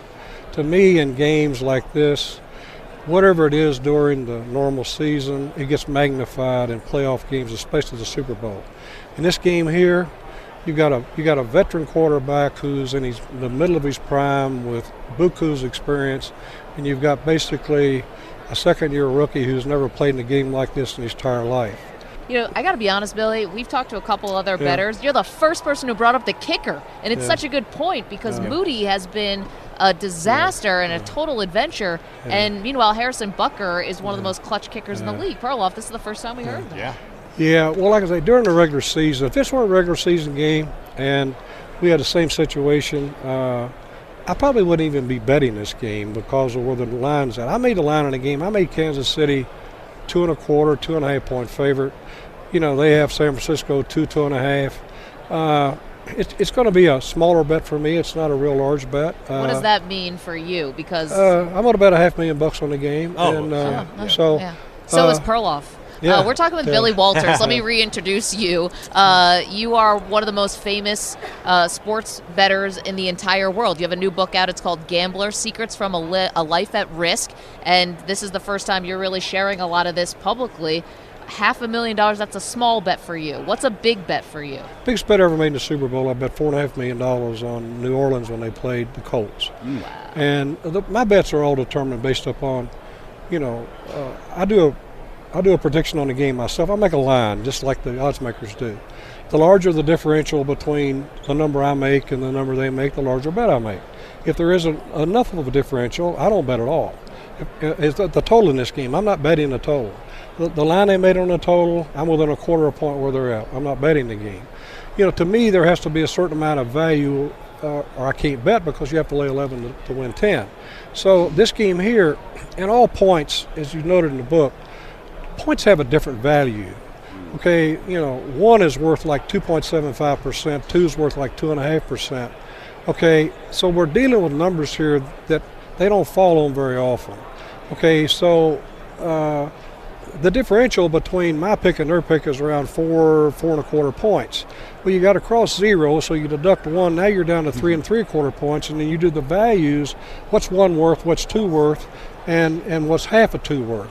Well, it comes out I got about a 6% edge. Okay, and and if I don't have a minimum of 6%, I don't make a bet. In the New Orleans game, I felt like I had north of a 20% advantage. Oh, wow. That's the reason I made such a large bet. You knew that Sean Payton was going to do that onside kick coming out of halftime. Billy, do the casinos ever approach you and ask you to set the line? Have you ever been an odds maker? No. What I do is casinos, I won a lot of money betting with casinos on sports. And some of the casinos I have good working relationships with. I bet them directly. They take my information, they move their line, and they try to use that information to force people on the other side. Some casinos have taken the position they won't let me bet with them. I can't bet with them. So there's some I can bet with, some I can't bet with. Billy Walters is our guest. His book, Gambler: Secrets from a Life at Risk. It's a fascinating life. Last one from me, Billy, and thanks for the time. Have you ever felt like you were betting on something that wasn't on the level? We've talked about why the NFL did come to Las Vegas for a long time was because they were worried about gambling infiltrating sports. The Supreme Court and some other courts changed a lot of that, opened up sports betting to all across the country. Now the NFL and all sports are really cashing in. Have you ever felt like, all right, something's not right here? Sure, 100%. Years ago, I disclosed a point-fixing scandal at Arizona State University. It was a basketball scandal. Yep. And we were the ones that made gaming aware of that, law enforcement aware of that, and that's how they uncovered it. If you're a sports bettor or you're a sports book, the most important thing in the world is the integrity of sports. The good news now is it's totally transparent. anybody who's betting, they know who you are, they know your background. But I can tell you something else, Maggie, with sports. It's not like the New York stock market. It's a much smaller market. Right. When you see an abnormal amount of money being bet on a game and a game moves a lot more than it should, guys such as myself, people in the industry, they know exactly who made those bets. And if it's someone who's out of the ordinary, first thing goes is a red flag goes up. And then you watch the results of the outcome of it, and that's what happened at Arizona State. Some guys came to town years ago. They bet all the sports books in town. They didn't care about a number. The line moved 7 or 8 points. I bet on the other side of it because I thought there was value there. They lost a bet by 20 points. They came back to the town the next week, the next game. They did the same thing. I didn't bet the next game. And then I taped the game, and then it was clear what was going on. And then we contacted Game and Control here in town, and they looked into it. And then eventually, they uncovered the fact of what it was and cleaned it up. But people think there's a script now, quote unquote. No, I don't know. There's no scripts. I mean, you got conspiracy theorists everywhere. I can tell you this: sports betting as a whole is 1,000 times cleaner than Wall Street or the New York Stock Exchange. Yep. 1,000 times cleaner. It's a lot more transparent. Everything about it's better. And with all due respect, the SEC does a great job in policing that, but it's just so big. Sports betting, frankly, is in a fishbowl compared to public markets. Wow. Yeah, actually, that's a low bar when you're talking about the stock market. But yeah, thanks, Billy. I'm really excited now because I have the Chiefs and the under against Maggie. Well, I win 57% of the time, so that means I lose 43. So I'll tell you what this information is worth what I'm charging you for it. So, anyway, good luck to you. Billy Walters, well, the book is called Yeah. Gambler, Secrets from a Life at Risk. And again, it's been a heck of a life, Billy, really. Thank you so much for joining us. Thank you for the time. Nice meeting you. Enjoyed being here. Thank you, Perloff. Okay, Perloff, it has been an amazing week here. Yep. And we wanted to put this together in a nice, tidy top 5 Maggie and Perloff moments from Las Vegas. Yep. Hard to contain to 5, but let's do it. All right, let's hit it. Number 5 on the list, Perloff, the pawn shop. Oh, that place was so cool. The Gold and Silver Pawn Shop, world famous from the TV show Pawn Stars. Perloff and I went there with $20 each. Yeah. They laughed in our faces when we told them how little money we had to spend there. But we ended up finding these amazing Elvis memorabilia, a plate, and another music box that you have since broken. A little confusion because there was this gigantic anime sword. Yes. And I said, how does it light on fire? And they said that it's a post-production effect. And I still don't totally understand what was going on. The top 5 moments in Vegas for the Maggie and Perloff show. Number 4, Perloff. Oh, I'm sorry to say this because you didn't get to go. Piero's Italian Restaurant, an Italian restaurant where they filmed the movie Casino. EJ and I went, put on 27 pounds apiece. Oh, yeah. I had the veal chopped parm. It's the best veal chopped parm I've ever had. EJ, your favorite dish? Oh, the ravioli. That spinach ravioli was just divine. You know, I ate 3 cannolis. And Maggie, I never eat dessert. I've never seen you eat a sweet since we've been friends for the last 15 years. Unbelievable. And then Zach Gelb was there, and he confused rice pudding and creme brulee.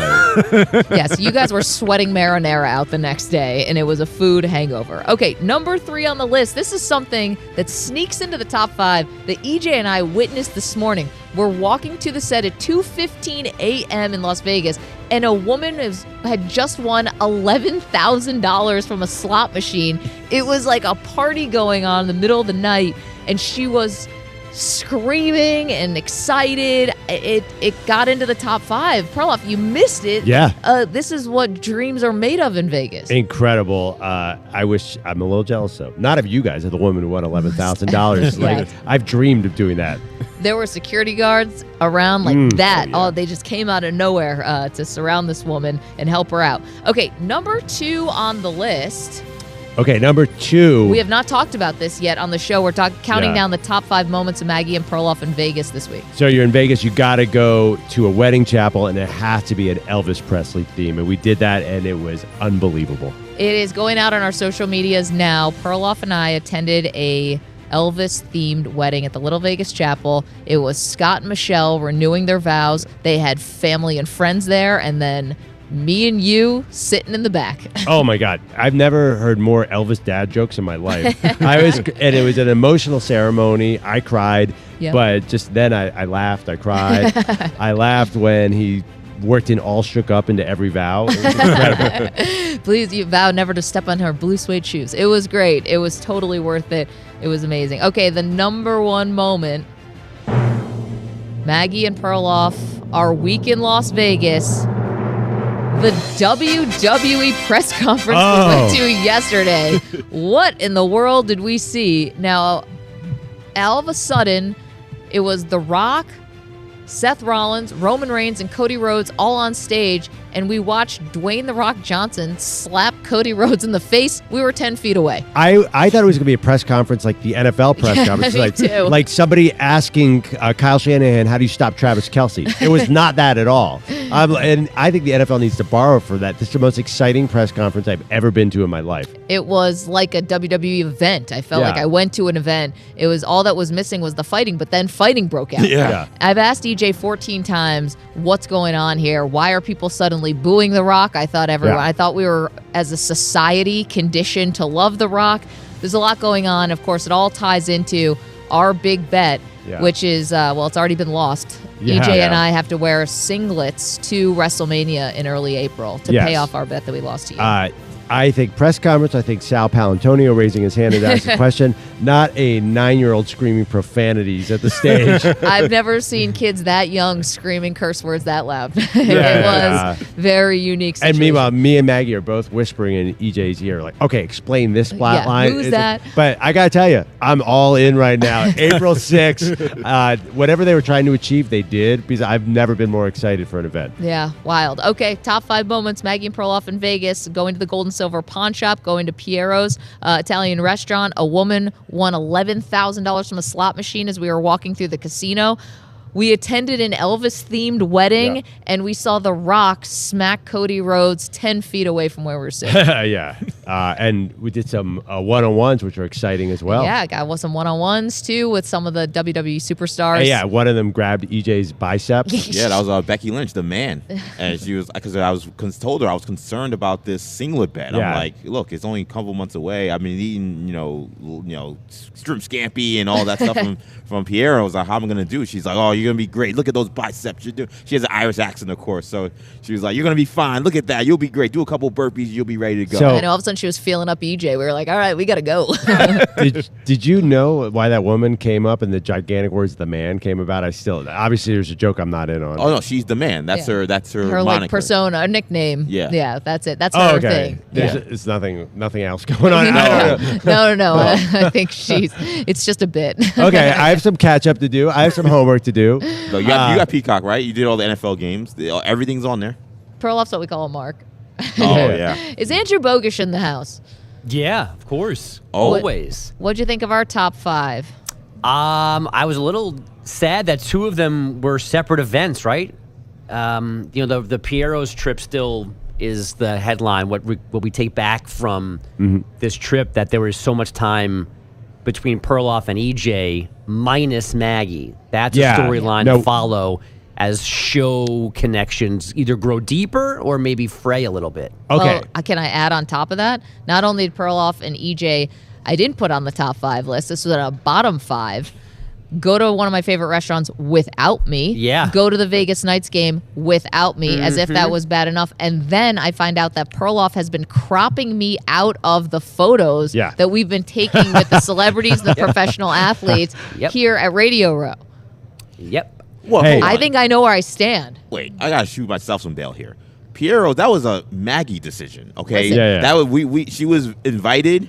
Everybody was invited. No, Whole best CBS. friends. I'm talking about the day before. No, you I know. You guys but were like, I'm no, going but- to dinner. No one told me you were going to my favorite I know restaurant. that. No, that one we've adjudicated. But Bogus is trying to add another charge. Yeah, no. They're all connected. No, you cannot add this. I'm not taking this charge. No. Okay, so the other 3 stand then. No, this one has to be dismissed. Wait. I'll fight the other 3, but this one should be dismissed on merit. Wait, but Bogus, we did give you a gift there. If you were feeling any jealousy of anything we got to do this weekend, how jealous Pete Bellotti will be of our WWE press conference has to give you joy. It will eventually. Well, yes. I'll give you some catnip for that too, because we had a friend who was at the event. Oh, yeah.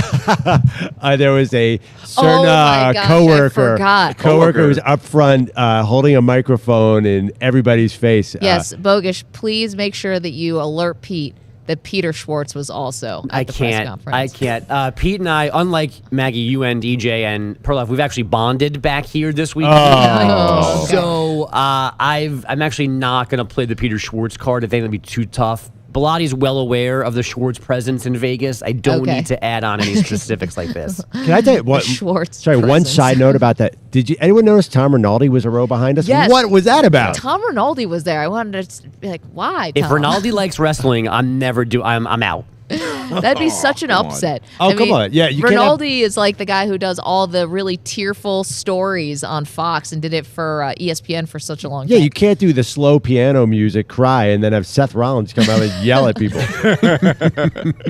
It was fun. Hey, Bogusch, I don't know if you can see us on the live stream here. They dropped off some of these massive novelty hats. Yeah. Would you like us to bring one of these back for you? It's Chiefs and 49ers. I don't think they have any Giants ones hanging around, but we can check. Bogusch is immediately thinking, can I give this to my kid, right? Yeah, well, actually, my first thought was, how would you get that home based on your luggage conversations already this week? That's true. But I'll take a Niners one, sure.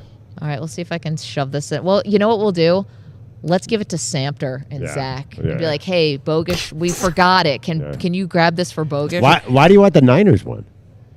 Because my kid's wearing a Brock Purdy jersey at school right now. So what? Your kid dropped off the Josh Allen bandwagon and now he's Purdy? No, he has a wide array of jerseys. He's a Bills fan, but he has a Brock Purdy jersey in the closet that got pulled out for today. Yeah, it's all good. Yeah, no, this is you. Not this guilty. is something you would do, you bandwagoner. There was a good chance. What if Brock Purdy had faced Josh Allen in the Super Bowl? Josh Allen, 100%.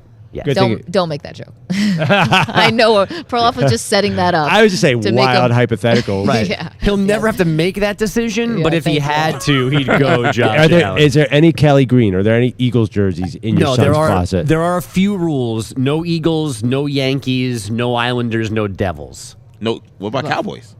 No Cowboys, no NFC East teams. Yeah, I was going to say no the Phillies NL in there. East teams. And no Islanders, no Devils. I would even put up with a Jets jersey. If you want to throw a Sauce Gardner jersey on, no big deal. But no Eagles, no Cowboys, no Commanders. The Jets, you just feel bad. Exactly. You know? It's just like it's a pity thing. Do we have time for some headlines? Let's do it. If you've watched an NFL game on CBS recently, you are well aware that a new show called Tracker debuts after the Super Bowl. Yeah. It stars Justin Hartley, who played Mandy Moore on This Is Us. To further promote Tracker, Hartley presented an award last night at NFL Honors. And the AP Coach of the Year by Verizon is Steven Stefanski. Kevin Stefanski, sorry. Yeah, got that one. It's like the Oscars or something. It's also like the Browns left Kevin home from Vegas, much like you guys did to me and Pete, because Kevin was not there last night to accept the award. Oh, get out. Okay, would he be a two-time Coach of the Year if his name was Steve Stefanski? I don't think he'd be a coach if his name was Steve Stefanski. Justin, people say I look like Justin Hartley a lot. So, Perloff, other things that are true. You asked how close this vote was, and it actually was a tie. Stefanski and DeMeco Ryans had the same point total, but Stefanski had one more first-place vote, and that's why he wins Coach of the I Year. thought you were going to say, does it go to strength of schedule? Go down conference record? Tiebreakers? DeMeco would have been easier to remember than Kevin. What else we got, Bo? MVP runaway for Lamar Jackson at 27 years old. He is the youngest two-time winner ever, beating Patrick Mahomes by 9 months. And Steeler D lineman Cam Hayward's the Walter Payton Man of the Year. Dwight Freeney, Julius Peppers, Patrick Willis, Devin Hester, Andre Johnson headed to Canton. And outside of Vegas, the Bears a while ago hired Shane Waldron as offensive coordinator. He goes to Chicago from Seattle, where he worked this season with rookie wideout Jackson Smith and Jigba. JSN was on a Bears podcast this week on Radio Row. Bears fans are super interested about the offensive coordinator coming in, Shane Waldron. What can you tell them about who they just hired to try to get this offense where it needs to go?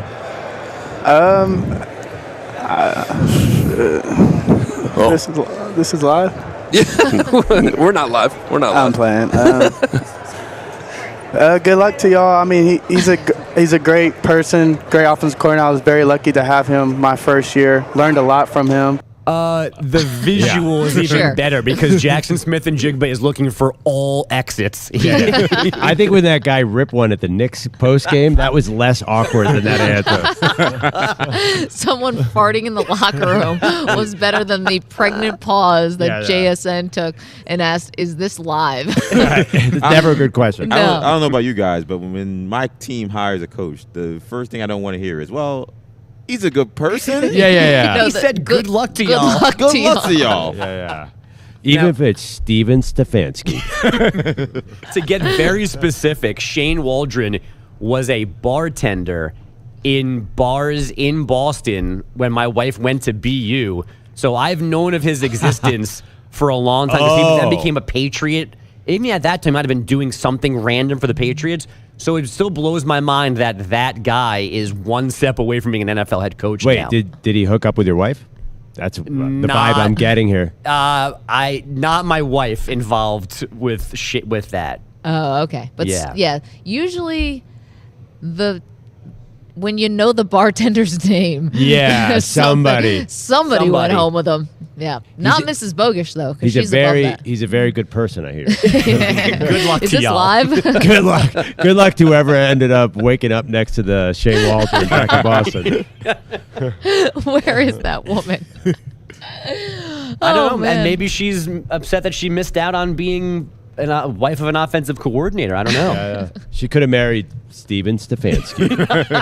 Any Stefanski. What could have been? On that note, should we be done? Did we share too much? Do you want NBA scores? Dealer's choice, guys. We got to make some picks. Yeah. Okay. But we miss you both. But if any of those scores involve someone farting, then we'll take it. If it's just regular scores, Maybe a figurative fart because Doc Rivers and the Bucks are 1-5 now. They lost I know. again Oh, last night. gosh. People still bet on whoever they're playing moving forward. Whatever. We can't wait to see you again, but we are mad at you that you're making us bring this stupid big Niners I novelty offered. hat back. I offered. What a jerk. We're gonna put this. We're gonna saddle this with Gelb. It's not getting back here then. Okay, thank you. We'll see if this will fit in a suitcase. Thank you so much for everything this week, really, and always. Coming up, all right, this is down to the wire here. The Maggie and Perloff season-long NFL picks has come down to the final game, and it's going to take a perfect week from me to unseat Perloff. Bum, bum, bum. Can I do it? We'll find out soon. We're going to make our picks next. Maggie and Perloff, CBS Sports Radio. You're in a 5-minute break.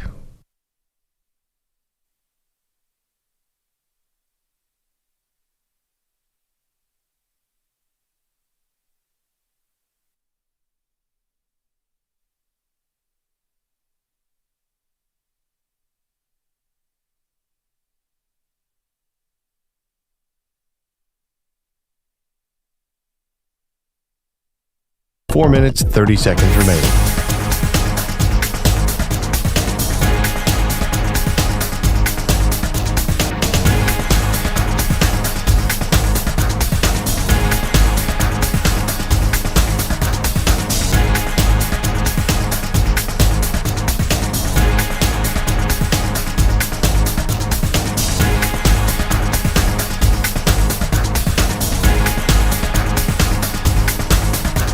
Four minutes remaining.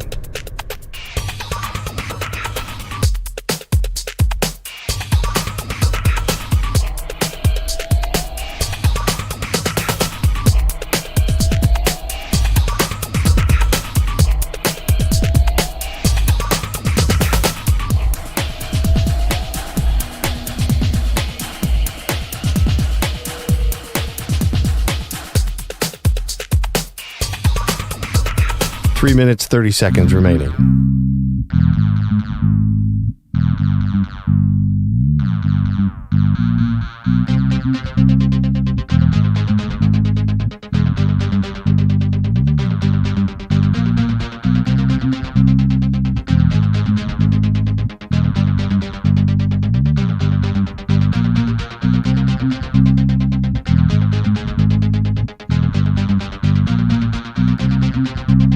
Three minutes remaining.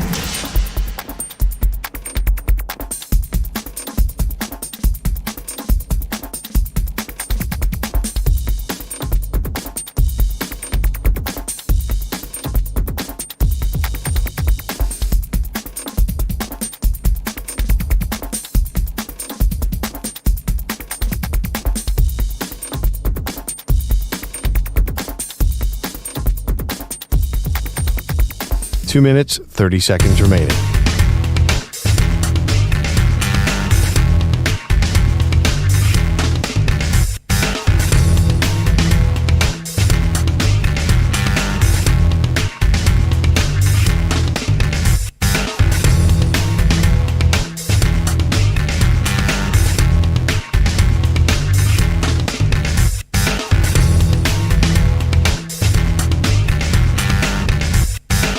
Two minutes remaining.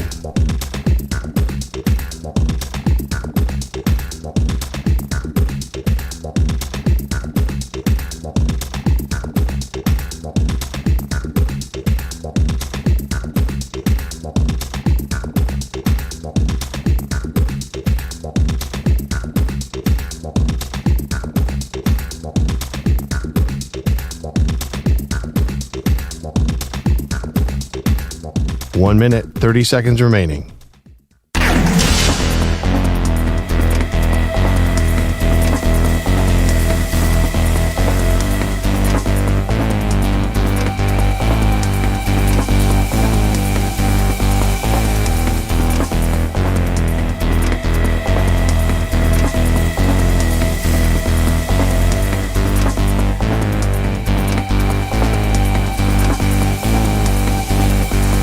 One minute remaining.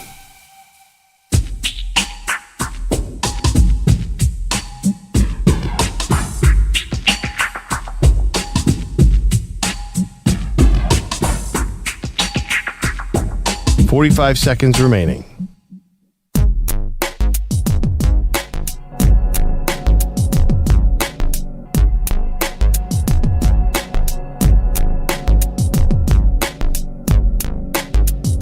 .30 seconds remaining.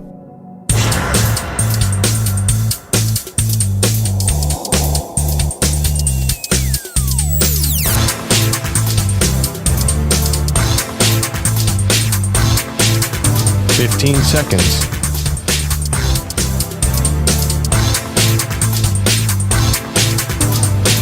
Break ends in 5 seconds.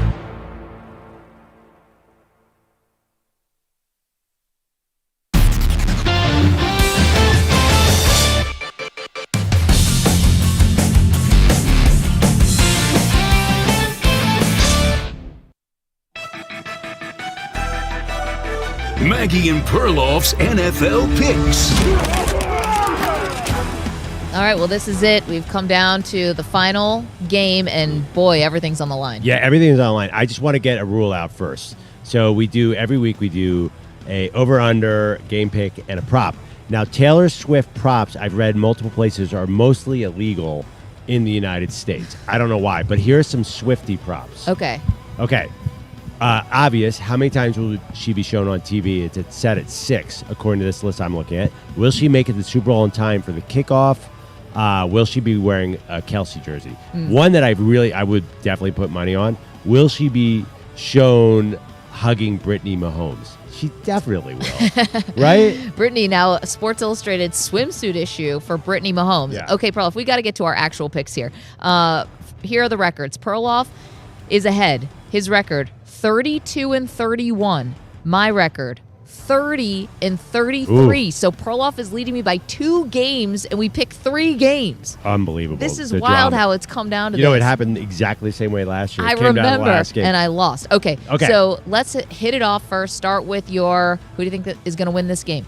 I could give you all sorts of analytics, X's and O's, but Billy Walters, the greatest sports gambler of all time, picked the Chiefs. I am going on the Chiefs. Give me the points. I know all the public money is coming in on Patrick Mahomes and the Chiefs, but I believe in this recency bias and momentum. They've just been the better team in the playoffs. Still don't understand why they're the 2-point underdogs, and I'm just going to go with what I see, Kansas City. Okay, well, you've left me no choice. I have to go against you, Billy Walters, Nick Costos, Ken Barkley. Every expert who's come on the show has picked the Chiefs, but I've got to win this contest between you and me, so I must take San Francisco and lay the 2. But I feel okay about it. Yeah, no, by the way, often when all the experts go one way, it often goes the other way. But here's the thing, the rub.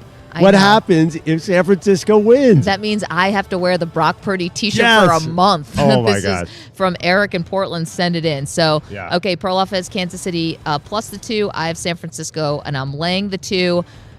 Okay. The total. 47.5. I know where you've been all week. Both of us have been leaning under, but I'm starting to think, because of the way the Niners have been playing, that they're going over. And I've actually been picking the Niners to go over throughout, at least last week against the Lions. So you're switching your pick. Yes, because logic says that both teams want to win this game on the ground. But I feel like Purdy might have a mistake in him that early, and then San Francisco can roar back with that great offense. I'm going over 47.5. I love this. Thank you, because I will take the under. I will happily take the under in this game. I mean, Kansas City's defense is dynamite, and I think the offense is going to do just enough. I mean, they move the ball, but the San Francisco 49ers have trouble in the red zone. Kansas City has trouble in the red zone. They both do. So I'd gladly take the under of 47.5. You know what I'm thinking? You know what's stuck in my head? What's Second that? half of last year's Super Bowl when Kansas City said, you know what? We're going to score on every play. Okay. My prop, this was tough. I love Travis Kelce.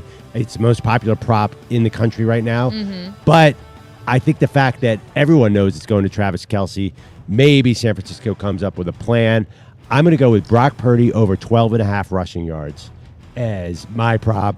He had a great rushing game last week. During the season, he rarely ran because they were up by so much. I think it's going to be a really close game. We know he has the wheels. We know he's going to sell out. So over 12.5 rushing yards, Brock Purdy. Okay, I'm also going to go for a rushing prop, but I'm going to hit the other side of this. Isaiah Pacheco, 67.5. San Francisco's a team you can run out. Now, obviously, San Francisco knows that's their deficiency. How are they going to game plan against it?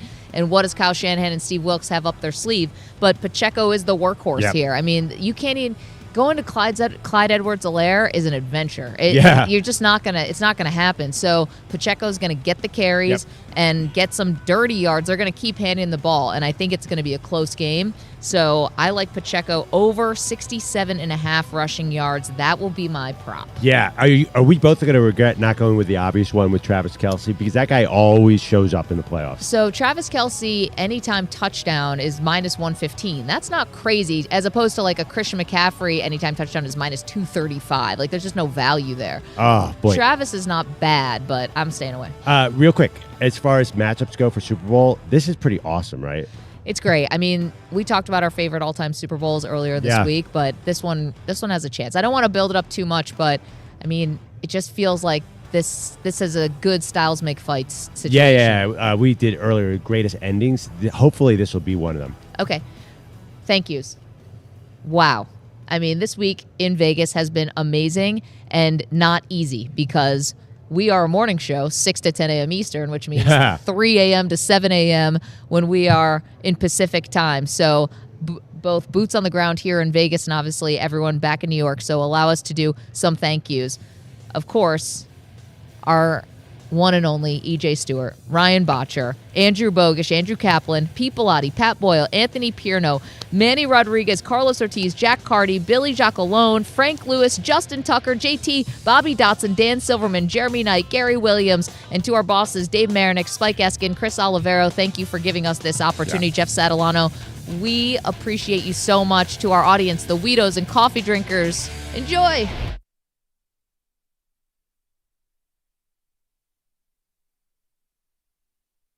You're in a 5-minute break.